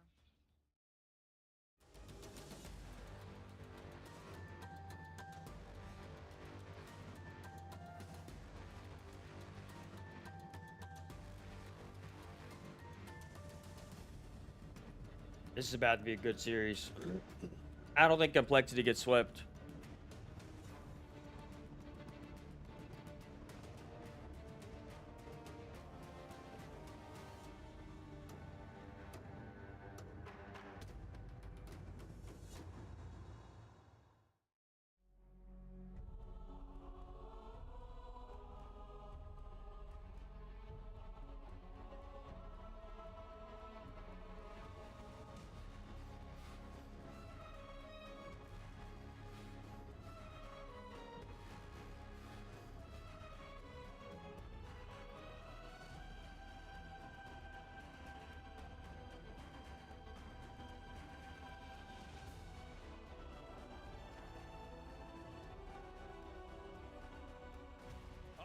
Seattle, it's time for Shopify Rebellion versus Complexity. It's going to be a great matchup. You got a Complexity squad that's playing the best Halo that they've ever played, and Shopify Rebellion showing why they are a team to fear here in the HCS. I'm Golden Boy, that's Walshy. We're going to yap for a little bit as we talk about this game. And Dave, this is looking like a, honestly, Complexity, given what we just saw with TSM and FaZe, you know what I'm saying? I want to put a little magic out there in the crowd. I feel like Complexity are coming into this one, have to be feeling somewhat good with the performance that they've been putting off this weekend. I mean, we've been seeing some upsets. We've been seeing some things turned on their heads. I would say generally, if we went into this matchup, it's so heavily favored of Shopify Rebellion. I feel like Shopify is such a consistently strong team, but anything can happen. End of the year at this tournament is when teams and players are playing their best. Oh, that's right. And you know, you look at the names on the other side there for Complexity, right? We could go all day about what, you know, these Shopify Rebellion players have brought to the table, but my eyes immediately get drawn to the legend Ryan Oob. OG's been in this for a hot minute now, and he's going to be looking to help and lead this team to victory here over Shopify Rebellion. What an achievement that would be for them. TSM already eliminated FaZe Clan from the competition. That's right, your ears do not deceive you. And Complexity have an opportunity here to really show themselves up, to be a team to fear here in Seattle. Let's go ahead and do this, folks. Jumping on board with Royal 2 to kick things off, and Cherish already going to be on the back foot there. Just look at the collapse that's coming through. They're trying to play this one fast, Dave. Well, look at that. That constant aggression there from Royal 2 opens up triple angle. Jesus. Rockets and Cycle has Rocket's flag moving in the hands of Frosty. He's going to have all the weapons. Yeah, my guy's got all the toys to work with here. Cherish trying to challenge him. He's finally going to remove him from the equation. Flag, though, moving across the map. That's a flag cap in record time. Unbelievable. As Shopify Rebellion, they're going to draw blood very quickly. Yeah, first 35 seconds, one cap on the board. Still 2 people. No kills in the form of Frosty and Royal 2 to get that first cap. Just shows how efficient and quick they are. Frosty now managed to get that sniper back in his hands. You know what he could do with this gun. We've seen him put it to work in the past. Oh, this is a cheeky little spot here that he's looking to get onto this ledge, courtesy of the thrust pack, and this is putting a lot of pressure onto Complexity, and just look at the way that they're swarming in the base, and the flag is moving again. They're cutting off all the spawns. They got to worry about Mental over in the distance, but Frosty's got the eyes. He sees someone off spawn. So clinical. Just surgical precision as Frosty and Shopify go in, get the kills. He's always so aware to up the spawns. You saw this from him on Recharge earlier. Instantly looking towards the C-plat for the shock rifle spawn kill. Right there, looking all the way across over at the fountain for the spawn kill. And if you're Complexity, you're going to start the game up. You're like, hey guys, let's go ahead and do this. Wait, we're down 2-0? How did that happen? I mean, they did it within the first 2 minutes of this damn game. It's unbelievable, the speed. And you heard Lottie talk about it before, Shopify Rebellion in these CTF games, they are unmatched. And this is a little dangerous here. You see Complexity, they want to play a little bit of scrappy game. They want to try to flank through and get through. But you have to match that also with some players up high. You can't have everyone going down low. And so this could be disastrous here for Complexity if they keep sending too many players down low and don't contest Shopify for top of the map control. Yeah, and Cycle, of course, is going to be lingering in the back lines here. So this is a thing that's going to have to sit in the back of the heads of the Complexity players here. And it is going to pay off big time. 2 players down. 2 of those players, as a matter of fact, you saw Cycle put shots into. Now those spawns coming in from the elbow side is going to prompt some movement here for the flag from Cycle. Cycle bringing this one across the catwalk, but alternatively on the other side, we saw a little bit of a reactionary flag pull from Complexity. And this is still a little scary here for Shopify because flags are both out on both sides, and then Complexity also got split spawns. They got spawned over in the cave and over on the elbow. So this is a situation that they can fight for this one, rightfully so. Good call for that one. Flag is going to be returned here. Flag now moving. This is looking like number 3, but they're going to get the flag close to the base here. King Nick with the stop. Is anyone there to try and help out? No, it's not going to happen. Frosty gets the 3rd one in there. And just like that, like that, they managed to just absolutely obliterate Complexity to start off the winner semifinals. You know, I was looking at the stat save and seeing where those potentials were going to be. And I was hoping that we were going to see just a little bit more, considering that Complexity have shown some good stuff on Origin CTF. But now, as I look at the rest of the series here, it gets quite dire for Cole as we get into Slayer. And Shopify, they're nasty at that mode. And you always talk, too, when you're trying to get an upset against one of these big teams out there, you want to have that strong start. And like you said, that was just cut out immediately, Gold Boy. Yeah. That instant triple kill from Cycle to kick this one off. The following flag cap after flag you cap, can probably it was play just the whole dominating. In this replay, right? Honestly. That's about 2.5 minutes. You don't got to do the edits, you know? Save yourself the trouble. Play the whole file. Do it like a Twitch streamer. Put no time into your edits. In any case, though, crazy stuff, though. Truly, from Shopify Rebellion. Not all that surprising considering just how good this team is. But we've seen them take it to the limit before. There is a blueprint for how to do that. The problem is, it's how you close it out. FaZe couldn't close it out. A lot of other teams have been struggling to close it out against these guys. OpTic have had some success in the past, but it truly is something to marvel when you see Shopify playing that hard to start things off here at the just showing how strong they are. But we talked about the Shopify flag stats going into this game. Yeah. They're 19-4 in it. They're the #1 team when it comes to CTF in the HCS. Showcase it right there. Luckily, Complexity just kept kind of dust that off. Just say, all right, that one didn't exist. That was I don't know what you're talking about. I never played a CTF Origin game. Yeah. You know? That's what I would in say. it. Yeah, Exactly. that's it. As far as I'm concerned, it's a 4-map series. And the nice part, too, is they can just go right into a Slayer Streets. This is one they know very well. They can play their lives. They're not going to be caught off guard as much. You're not going to see as many kind of down low, ratty flanks. Instead, they're going to have to vie for top control. They're going to make pushes in together. You're going to see a much closer game. And then also, taking a look at this KD leaderboard. We're talking about the numbers, the tiny numbers separating Cherish and Burrow 2 that gets them that #1 spot. They are right there. Yeah, we're not showing 4 sig figs here on the KD leaderboard, but Cherish topping the leaderboard when it comes to KD ratio. So you know he's going to be popping off, playing much better in this game #2. Yeah, I mean, you know, even in that Origin CTF game, like he was the top Slayer for the squad. Not saying much, considering that most of the time they were just, you know, in the death screen having to deal with. It's tough when you can't get anything going. No, you really can't. Yeah. You really can't. But they're going to have to shake that off, as we said before, Dave. Pressure's on here for Complexity. They've had a great tournament so far, but are they going to run into the brick wall that is the e-commerce company, Shopify Rebellion? We will find out. That said, though, for Shopify Rebellion, you just keep that same momentum going, right? You do not slow it down at all. You show that you can get in their face and hit them with a 1-2 punch.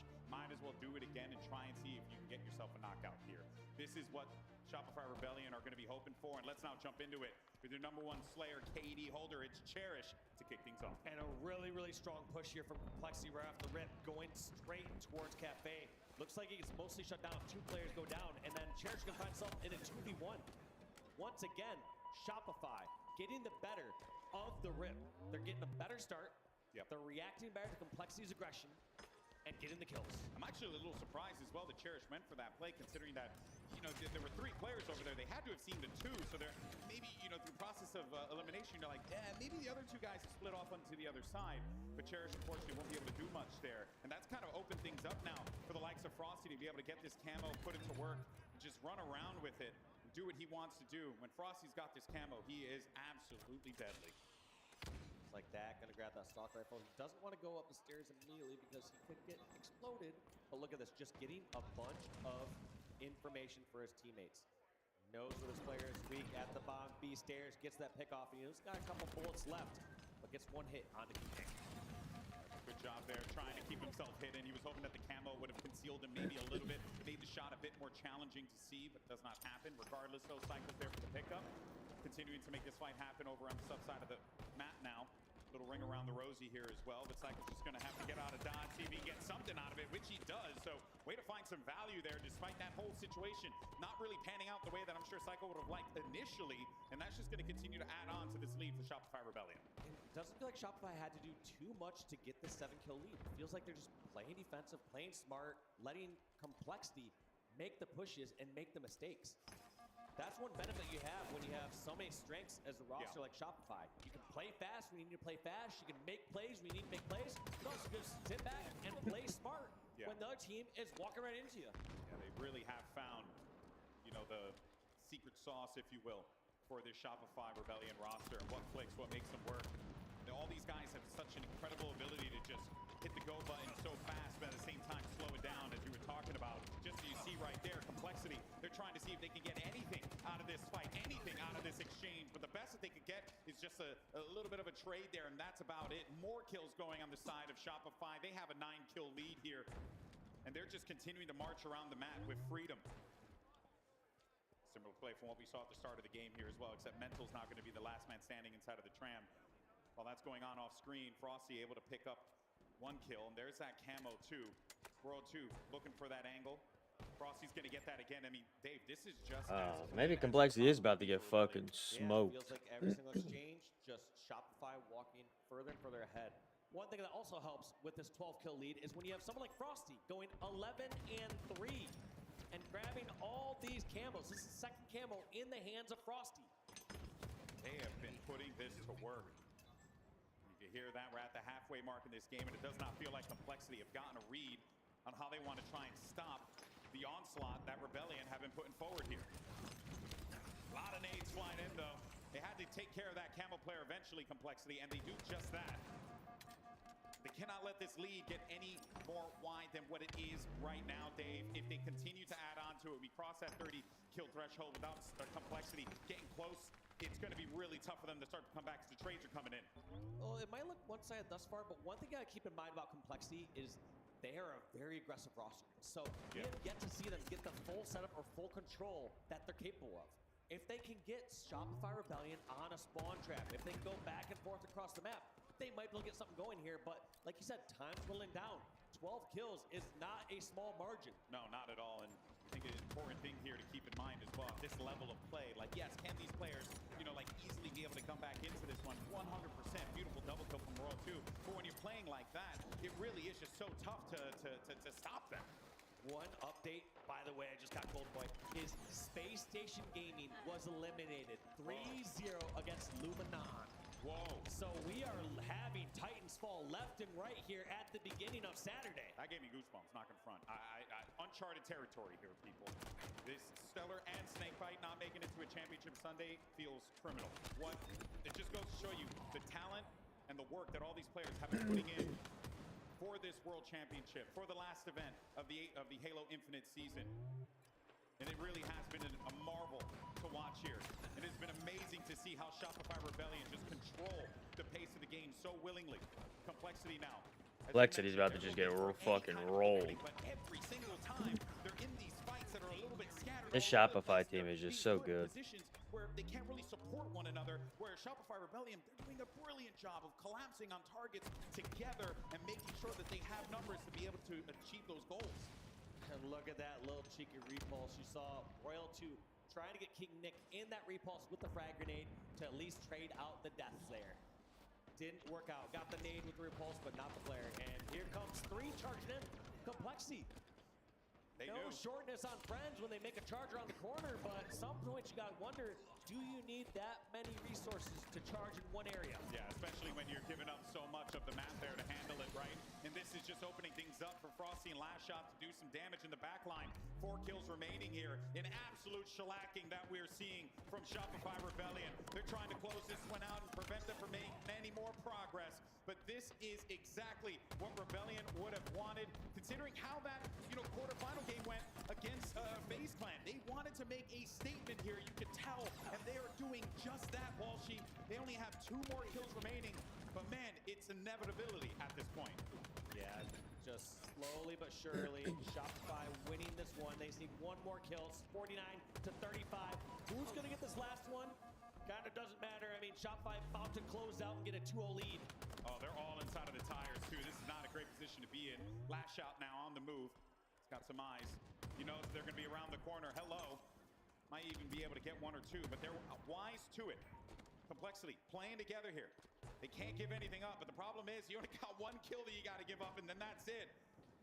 It's a tall task you're asking for these boys here when they've been That's just over. getting handled in map 2. And that is exactly how it ends. Shopify Rebellion get themselves a clean 50-36 win on Streets after a clean 3-0 win on Origin CTF. What the hell does Complexity do to wake up here, Dave? Man, this one is tough. I generally can find some silver linings throughout some of the games where you start saying, all right, they got control during the 20 kill mark and start to get things their way. But I really didn't see too much hope throughout that game number 2 or game number 1. It felt like the entire time Shopify in control. Sure, you saw a couple gunfights won by Complexity, a few moments where they got 2 or 3 down. Yeah. But I don't recall once seeing Complexity get all 4 down for Shopify, having numbers advantage for more than 15 seconds at a time. Even some of the fights that were happening too, right? Like there were moments where Complexity were kind of just forced to have to group up and move together as like just one essence together. They had no other choice. And even with that, you had Shopify Rebellion just collapsing on them each and every time. There was just nothing that they could do to try and spread their resources, get a little bit more map positioning. You're right, they were never able to get 4 down. That was just from the jump, pure Shopify Rebellion domination. Now we get ready for let's see if Complexity can turn this around. You gotta do it here and now. If not, they're out of the event. Series, and I think, I don't want to count them out. I want to believe. OpTic should be coming on soon, right?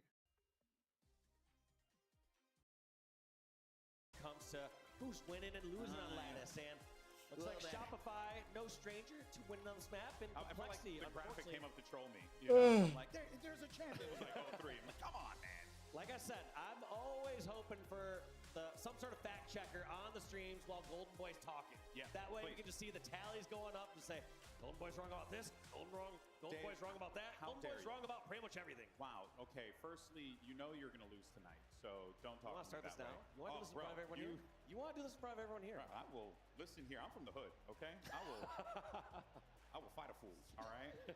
My wife told me I need to win that belt, so I got no other choice, Papa. Okay. Jokes aside, though, let's get ready for this map 3. It's Lattice Strongholds, and you saw the stats there on this map in particular. Shopify Rebellion looking at this saying, man, what a great map. Meanwhile, Complexity's like, damn it, Lattice, 0-3. But hey, there's a time to wake up now to get that win. It is here and now for Complexity. It's just a question of whether or not they have what it takes to to be able to do so, Dave. Yeah, end of the day, though, it's going to come down to these slays. There's no question for me. We talked about objective efficiency on the Shopify Rebellion side. Complexity, going to be incredibly objective efficient.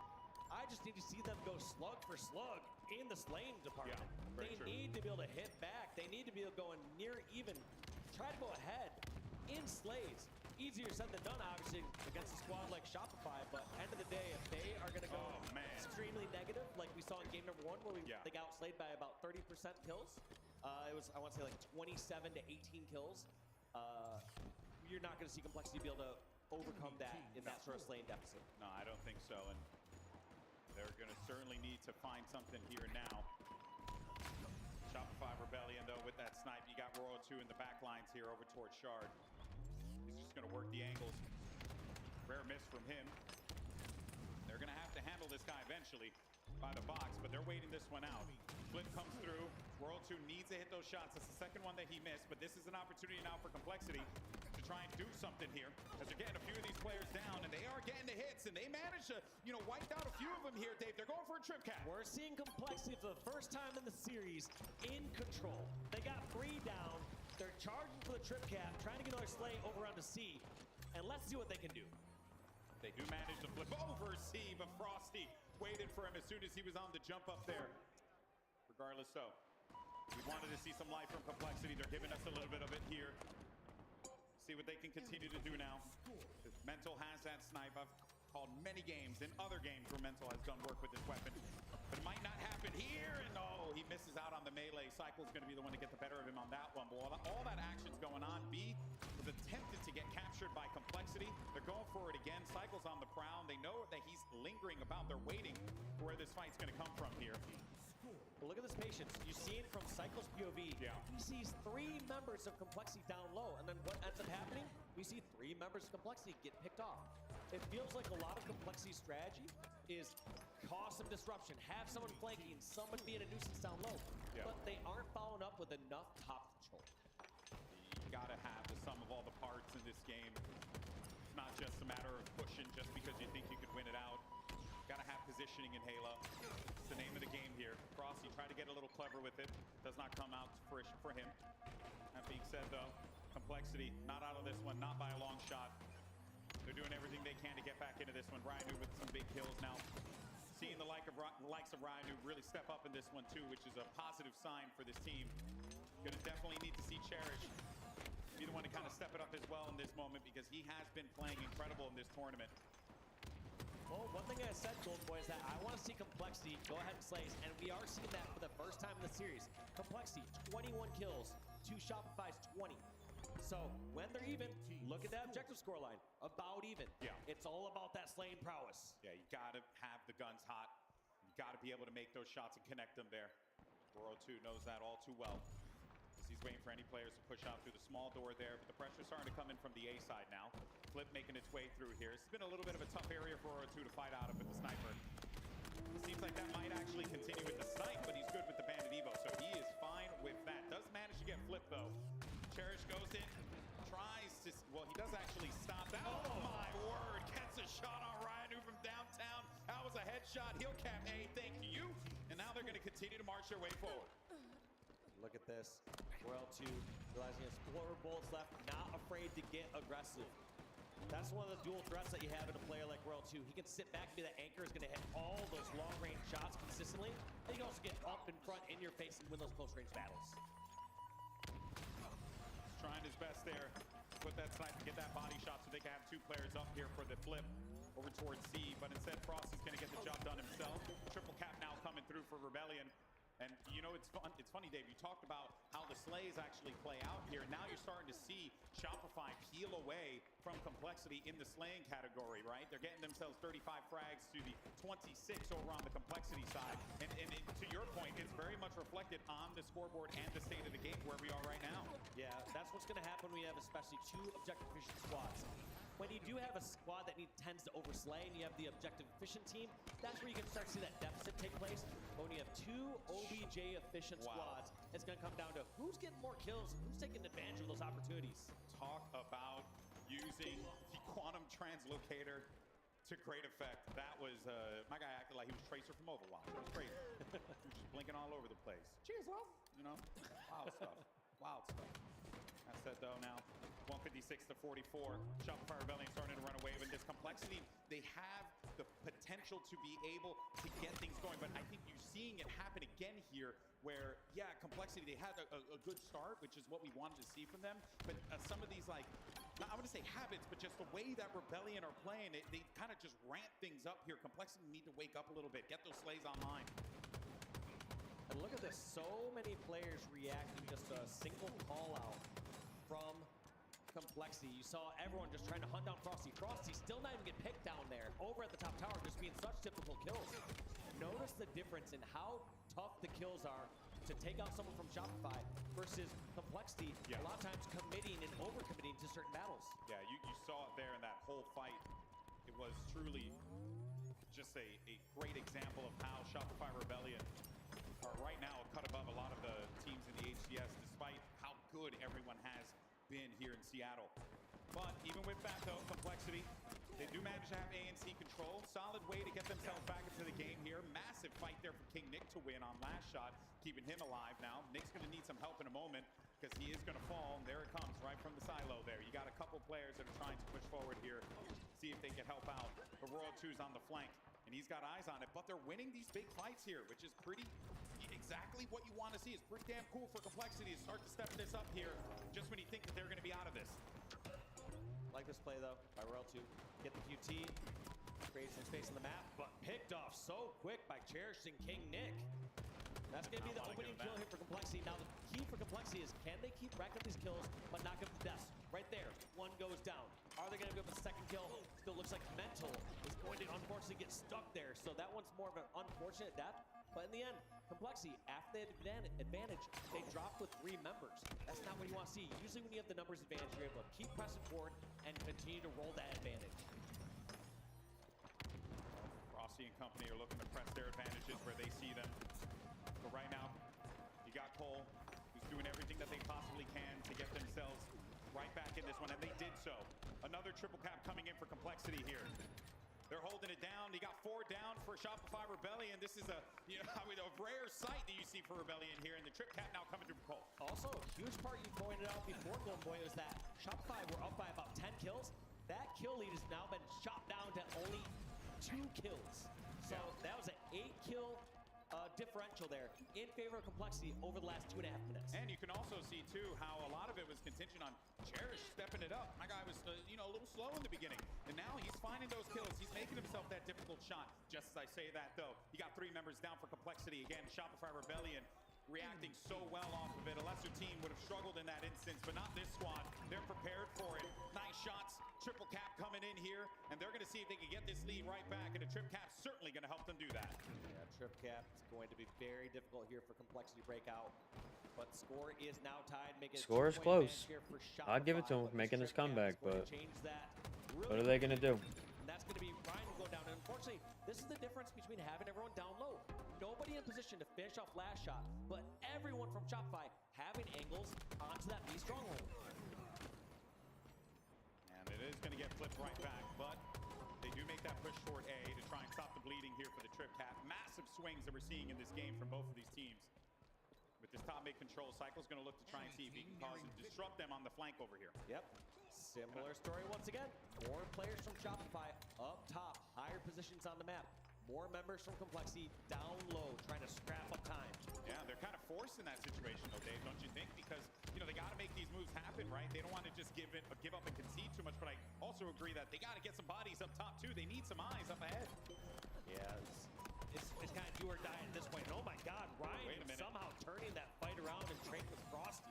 This is ticking down quickly here, but you only got 8 points left for Shopify Rebellion to get this 3-0 sweep. A Complexity not done yet. Gonna hit that 200-point threshold as well. Very well do it here, but they gotta hold this one the entire time, Dave. Very possible for Complexity, but they don't have any room for error. That first 2 kills there is gonna be tough here. Cherish and Mental have to pull something out, but it looks like they both fall one after the other. That's all 4 down for Complexity, and Shopify just have to get a couple more kills to secure this game and the series. And this is a great place to hold here. A and C is gonna make those spawns difficult. That's it. Rebellion march forward in this tournament with a 3-0 win, taking a trip to the winners finals. And they're looking mighty strong. I mean, we're trying to talk about, are they sending statements here as they get into bracket play? Yeah. We saw statements in pool play. We're now seeing it in bracket play. Yeah, but I do want to give some love to complexity there, because as we had noted in that match, right, it really was the story of how the Slays were playing out, and it was so reflected on that. And complexity, they're doing a lot to keep that as close as they possibly could. Do want to give shout out to Ryan, who in that one had a great game, dropped 20, was active from the beginning of the Lattice Strongholds matchup. But they showed, right, like, hey, we can compete with these guys, but it's just the way that Rebellion regroups, repositions themselves, and also, to your point, really prioritizes key points on the map so effectively. That's what leads to their victories. Yeah, it felt like the story I would say from that one, I harped on it a lot during the game, talked about, you know, being high versus being low, but it had to be a couple things. One, in better positions during the neutral game when teams had a 4-on-4 or a 3-on-3. And then secondly, when Shopify started to lose a couple members, you saw them kind of pull up, be in smart positions, set up a trap. Whereas it felt like complexity, they were committed too hard to certain pushes, and they could not reel it back. They would already be out in the open, over near ice, so they'd already be over in the B stronghold. Which kind of was and the theme of the other maps too, if you think about it, right? How many times do we see complexity kind of forced to have to group up together and make a push happen, only to then get stopped by the brick wall of Shopify Rebellion, right? Yeah, stop consistently, but then on top of that, they can't reel that back. They can't say, oh, we're out in the open here, near driveway, we're out in the open here, near ice. How am I gonna back away? It's like, it's too late. You've already committed this far out in the open. You need to make it past that point. Yeah, well, hey, folks, Shopify Rebellion, they move on in this competition. A lot of people have them going all the way, and it could very well be the case here with how they're playing. But we have seen Shopify tested as well, so we know that the field is still wide open here at Halo World Championships. Do we have the man on the street, Guy Blaze, with a person standing by? We do. We have the legend, and he's with another legend. Good friend of mine. It's Frosty, standing by. I got the Iceman on the stage. Get loud for Shopify Rebellion. They are going to Championship Sunday, the last of Halo Infinite. But Frosty, getting to this point, man, talk to me about how proud of you, of your squad, to be able to get here in this fashion on this weekend. Yeah, I mean, extremely proud of these guys. We're playing great so far. I mean, our plan is just keep that up. That's the way we're expecting to play, right? So feeling good for sure. Had a tough round one, but got that out of the way and made quick work of this series. So definitely looking forward to Sunday. Definitely looking forward to Sunday indeed, man. Shopify Rebellion, whenever you guys get to Sunday, you are just lights out. You know, what would it mean for you guys to really go back and hoist a grand championship trophy here with this squad? We've seen y'all do back-to-backs, but to do a three-peat to end off the season, how awesome would that be?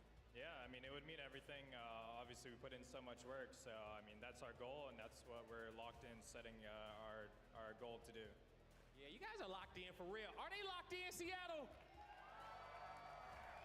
Cool, calm, and collected here on the main stage, but as these fans have been locked in for you guys all weekend long, what do you want to say to them, Frosty, as you guys get ready for another Championship Sunday?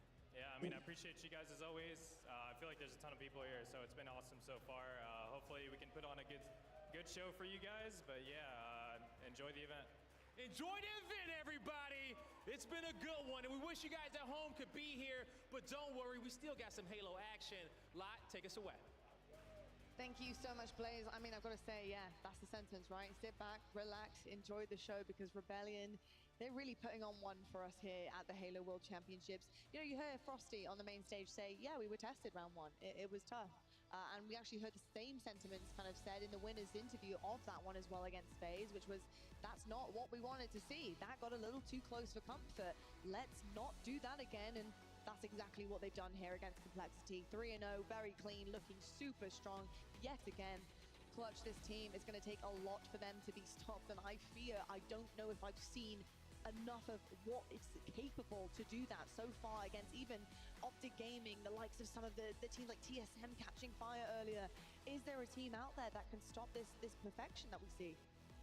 If it's anybody, it's going to be OpTic, but right now Shopify don't have to worry about that until tomorrow. They got the job done so far. It wasn't perfect today, but I mean, they get to walk away from that series thinking, that they are still the best team in the world. That was a confidence booster series. That's exactly the beatdown that you expect if you're a player on Shopify. You want to make slight work of the teams that have no business being here. And I mean, Complexity, congrats to getting to the winter semifinals. We'll see how they rebound in the elimination side, but right now Shopify have got to be excited for World Championships Champ Sunday. Indeed, it was on the side of Complexity, again, there's signs of hope there. I mean, look at this stronghold. It wasn't completely out of hand. I mean, there was a chance for Complexity here to maybe actually steal a whole map off Shopify Rebellion. Tony, what kind of takeaways would you have for Complexity, whether they're good, bad, ugly? How would they now continue forward and push on? Yeah, I hate to put a lot of pressure on them, but I'm looking at Ryan. The first 2 games, it was a 6-20 performance, specifically that Slayer where it was 3-14 when the rest of the team had double-digit kills.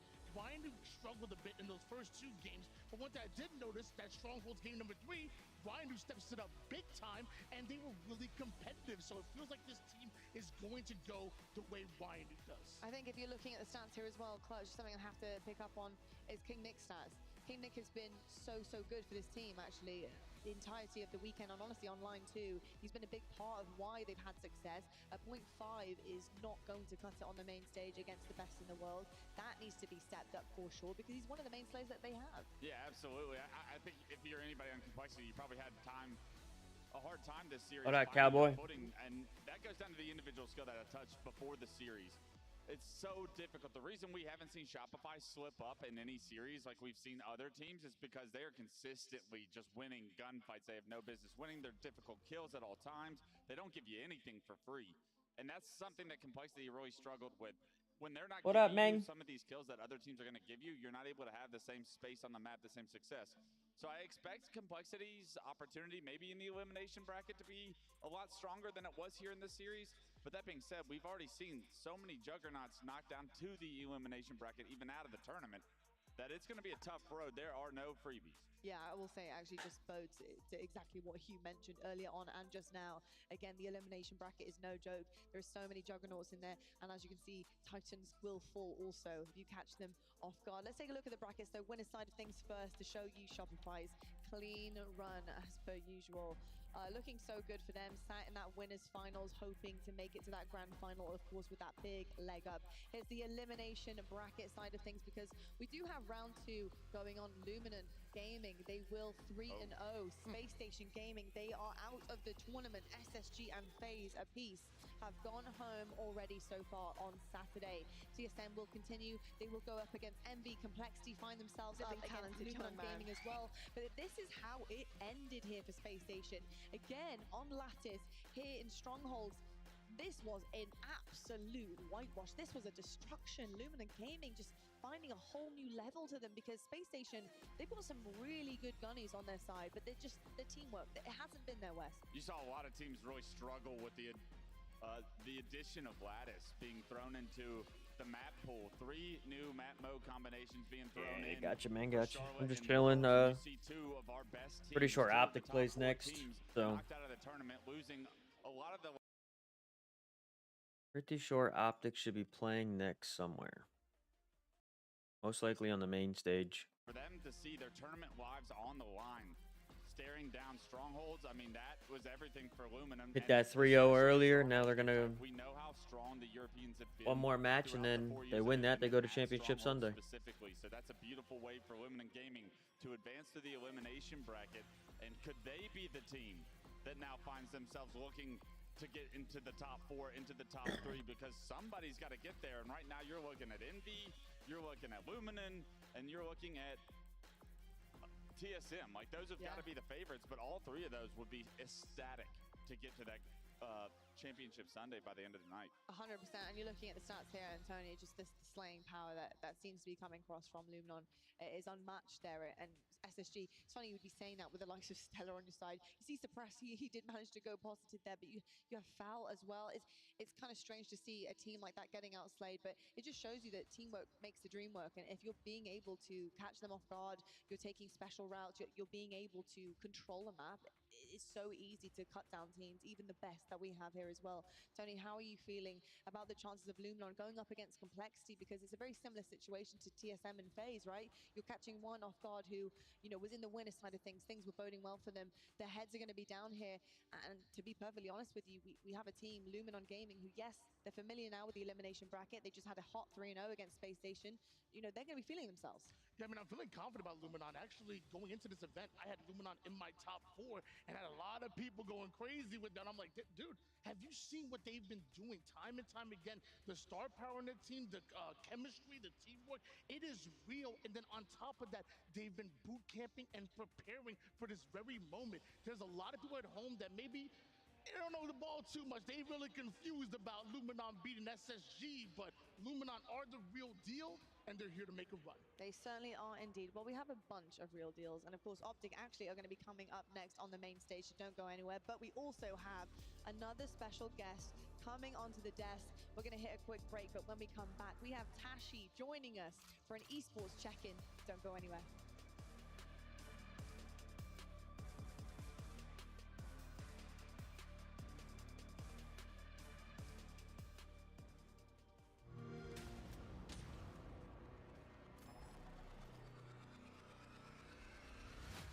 Coming up, OpTic vs. Cloud9.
Yo, Umi, you there?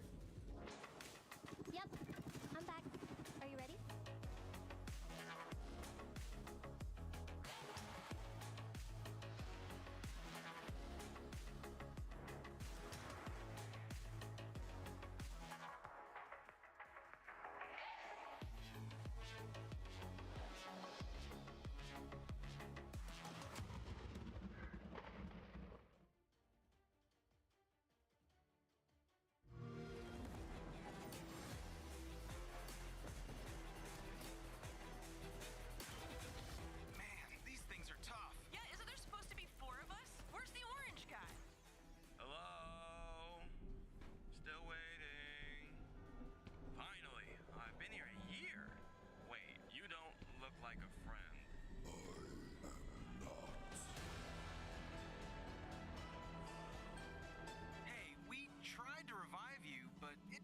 For some reason. Guys, run.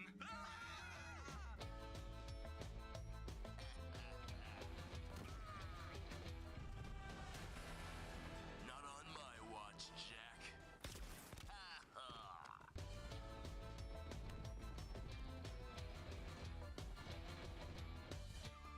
Gotta run.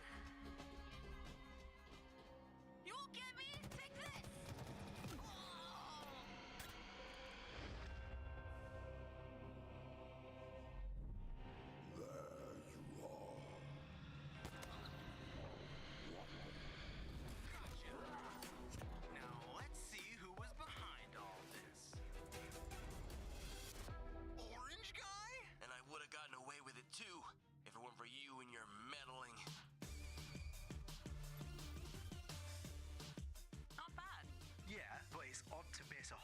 episode on a post-credit scene from last season, right? Totally. No idea how that got approved.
The 2025 Halo World Championship is presented by HyperX, Omen, and Hayworth.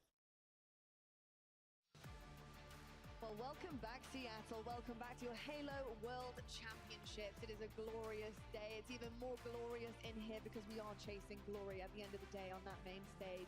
And a trophy, and a couple of rings, and a lot of prize money, and of course, the next big thing. And talking about that, we have a big dog on the desk. Hello, Tashi. Welcome back. Sorry, Mark. Sorry. You're pretty... No, do you know what? It is good to see you. Welcome back to the desk on set as well. But Tash, how have you been, man? Doing really good. It's been an amazing event. Thank you, everybody, for joining us here in Seattle and everyone tuning in online. Hopefully, everyone's been enjoying the tournament and the event. Oh, hello. Anybody out there? Have you guys been enjoying the event so far? There we go. You gotta let Lottie's got the I know, I magic. teed it up bad. Yeah, it's just right. Thank you, Lottie. I got you on the bench, but don't worry about it. It's okay. Tashi, obviously, you're on the desk for a reason, unless you did just want to hang out with us the entire time. But what brings you up here onto my office? Yeah, you know, with Infinite HCS coming to an end, I just wanted to check in with the community and kind of share some updates for what they can expect in 2026. So one thing I want to share is we've been working with different partners in the ecosystem to support Halo esports. And thankfully, we have amazing partners who want to continue to support Halo. And starting with DreamHack as one of our key partners. We've also been working with Shopify, Space Station, FaZe, Cloud9, of course, LVT, and European Halo League, excuse me. Don't have any firm details to share right now, but all of these partners have heard the call. They're stepping up.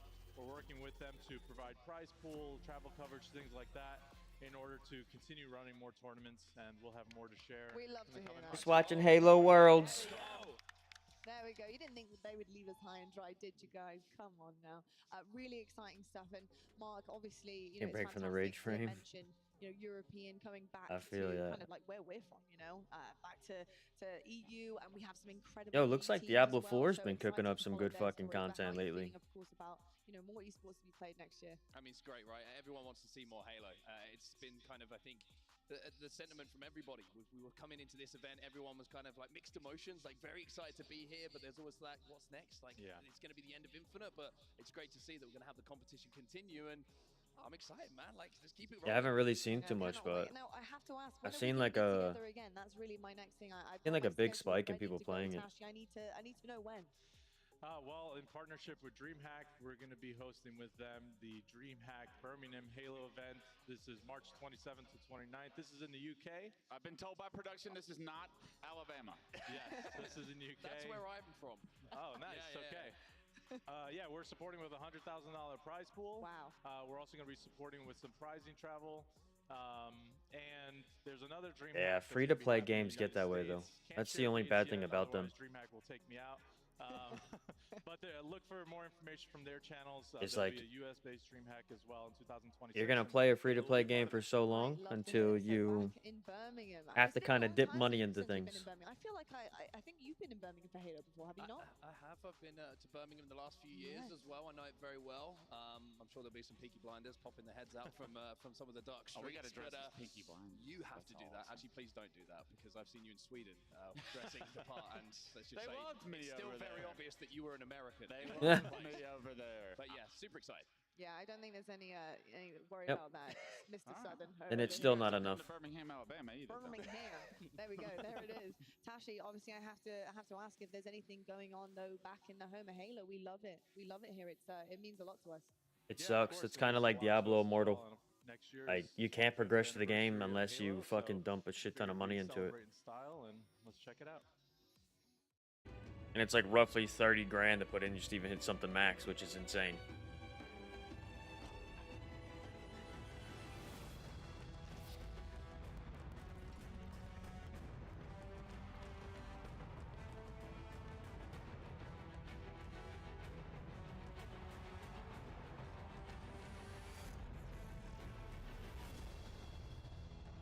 Halo Fest. 25 years of Halo. That's right, folks. Halo Fest making a return, and I cannot wait for this. Tashi, tell me all about it. Halo Fest is going to be really special. I mean, for Worlds, we really wanted to make it always feel like it was bigger than just esports, and I think here is kind of living proof of that. We have so many more things outside of just the tournament, and so many more kind of fans who love Halo for different reasons, and Halo Fest is kind of the full realization of that. So no matter why you love Halo, we want you to feel at home at Halo Fest, and you have a community here. So it's really meant to be a community event. We're going to be kicking things off with a concert. So this will be the first official full-length Halo concert. Wow. We'll be at Benaroya Hall, which is an absolutely legendary location here in Seattle. And it will be played by the Got you, Seattle Muffin Man. Good luck, Symphony. bro. Wow. So we're incredibly excited about this. It's going to be absolutely amazing.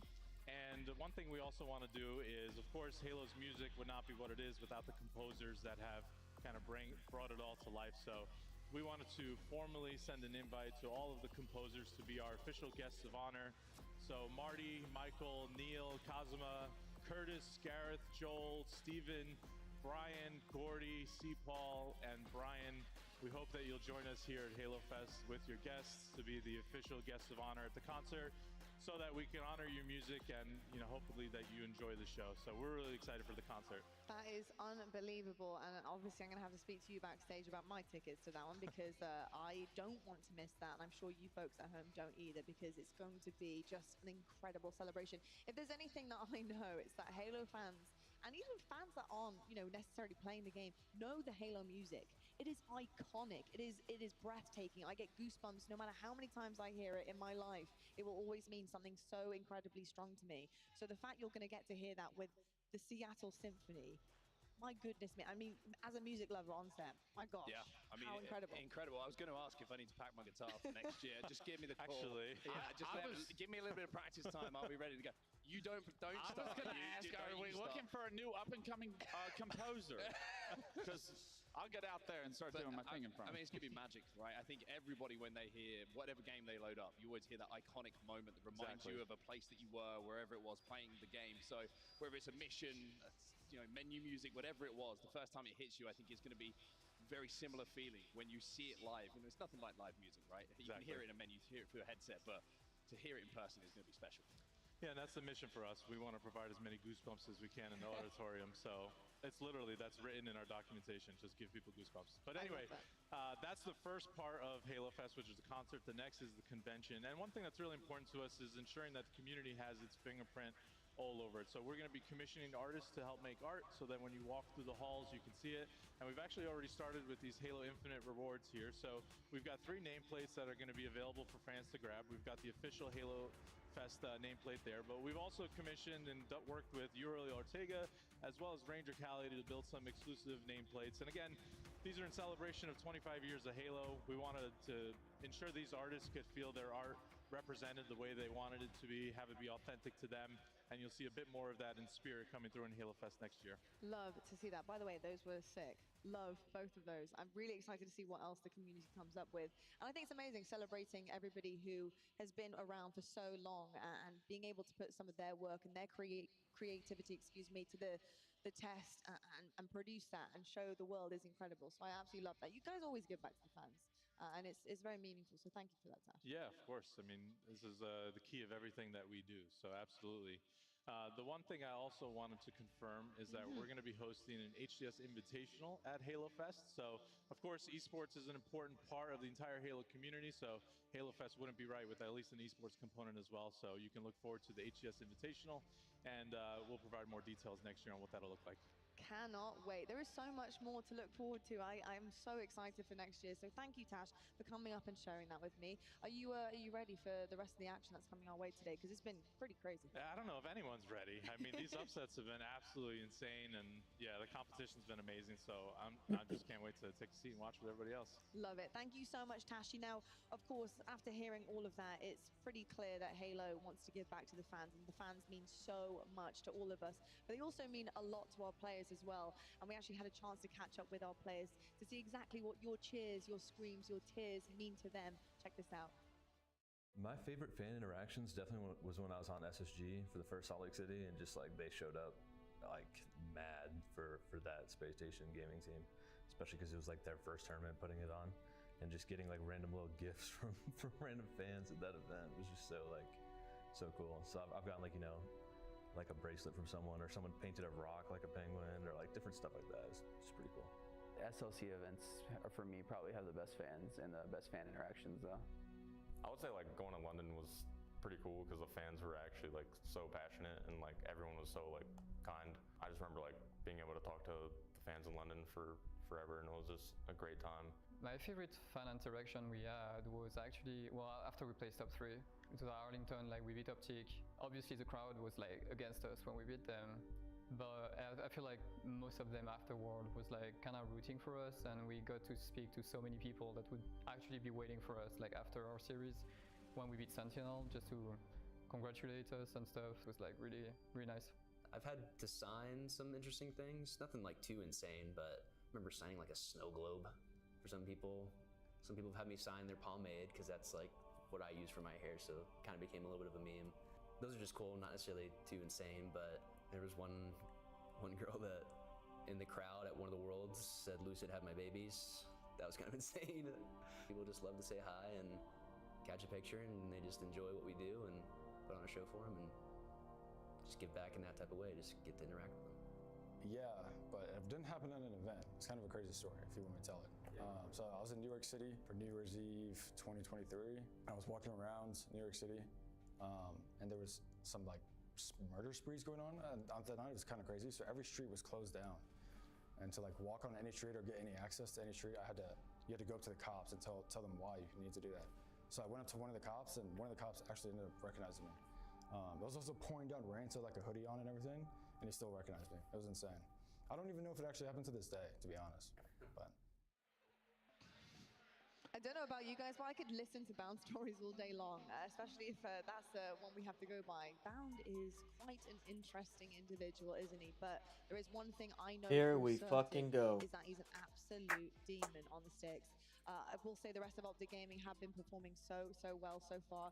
Clutch, why not welcome back on the desk? Goodness me, OpTic versus Cloud9 here. This is another potential chance for a slip up from OpTic. They need to make sure that they keep their foot on the gas.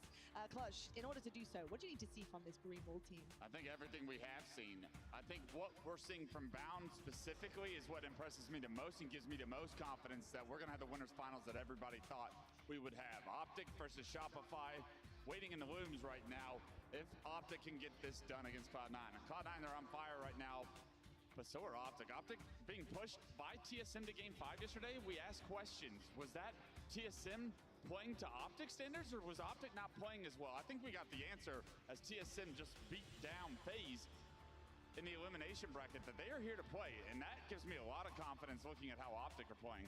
I think honestly, a lot of confidence is exactly the right sentiment here when it comes to Screen Wall, because they are so good. The second they get moving, it is really difficult to stop. If every single one of these players is playing their very best, it is usually a absolute destruction on the main stage in any given series. On the other side of things though, Tony, we have Cloud9. What can this team deliver when it matters most? This is a big opportunity for them to make a massive statement. We know OpTic can bleed. Yes, they bleed green. However, can they actually keep pushing forward, taking down Juggernauts, taking down Titans, and of course, in the form of OpTic Gaming too? Yeah, although Cloud9 didn't exactly have the Charlotte that they wanted, they've been slowly putting themselves into to be able to contend with some of the best that we have in the league. And I feel like that's largely because of that man Collect that we saw on screen in some of the highlights. Collect is the real deal. He's a damage dealer, and he'll come at you from multiple different angles. Very hard to time Collect on the map. It certainly is indeed. We actually talked about Collect yesterday together, Clutch. It's about time that this guy showed what he's capable of. We've seen it in little forms here and there online, sometimes on land, but getting the right roster sometimes is all you need to be able to play around a talent such as Collect. And sometimes it never happens. I'm happy for Collect so far throughout this weekend, but I want more from the kid. We saw glimpses of Collect's brilliance very early in Halo Infinite, but it feels like he hasn't ever had that roster, hasn't found the success, maybe not the performance on LAN yet. But Cloud9 are here. They're in the winner's semifinals. This is the best opportunity Collect has ever had, and it's because of his firepower that I think Cloud9 are here. If he can keep up with the likes of OpTic Gaming, he gives Cloud9 maybe their best chance. Well, we need firepower in heaps here for C9 to do this against OpTic Gaming. The match is ready to go on the main stage. I cannot wait to find out the result of this one. Big game on the cards for both of these teams is OpTic versus C9.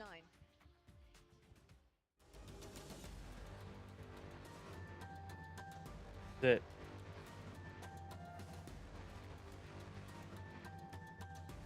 Map will send you to the winners finals. Championship Sunday before grand finals.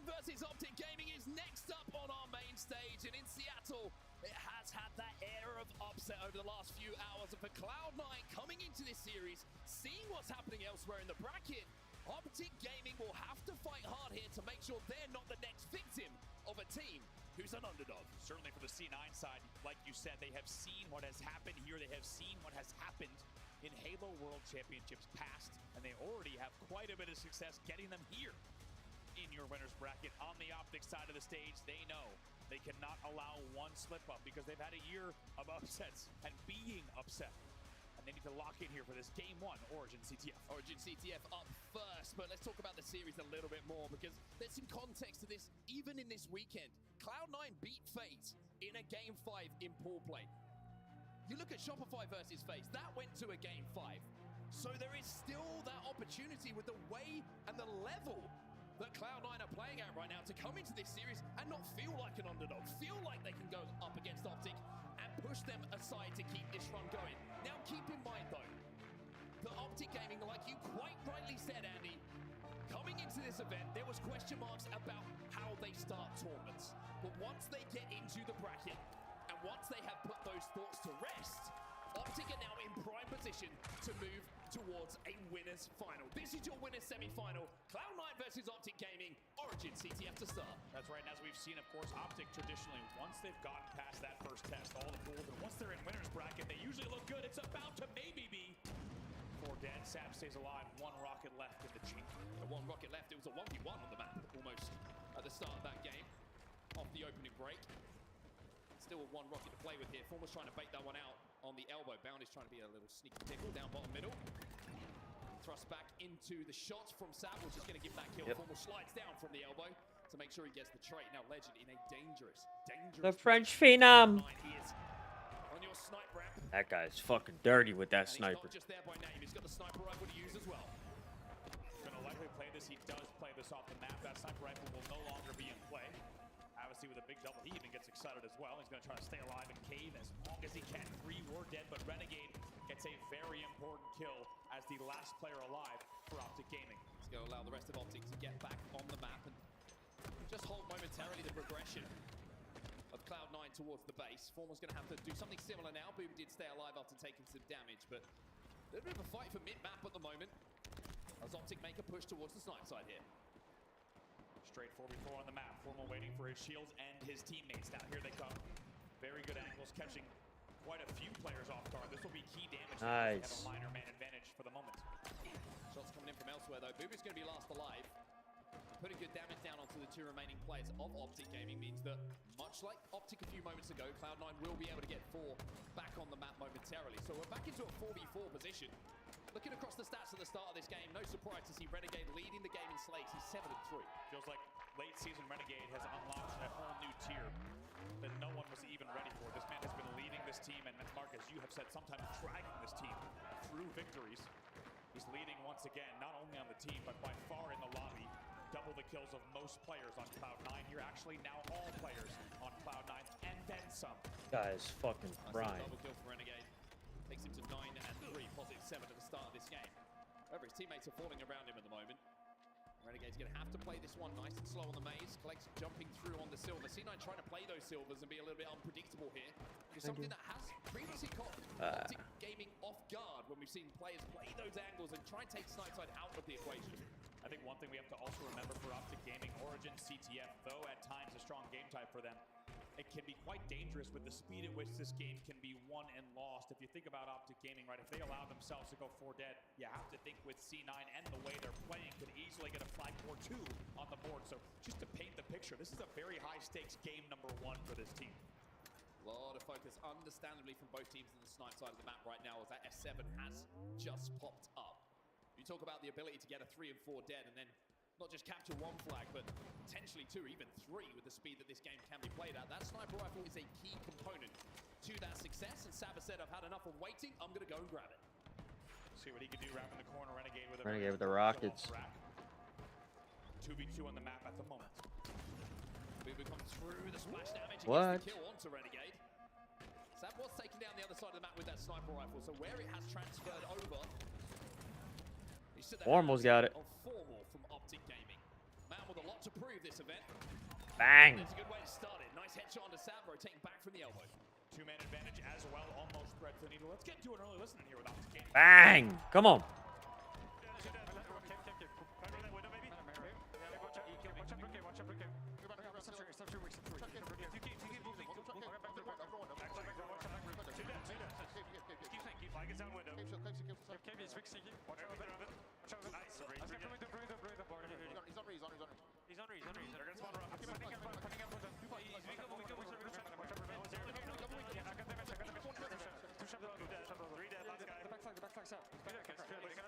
We're blocking everything. I can pick up theory. I have theory. I have theory.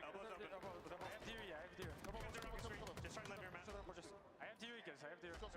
There might be multiple. We have flag through. One could be. Come on. Come on. First bit of pressure on the C9. Base turns into a flag cap for OpTic Gaming. Extremely efficient, and Renegade the man once again leading the push. Very lucky timing there with that listening just to hear every single piece of that puzzle as that flag cap came together. 2v2 for a moment. It was 3 dead for OpTic. As he knows he's going to have pressure on the front. Nice, Legend. Even looked away. I think he thought he had the kill sooner. 3 were dead for OpTic yet again. We'll see what Sad can do with 1 rocket left. 1 rocket out of Frost. Should be able to pick up at least 1 kill and get that flag moving. 3 dead OpTic Gaming bound. Last alive. Gonna run right into bound. Yes. Keep Sam alive for a few seconds, but bound survivability might have just brought OpTic enough time to challenge this flag run.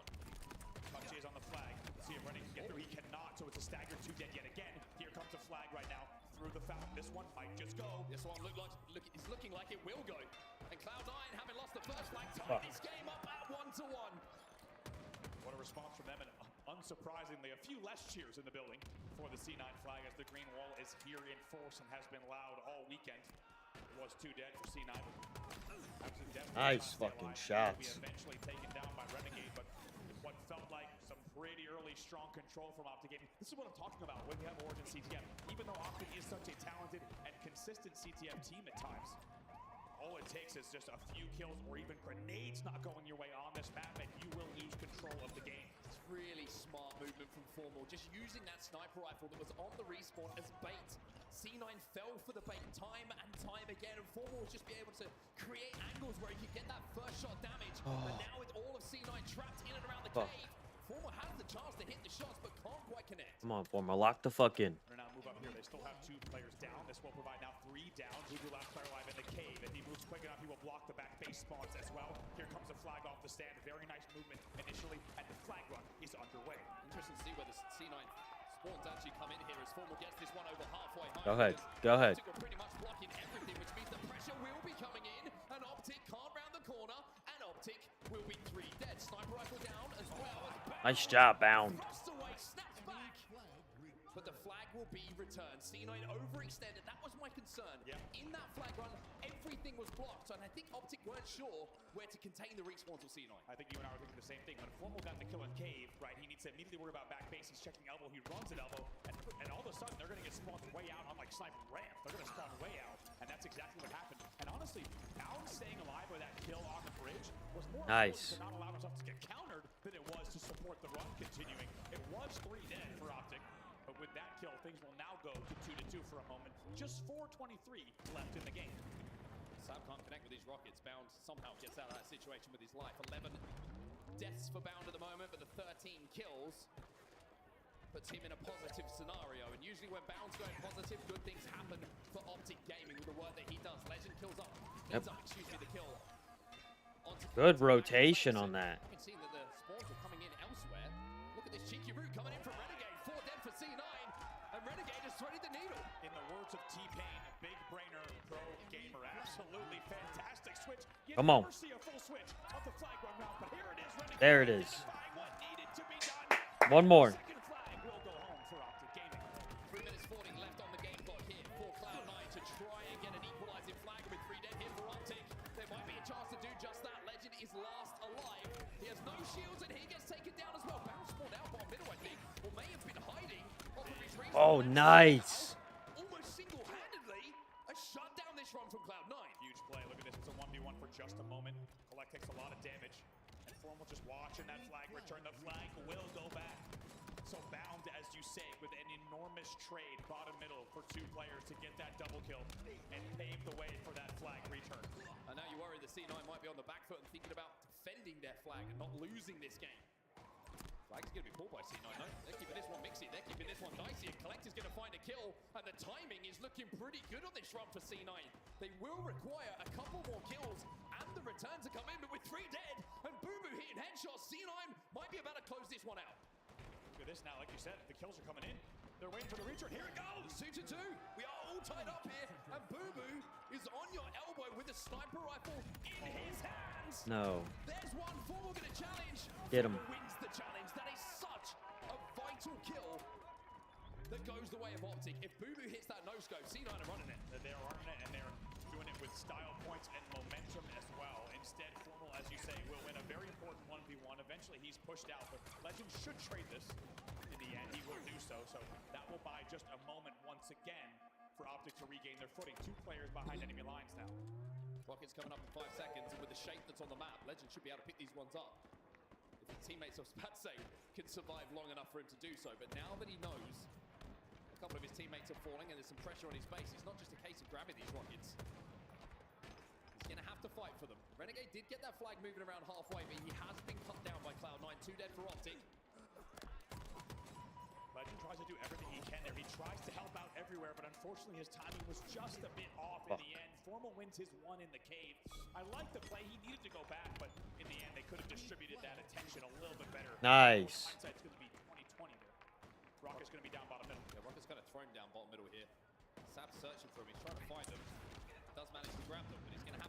or at least make sure that OpTic don't get to use this position. Bottom middle, such a difficult position to use those rockets. No kills off it. Perfect. The angles are awkward to hit the splash damage, as we've seen multiple times already in this game. And once again, even though the flag gets off the stand, C9 stop it almost immediately.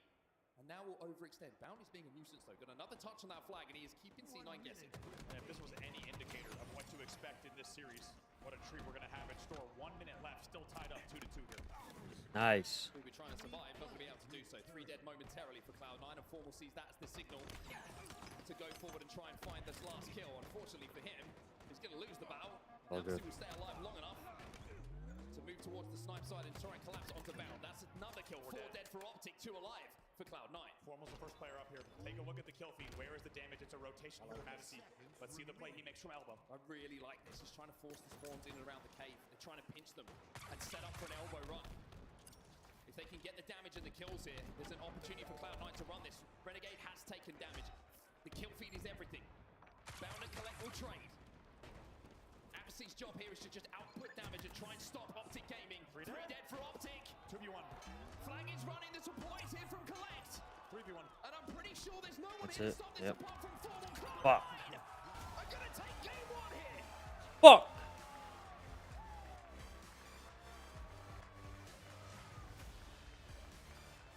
And the hits keep coming at the Halo World Championship. In the end, OpTic outslays 86-75. But they will lose the CTF game. The final score of 3-2. All good. All good. All good. All good. Or so on the game clock. And despite Renegade going 31-20, it is Cloud9 that steals out the win from underneath OpTic Gaming and continues to add upset games into the record books of the Halo World Championship. As the replays come in here, I think we have to focus on that last flag run from Cloud9. I really want you to take the time to break down just the decision-making from Abbacy in that big moment. The kills happen initially on the snipe side, but wrapping front base to elbow is a very deliberate decision from Cloud9, and a very experienced one as well. Also, how about before that? It's a 1v1 Formal and Abbacy in his own fountain. Formal nades himself to take him down. Abbacy, you saw the kill feed. That was a melee kill that came in from that grenade. So Formal ends up nading himself, and here is the rotate earlier. This would have been maybe an even earlier ending of the game, a big 1v1 win, but here is the play. Ready? Abbacy has just won that 1v1. It's 4 dead. Look at this decision. Just like you said, Mark, you pointed it out first. It's a great point. And he, who else but he, is the one to continue the run. Guess what? Collect spawns up while they already had help. Formal cannot win that 1v2. Actually, really a 1v3, including the flag carrier. And in the end, it is Cloud9 who win Origin CTF 3-2 and really put the heat onto OpTic Gaming. The cat is officially amongst the pigeons here in Seattle. And Cloud9 will strike first here. A 3-2 win in CTF on Origin. And next we go to Slayer Streets. And speaking of Slayers and speaking of MVP duos, Legend and Renegade. Ridiculous when it comes to stats. This isn't Slayer, by the way. This isn't objective. This is Slayer stats.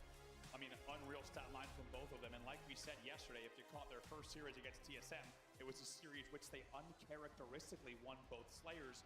And Slayer has always been a focus for OpTic Gaming all year long. Now they will need to make sure it is well in focus here in game number 2. Otherwise, they will go down 2-0 to the heavily underseeded and underdog C9. I mean, we've been waiting for this from Cloud9. We were talking about this on day 1 when we were watching Cloud9 in pause. We've been talking about it all season. Cloud9 is so close. With different iterations of the roster, the organization has been so close in so many big series to having great finishes in tournaments, but it's always felt like just when they're on the precipice of something good, they find a way to lose. This is maybe feeling like a different situation, and it certainly is the last situation this year in Halo Infinite for them to get this right. What a way to do it, to take down OpTic. Only 1 game gone, of course. A long way still to go in this series, but this match playing some phenomenal Halo right now. Yeah, what a time to turn it on for this team. Like you said, they've had close series all year long with top teams and always fallen just a bit short. You've heard it from their coach this season too, just how close he feels they've got. And now, with camo in hand and a 1-kill lead off the opening, we'll see what they can do in game number 2 as well.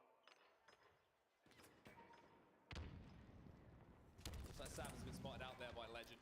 They'll know where that camo is. OpTic trying to out-rotate and just bunch up so that if someone does try and push with this camo, they'll be in a position to trade. But I like the proactiveness here actually from Cloud9. They're using the camo as kind of bait.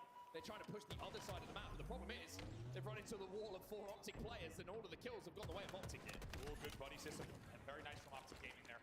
You see they traveled in pairs and a little bit of a baiting and switching there to try to distract the camo player. It worked very well. They will trade 1-for-1 in the end with that camo and now have a 3-kill lead at 9-6.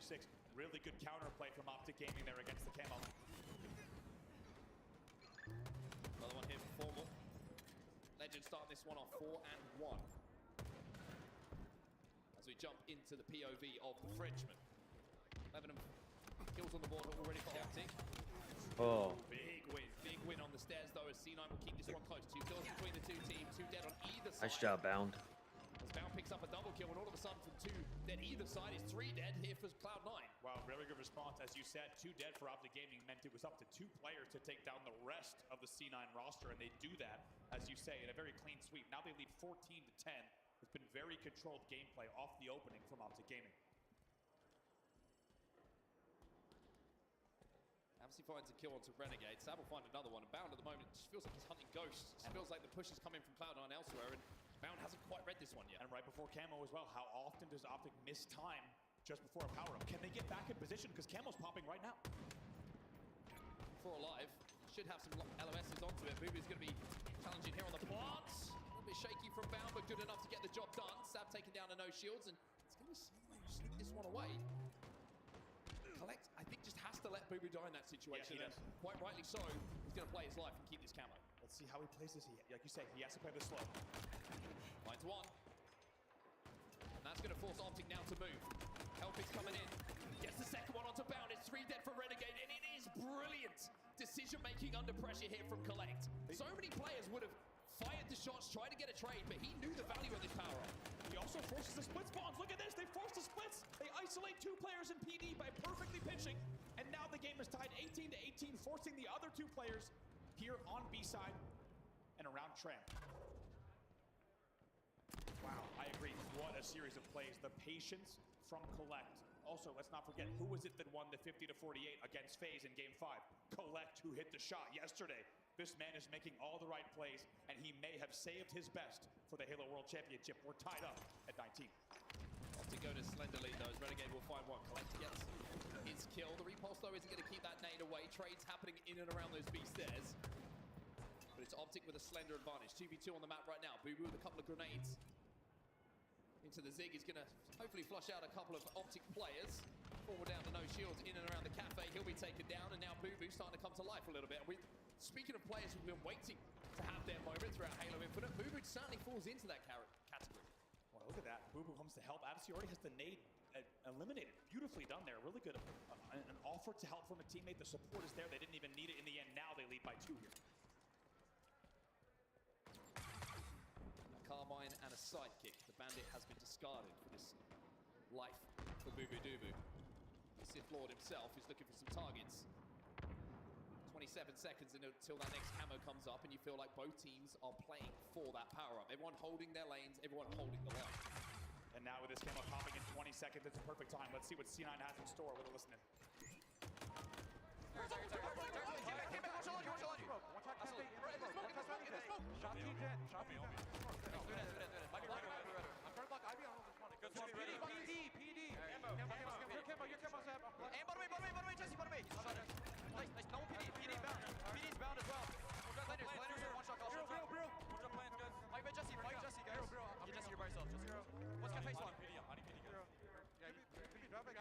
Cafe, guys. Cafe, 2 shot, guys. Just need help. Cafe, 2 shot. No. Cafe. Cafe to dead end 2 shot, 1 PD. Top A, guys. Top A. One's PD behind you. 2 dead end, 1's tired. 1 is tired. On my X. On my X. Dead end. Hold on. On my X PD. On my X. There's 2. 1's weak. Plan is weak. One is tired. Saw me. It's fine. Go back, guys. Up 2, guys. They're trying to kill me. You got 20 seconds left on camo. You want to go left? Yes. Gonna go play with camo. He knows that cross. I'm coming back. I'm saying B. I'm walking mid with Seb. Got 2 cafe. Form a weak legend. Right here. Stop. Right here. Switch up players. Absolute PD. Purple P1. One more behind.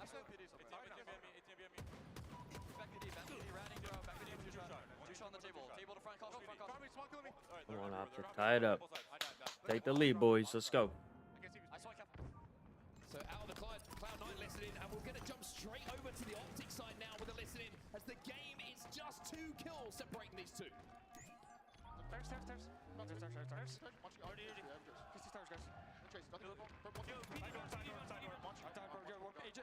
Agent PD. Alright, chill. Yo, one setting, go tires now. Okay, can't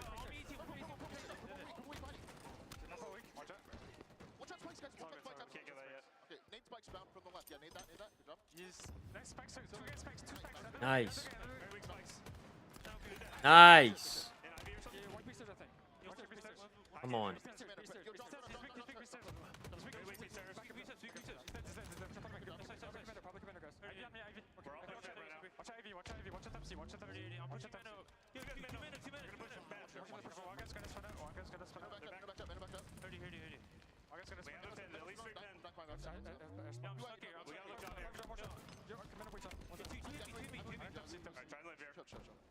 That might want. Yeah, most of 15 guys. Yeah, I'm a cafe. Cafe.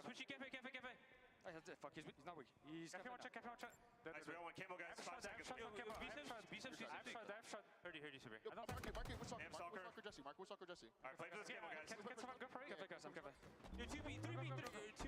That's going for camo, guys. Just try to get out with that. We have camo, we got Didn't it? Let's go. Out of the listening, back into the game, into the final stretch, and Formal has found a camo, but he's last alive. Here for OpTic Gaming, and they're 3 kills down. Last alive, exactly. And the most important part now, all teammates are going to be spawning here, back A as well as PD. We would assume no split spawns here. Actually, 2 players are going to split all the way back in red room, so they need to play this very slowly, and they still trail by 3, and Formal only has a little bit of camo left. Just trade if you're Cloud9. But it's so difficult when you know that there's a camo player about. Boo goes into the sky using the force in every way possible to survive. Sam's going to challenge, gets the trade on Formal. Camo down. The lead's still here for Cloud9. It's a 2-kill game. Big double kill comes in, though. It's 3 dead for C9. Boo last player alive at 45 to 43. Takes to the skies one more time. And Legend to make it perfect, but Come on. Legend makes him pay. It's a 1-kill game. What a fight and what a battle. What an individual. Fight that could be. Come on. As OpTic going to the lead by 1. Come on. Formal bound, all pick up kills, and Cloud9 are falling apart. In the lead by 2. Boo is the last player alive yet again. It's a back-to-back 3 dead, and OpTic Gaming is ready to close this one out. They're now only just 3 kills away. If Cloud9 want to win a big Nice. series, One. but it's Formal. Who else but Formal? Who gets the double kill? Who pushes Yes. Let's fucking go. back into this series? Let's go. We are tied up a 1-1 here. And OpTic show resilience and ice. 3 posters in this room. And only one of them still standing in this tournament. Renegade, the man on your screen.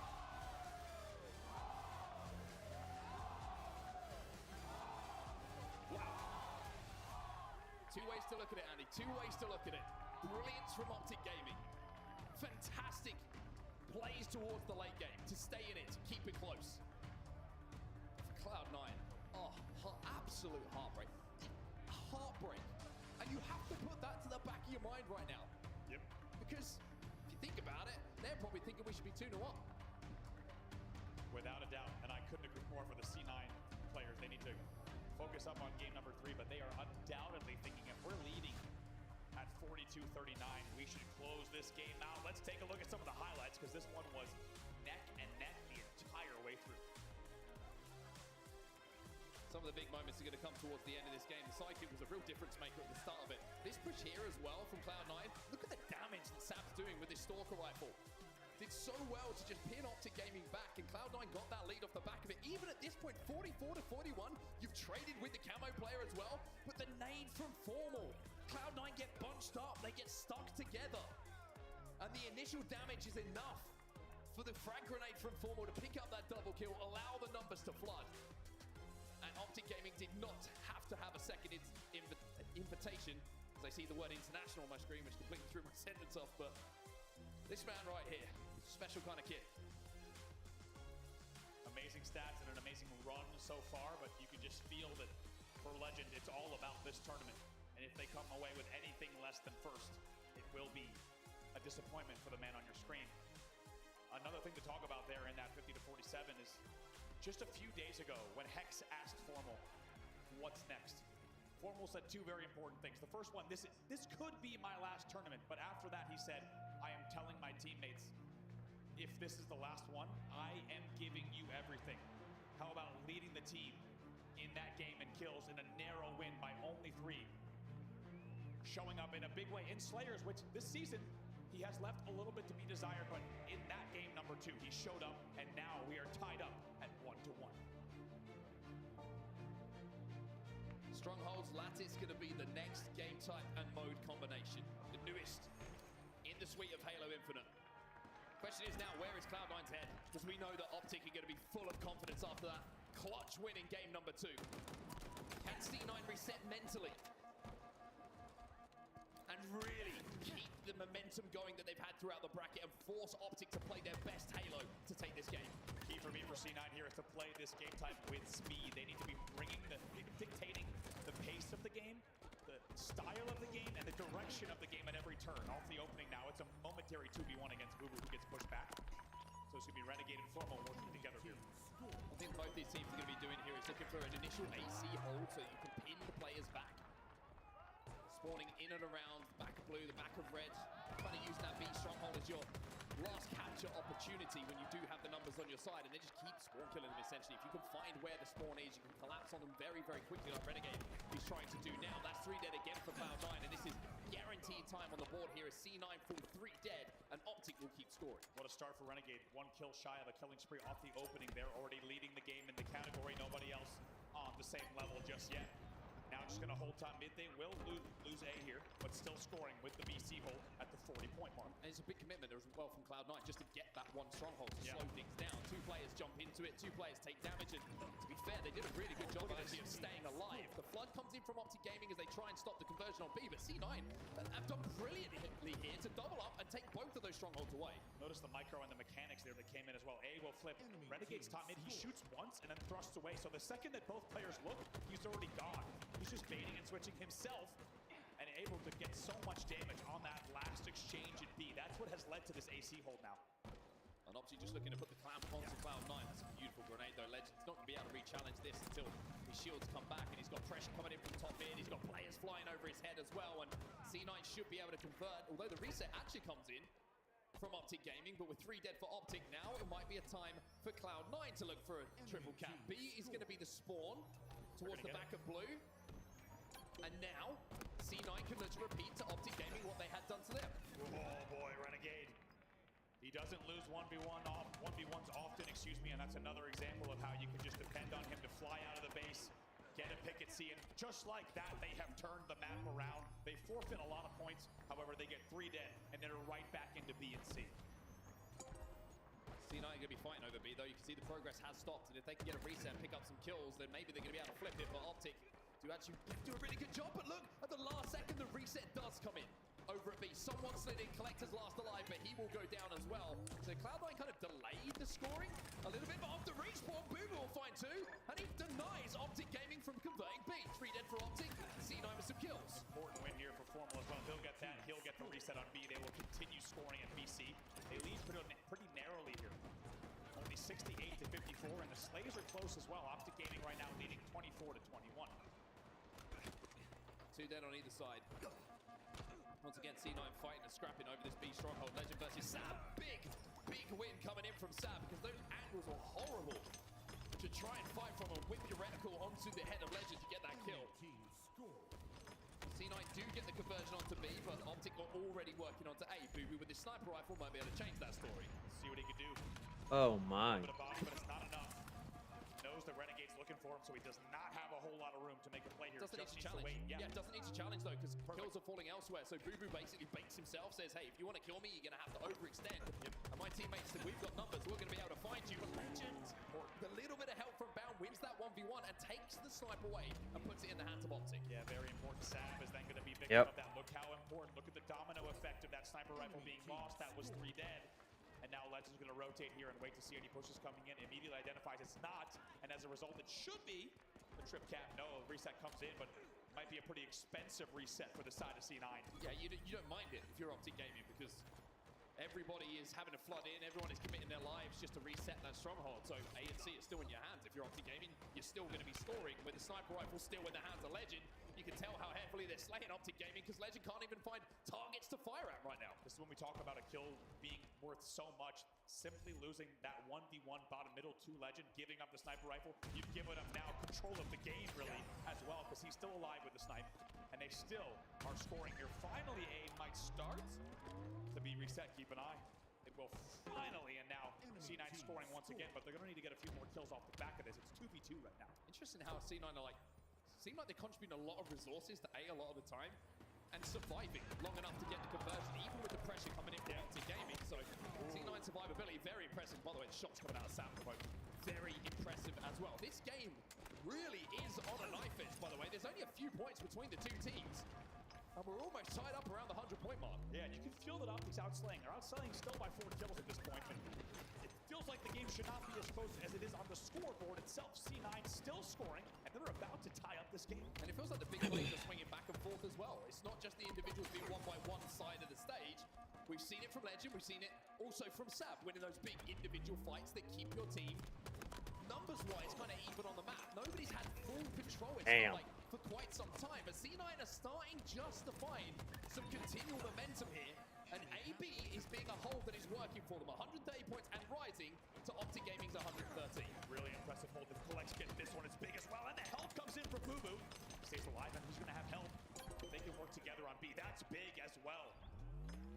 Should be able to flip B in just a second. But looks like OpTic Gaming is going to jump in right away, so they will keep scoring. Oh. OpTic Gaming now in control of B. Needed that. With a lot of snipe and snipe ammo. OpTic did a really good job actually of just like pre-nading the tunnel, kind of reading what the play was going to be from Cloud9 as they try to progress. There it is. Now we. Another player behind him. If he hit that, Holy shit. we'll have to wait and see what would have happened, because luckily he didn't. AC still in the hold of Cloud9 though, and OpTic Gaming all of a sudden find themselves down quite a deficit. Boo Boo Doo Boo's taking his turn to go off right now. He's on a killing spree. How about this? He's only +4, but he hits a spree, so this is a huge not only spree for him, but also a big swing in the game, as he would have been negative before this killing spree. Sab is working on A. In the meantime, B is the contested stronghold. Wow, keep him alive as well. What a good job keeping Sab alive. That was huge. Just that moments like We need a trip cap. Just that reset as well, which means that it will continue scoring. I mean, Cloud9 are doing everything right at the moment, and Abassi's got the next snipe. I mean, OpTic have got to be worried because it's another triple cap now. We talked about OpTic's momentum out of game 2, but where is it now? C9, they bounce back. The mental strain for this team to lose a 50-47, yet be playing this game 3 this way. This is something special. They already have 205 on the board. 3 dead for OpTic Gaming. Conversion at A. Abassi drops down, finds one. No, he doesn't. Renegade might have just given OpTic an opening with an individual fight that goes his way. Should be a He's like past Boo Boo. Finds the kill on Boo Boo. Come on. Renegade is trying everything to drag OpTic Gaming back into That's your MVP right there, folks. Let's go. File that under moments before disaster. Because just like that, what could have been actually a closure to this game for C9 is now a staggered 4 dead for C9 and a trip cap for OpTic Gaming. And will we look back upon that as a turning point in not only the game, but the series? Renegade gets away with absolute murder, picking up both of those kills, and it's still 2 dead for C9. He finds 2 1v1s off of respawn and somehow wins both of them at a disadvantage. That's the brilliance of a player like Renegade. When it feels like there's no way back into a game, when it feels like you need something out of nowhere, he can provide it. And he's done just that. OpTic are scoring again. Still a long way to go, but they are continuing to put pressure on. Now, let's not forget, C9 has already done so much of the work. They are already at 221 on the board. OpTic would need to string a lot more plays like that together, and Collect hits the thrust beautifully. However, losing A, so it will be OpTic still scoring, but like we said, OpTic still has a long way to go. C9 needs to make sure they put together a push, and they break the setup even just once. Could be the end of the game.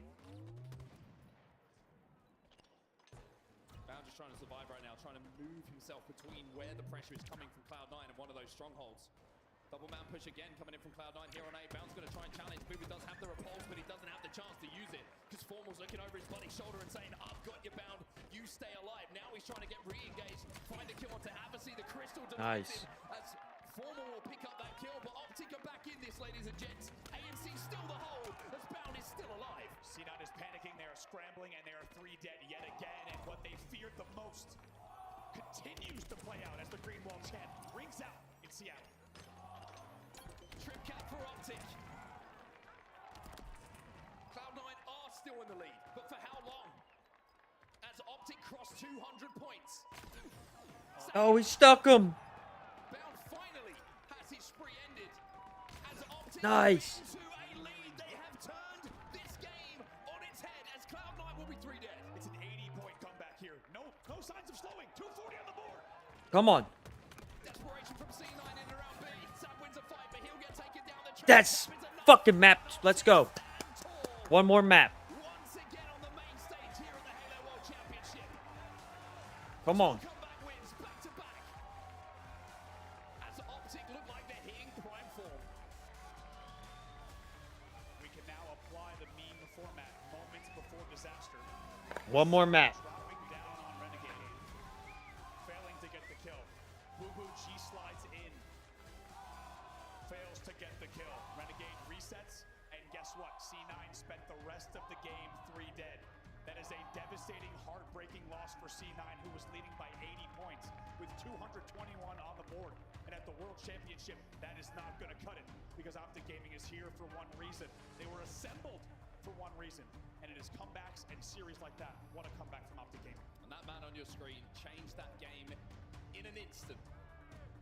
OpTic 3, 4 dead. Renegade comes off spawn, finds an individual fight against Sam. Wins it when he has no right to. Gets his shields back as he's G-sliding past Boo Boo Doo Boo. Wins that fight, and from all of a sudden, a situation where Renegade is the first on the map and OpTic are stuck in the respawn screen. Cloud9 find themselves 2 dead, and the rest of OpTic have spawned. From there, it was all OpTic. Brilliance from Renegade. This moment here doesn't trade. And from 1 alive, they're 4 alive, and C9 do not get a chance to get back into it. By the way, I apologize to OpTic Gaming. They were trailing by 110. And they pull off an unbelievable, uncontested, unanswered comeback. And my God, did Renegade ever make them pay. By the way, he goes 23 and 14 in that game, leading the entire game in kills. In a game that C9 Come on. should have absolutely won. As One more map. 221 to 110. With OpTic 4 dead. Yes, and OpTic Gaming now pulls off 2 back-to-back comebacks. In what this could have been a C9 3-0. If you ask the C9 players, they'll probably tell you, if they're being honest, that this should have been a 3-0. However, it is a very different result indeed so far. It is OpTic Gaming putting together what looked to be World Championship tier comebacks, and now they lead the series 2-1. And you saw the pop-off from Renegade as well. I think you knew how much that game meant to him and OpTic. To get into the lead in the series, to be leading by 1, and now on the precipice of continuing towards the winners' finals, which has always been the target for them. But the next hurdle here is Live Fire King of the Hill, and you are jumping up and down in the commentary booth right now because you know how much King of the Hill and OpTic has a little bit of a story in the background. It is wild to think about this being your game number 4 of the series. We're underway here at game number 4. This game type has been an absolute boogeyman for OpTic Gaming over the past few months. Specifically, cost them the Charlotte tournament in many ways. They also lost it to TSM yesterday. 4 dead off the break. Like we said, OpTic Gaming needs to focus up. They came into Charlotte 13-2. They've had a lot of losses on this game type recently. They need to focus up. Otherwise, we will be going to a game number 5. Yeah, really good start from Sab as well with his sniper rifle. Hit 2 big shots and now has that reticle traced upon the camo that's coming up. 2 players going to challenge. Also, everyone's going to challenge somehow. OpTic pinch didn't the play. Sniper rifle. Didn't play. And Renegade grabs the camo. I'm pretty sure that map, yeah, it's still on the map. It will be dropped. Oh, and I gave it to Renegade. You dirty dogs. Yep. And slowly 1 by 1 try to get back at this, but look at C9's Hill. C9's Hill for now, but they're 3 dead. And OpTic Gaming will be thinking at this point, it doesn't matter how much of a conversion of a point of a run, whatever it is, of a lead that you have. We've already proven back-to-back games this would be that we can make that evaporate. And Formal has that sniper rifle now on the bridge, and OpTic are back inside of that hill. Taking this hill out from underneath C9 could just be the dagger. I think we all believe in comebacks, but taking this one after, look at the progress from C9. If they steal this, the momentum could be too strong. Almost a tight hill here.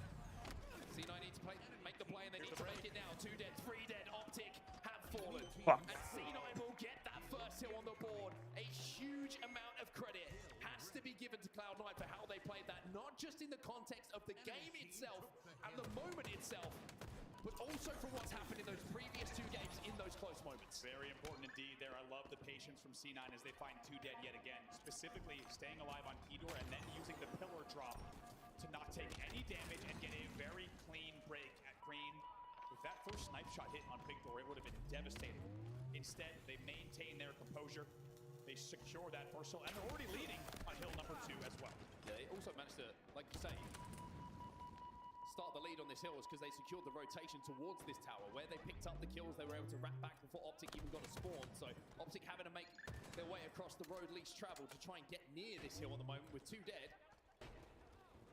Cloud9 should be able to control these spawns for a little bit longer as well. Legend's going to be chasing and challenging, but he has that QT and will be able to get away. Also, somehow Legend, by the way, found a kill at the other end of that QT. So sometimes things just go your way.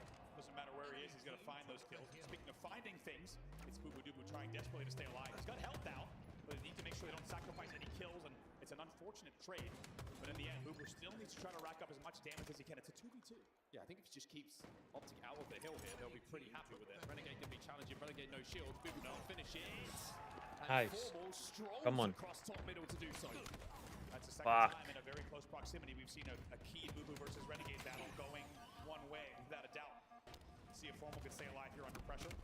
Eventually taken down, gets picked by both sides. That was 3 dead for OpTic. So look at the movement from Collect there on the nest. You know, so difficult to hit that headshot. He's G-sliding left, G-sliding right, flying out, making it so difficult to just put your reticle where it needs to be to finish off that kill. And that extra half a second of survivability now translates into Formal falling, and Cloud9 stood inside of this hill with this man top of the tower with a sniper rifle in his hands, and it's a fresh sniper rifle as well. So much ammo still to play with. And having hit one head, he now transfers to a body himself. Oh, he even catches Legend there. Legend. Even bodied Legend there. It's going to be 2 dead though, so he needs to be careful. Eventually taken down, but the kills will be traded out. Was 3 dead for C9. Collect last alive. Telegraph that one a little bit. OpTic Gaming too aware of that jump up and what the possibilities were. Deja vu. And now you're seeing a little bit of a flip. Like you say, the scores are almost exactly what they were on that first hill. But you're trying to invent a new type of insta-explode. That one's not gonna... I was excited to see what was going to happen. Yeah, me too. That one's not going to hit with different technology being relied upon. And there's the break yet again. Deja vu, like we said. C9's going to wait. They're going to bait. Love this from C9. They're going to bait the hill. And just baiting it repeatedly. They want to burn this box because they know they're going to get the second hill. And that, tell you what, there's one thing to be leading on OpTic Gaming. It's another to be slow playing and baiting a hill to get a little bit more aggression on the next push. And the timing and time off the game clock. It's 2 dead yet again because of that brilliant play from C9. And they're on the rotation again. Camo's coming up. Collect is flying towards it, trying to get some damage onto OpTic Gaming so that they can collect that camo. Bound is down to no shields, bottom middle, just dancing around that pillar. There's a right hook coming in from Collect to take him down, and Collect is having a game once again. 11 and 5, make it 12. And now he's got a chance to take Renegade down as well. The sprint strafe left, the sprint strafe right. Just couldn't find the final connection, but all of this damage has now left Bounders last alive at the back of Green. And all of OpTic spawning together with Sam with the camo. Yeah, Collect will take that every time. Look at this, by the way, look at the pill progress. Look at the camo still in control. They split the spawns as well. But right now, they're going to be pretty happy to just make sure they regain control of the map. They do lose 2 players, so they're going to play this a little bit slow.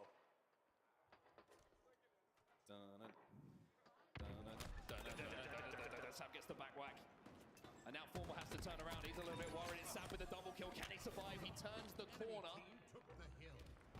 but doesn't manage to get away with his life. Boo-Boo flies in. 2 players inside and around this hill. Bound has got multiple targets to deal with, and the help comes in from Cloud9. And look at the progress. All of a sudden, we're looking down the barrel of a 3-0 lead here for Cloud9 over OpTic Gaming with 2 minutes and 27 seconds left on the game clock. And they're doing it again, Andy. Again, look at this. They're just playing with OpTic Gaming. Boo-Boo will now step in. It is 3-0 in favor of C9. A perfect game so far. 3 dead for OpTic off of the hold yet again. Heavily outslaying, heavily outscoring, and like we said, what was once a standout, almost record-breaking game type for OpTic Gaming in the first half of the year has completely fallen apart. They are down 3-0 with only 2:18 left on the game clock. They're down, but having seen what happened in the last 2 games, there's still 2 minutes and 14 seconds left on the game clock, and just remember that when you're inside of that hill, that game clock will stop. So OpTic down. And maybe closer to being out than they have been in the previous 2, but they still have a chance here. Cloud9 surely cannot throw this one away. We say it, but hey, guess what? Sign me up. Let's see what they can do. Oh my god. Double up though, again. Another double up inside of the hill. Renegade gets taken down. Formal last alive here, but inside of the hill takes down Avicii and manages to pick up that sniper rifle. OpTic have 1 bullet inside of this sniper, and it's gonna break the kneecaps of Boo Boo, who gets taken down immediately. OpTic have control of the mud hill. Another kill. And they're close to getting this first hill on the board. That's big. Formal just taking that extra nade damage about 7 seconds ago. Cost them quite a bit of time, so they're gonna have to jump back in, rotate once again, but still scoring here, still controlling. Now Renegade with the camo. This is a big piece as well. Surely he jumps in as fast as he can after the kill. Someone has to get near this hill. Time is a problem. Yes, there's time left, but it is slipping through their fingers here. With that kill, he should be safe to jump in. Oh boy, taking a lot of damage though. They give a freebie to collect. Almost 2, by the way. They did not need to double stack kill there. So that cost them a lot. Still haven't trapped to green, and they will get that first point on the board. Now we go towards top middle. Important kill from Renegade to control the tower side. There was one more Cloud9 player there. Not sure he knows about it, but he still has the camo, and Cloud9 still can't find it. Collect. He's pre-nading. They know he's nearby. They're going to hear the green gun as well now on the audio cue. And now it just comes down to the kill feed. Can OpTic Gaming dominate the rest of the game like they've done in the past 2 games? What a story it would be. Big kill coming though from C9. Even though it's traded out, it's going to force Formal to take a little bit of damage and have to step outside of that hill. OpTic are doubling up inside of this hill at the moment. Bounce crouching down inside of that vent, and Formal is now going to try and create a little bit of space, but Boo Boo will 1-pick. Formal with his head on a swivel. He's not sure where the pressure's coming in from Cloud9. Boo Boo will get the kill. OpTic of 3 dead, and most importantly, out of the hill for Cloud9. Time will elapse. Time will slip through the fingers of OpTic Gaming to think about getting this even closer. Snipers up top mid. C9 obviously going to just play time here as much as they can for the rest of the game. But that's a kill will be traded out eventually. The sniper could really be an impact here if either team gets enough control to grab it soon.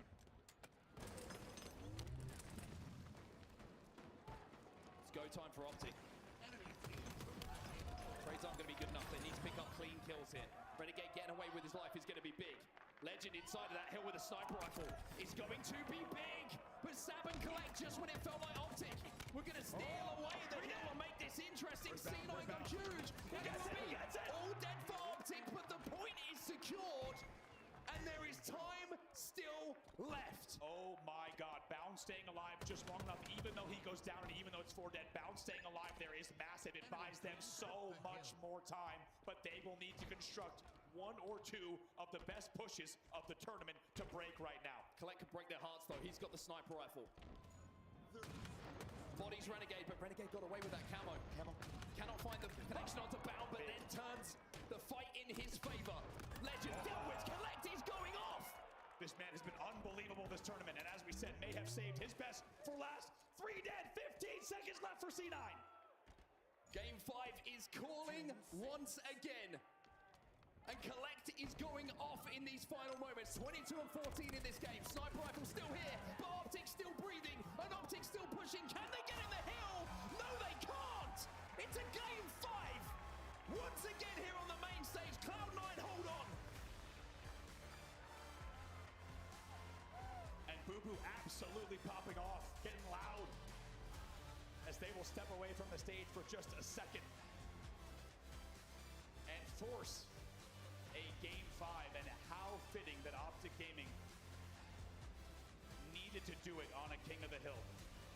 It feels like every step of the way, the Halo gods ensure that justice will be found, that you will never get through a tournament getting away with anything, and it needed to be King of the Hill. As we said, a devastating game type for them over the past few months. But what was once one of their best is now one of their worst.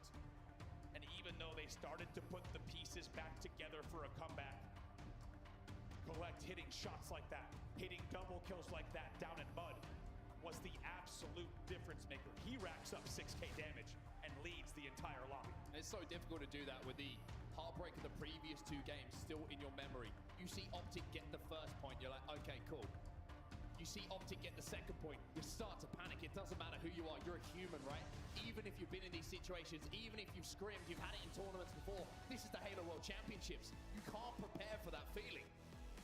And this is where the intangibles of personality and player come to the fore, right? A player like Collect doesn't feel that pressure. He hits those big shots to close out the game here for Cloud9, and that is the difference between game 2 and 3.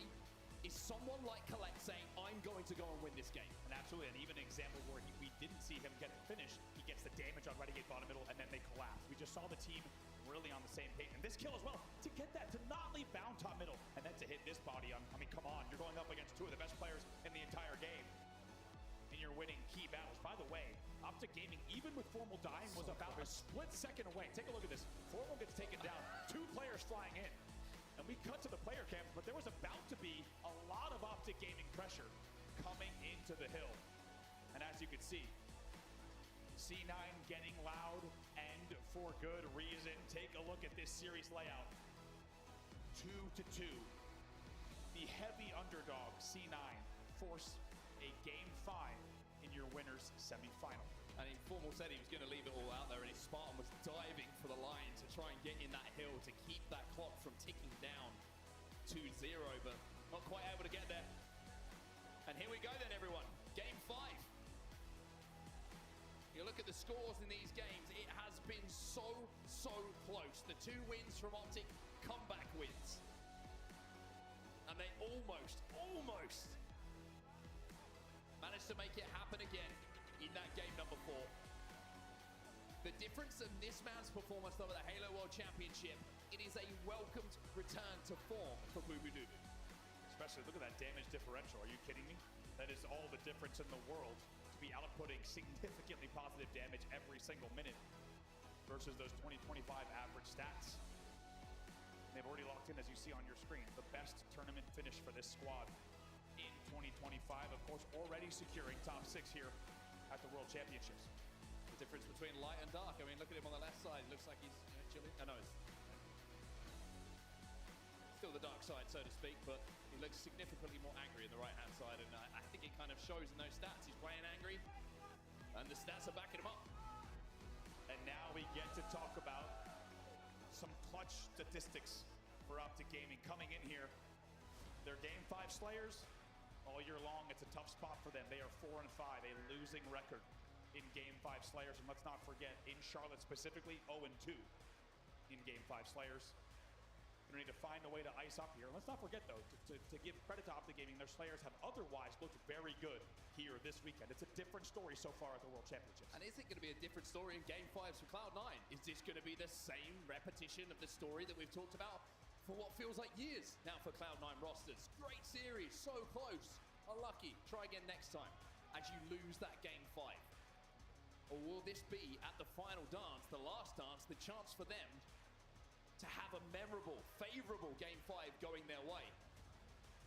The loser of this game will fall down to the elimination bracket. Their run will not be over, and they will play up against Envy, who are waiting for them.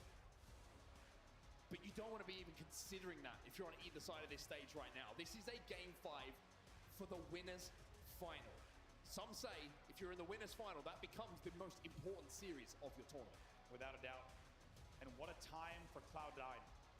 After all these years of not just Infinite, but also Halo 5, of course, ebb and flow of different levels of success. But for these 4 players specifically, their 2025 has been really told by a story of close calls. Just being maybe a kill or 2 away from closing out a huge series at times. And now instead, like we said, they have saved their best performance of the year for the most important tournament, not only of the year, but you can say of this entire game. It will be remembered for years to come in terms of where these teams netted out at the end of Halo Infinite. And they're 1 game away from pulling off what would be It goes without saying, a historic upset as we get ready to load into Recharge Slayer game number 5. It's a game 5 here in Seattle, and this one feels a little bit different as the lights dim down in the room. The nervous energy starts to rise. Which of these 8 players will we be talking about at the end of this game as the one who stepped up when it mattered most to put their team into that winner's final? Cloud9 versus OpTic has gone the distance. 50 kills to win. Let's see who takes it. Underway now. If you're just joining us, you have picked one hell of a time to join us. OpTic Gaming and C9 are in game number 5 in your winner's semifinal, and has been one of the best series of not only the weekend, but the entire year. One game will decide which team stays alive in the winner's bracket. Camo down. Sav is going to be able to maybe collect it, actually. Yes, indeed. Did he get it? Did he pop it? Still down there. And it looks like Cloud9 will be able to grab it. Collect. The hot hand from the last game gets the first camo at 3-3. And now he already has Boo-Boo and Pipes, which means he knows that Pipes is safe. Collect with an early camo shot. What can this man do? One thing about Collect is always confident in these situations. Doesn't quite hit the top tower here. Maybe got a little bit of a call out that it's not going to be safe. Bound finds the first pick though in this team fight. That's going to give OpTic a little bit of freedom, and also he baits out the shot.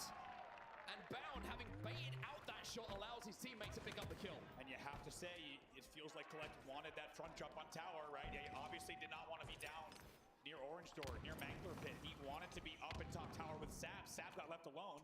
Then he doesn't hit the shot from low, and he gets pinned and pinched, and they lose camo and shock. And it feels like had that gone differently, we would have a very different scoreline right now.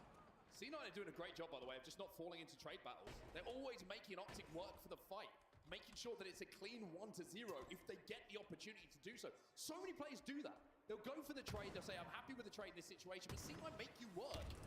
And have been making OpTic work so hard for every kill. Sab does very well to avoid the grenade damage there, because the A cross pressure came in, and it would have been a perfectly timed break from OpTic, but Sab does very well to stay alive. However, they will forfeit that first kill. Boo-Boo picks up a double kill though. Clean up the damage that was done, and Collect finds another. It's 3 dead here for OpTic Gaming, and Cloud9 go into a slender lead. 30 seconds or so until this next camo. That all happens because Sab does not take grenade damage from the pre-nades on the A cross. Had he taken nade damage, he would have died from glass, and there's no way that push would have gone the way that it did. And even though off-screen it looks like a simple set of plays, staying alive there is a really big deal, and you can tell just how much OpTic Gaming is slowing this game down. Everything on the line. This game 5 could determine so much of where each of these teams go in this tournament. Camo gonna be grabbed. Wow. OpTic were trapped to the back of elevator. And Sab is gonna have a chance now to get a lead and extend that lead for Cloud9. I don't know where he is. OpTic are playing in around the tower, just making sure that if he does fire, there's going to be multiple angles. Look at the patience that can be fired upon him. Are you kidding me? But the patience is brilliant. The kills are stacking up. It should be 3 dead here for OpTic. Legend goes down. Renegade's last alive. Tries to use the shroud to survive, but Sab is after him. Sab wants this kill. Surgical. 4 dead. Beautifully done. One by one. The patience from Sab. Oh! Poking and prodding. 1 by 1. That is SWAT team precision coming in, forfeiting almost no deaths, and they still lead here by 4. Camo will fall as Formal will fall. Killing spree for Sab. Collect gets that next shock rifle, but will be taken down. Renegade now with a chance with a power weapon in his hands. Not the power up the C9 used to take them apart, but equally as devastating in one of the best players in the game's hands. And let's not forget who has it been all year long, but specifically these last few events that has taken OpTic Gaming through the tough games, through the tough series. It's been Renegade now, shock rifle in hand, and they trail by 3.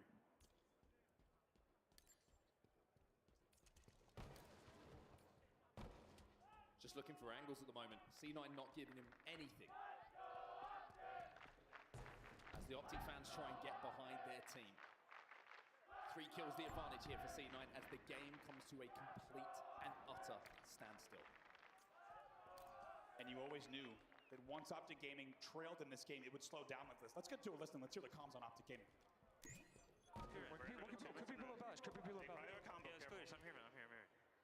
No, marching below me real quick. I think I'm clearing batteries. I think they're all in A, bro. I think they're No way. How do you want to do this, guys? We can just hold for camo? I was looking for shot. Monkey top right now. There's that fucking peak, baby. Yep.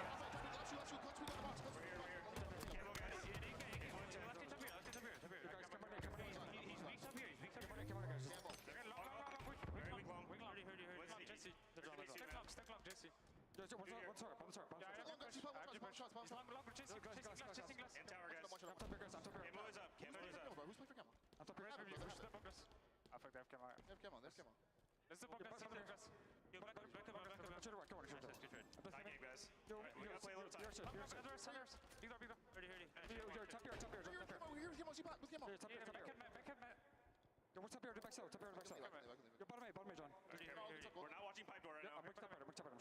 No one's boots on. Yeah, one's A. Single box. We're 2-2 split right now. No, one's A. Okay, come on, batteries. There's a lot of damage out. Once we kill,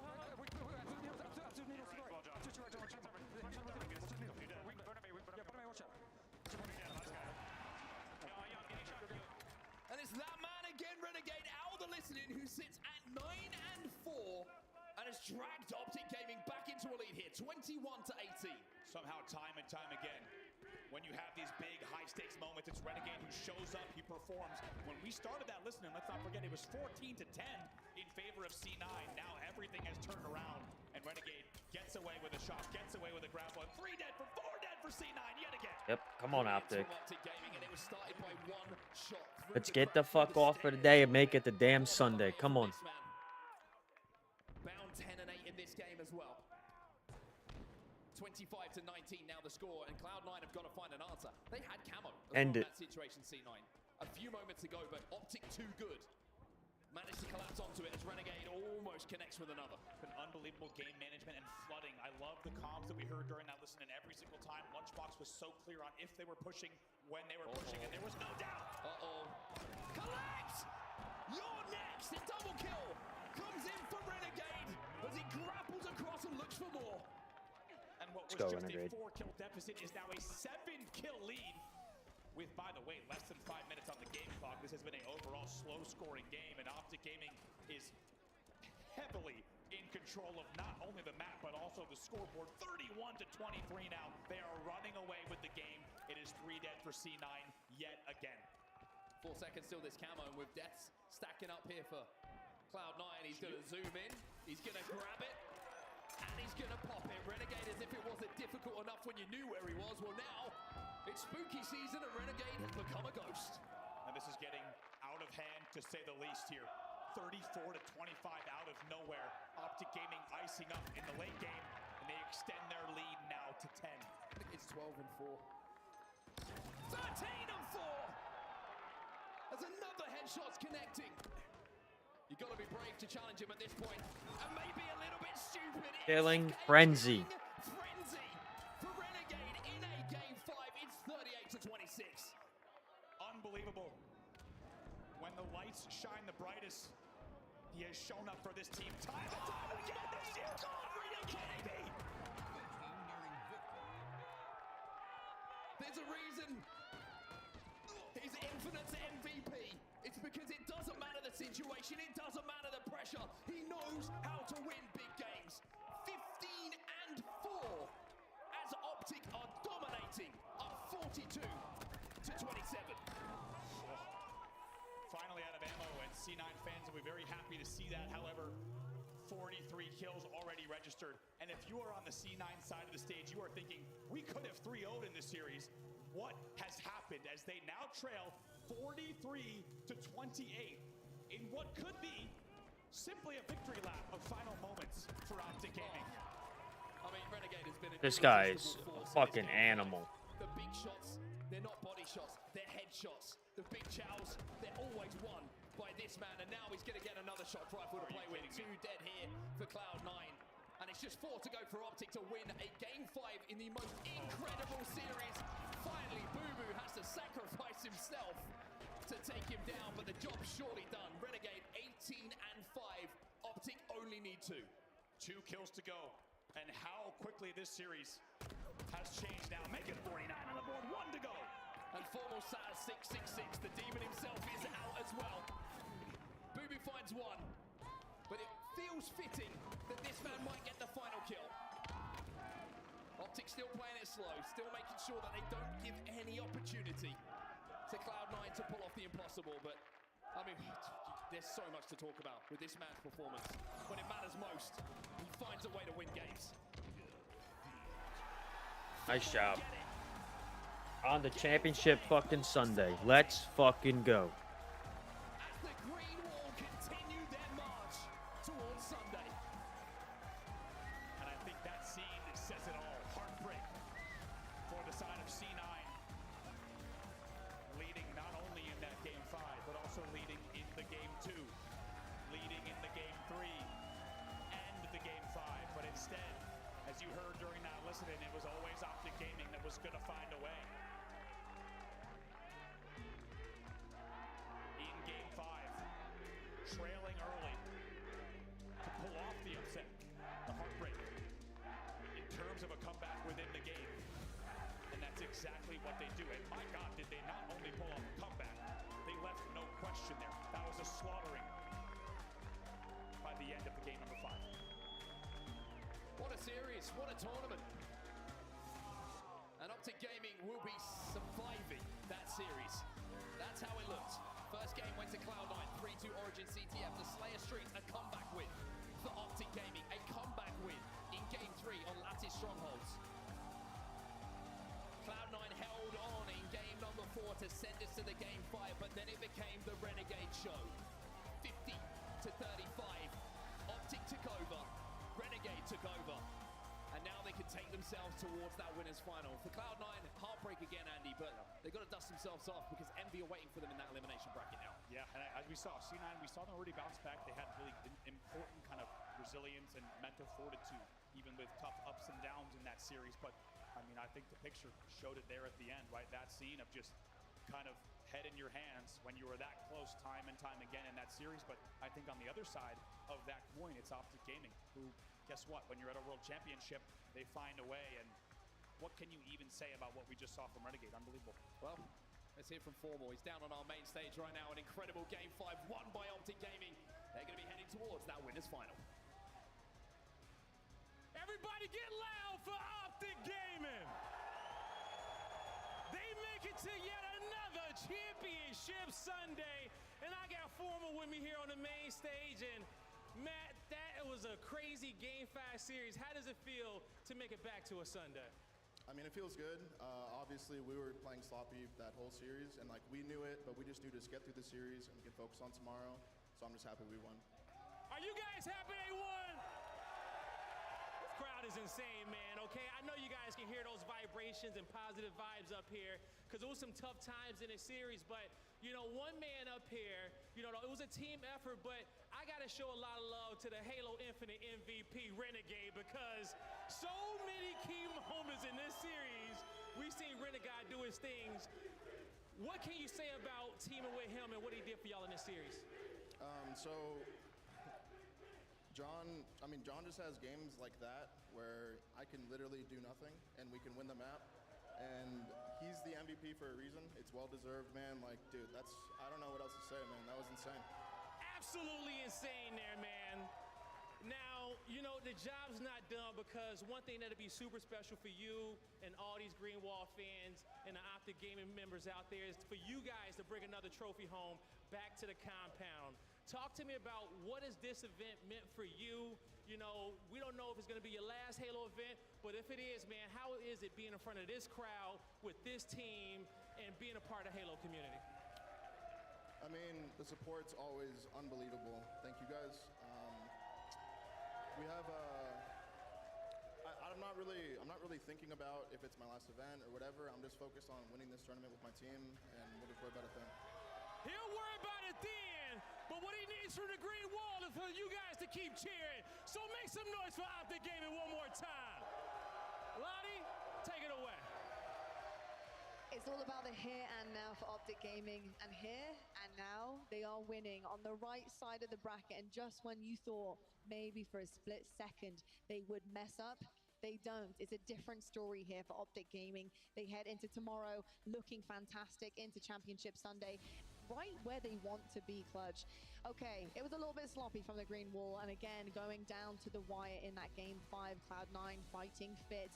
They were putting everything that they had in that tank on the stage, and I gotta say, I was really impressed from both sides. I think the resilience from OpTic Gaming, Cloud9 with the firepower that they had, managing to come out so hot against OpTic, but really it comes down to one guy on that stage, getting it done for OpTic where it mattered most, and it's Renegade, and it's always gonna be about Renegade digging deep.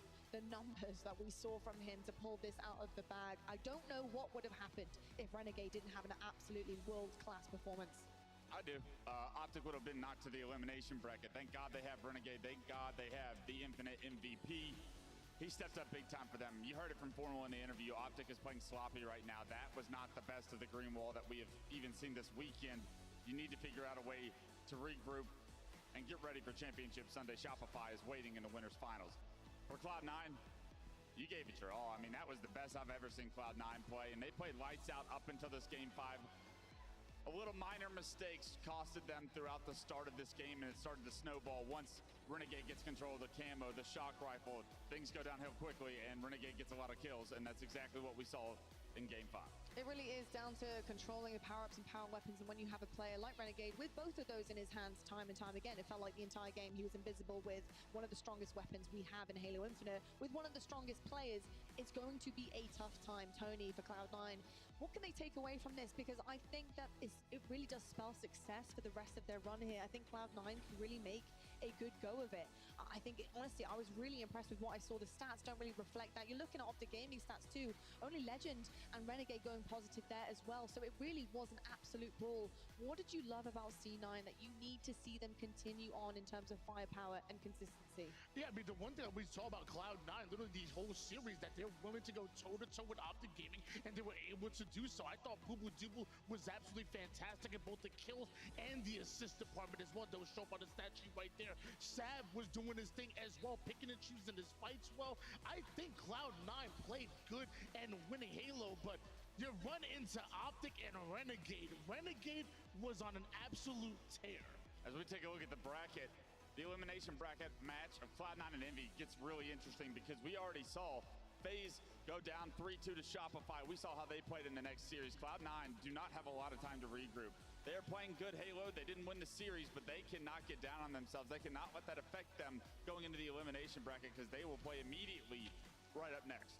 They certainly will indeed, and I actually like where your head's at with that because it's all about the mental at the end of the day. How do you bounce back when your back is against the wall and things were going so swimmingly? It's really difficult to regain, but regain they will have to. OpTic Gaming, Shopify Rebellion, they are set in the winners finals, and it kind of feels like history is repeating itself and has a funny way of doing so. And this time, it's in the winners side of things that Shopify will have to face OpTic Gaming, and knowing that they might also have a chance to drop down and have to fight back as well. We'll see how that one goes, of course, heading into tomorrow. Folks, we're going to head to a quick break right now, but when we come back, we'll actually have a little surprise for you. It's not Halo Infinite on the main stage. It's something to do with it, though. Our cosplay finals, they are happening. We will crown a champion here at Worlds. We'll have to find out who that will be, how they will be dressed right after this break.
Lumi, you there?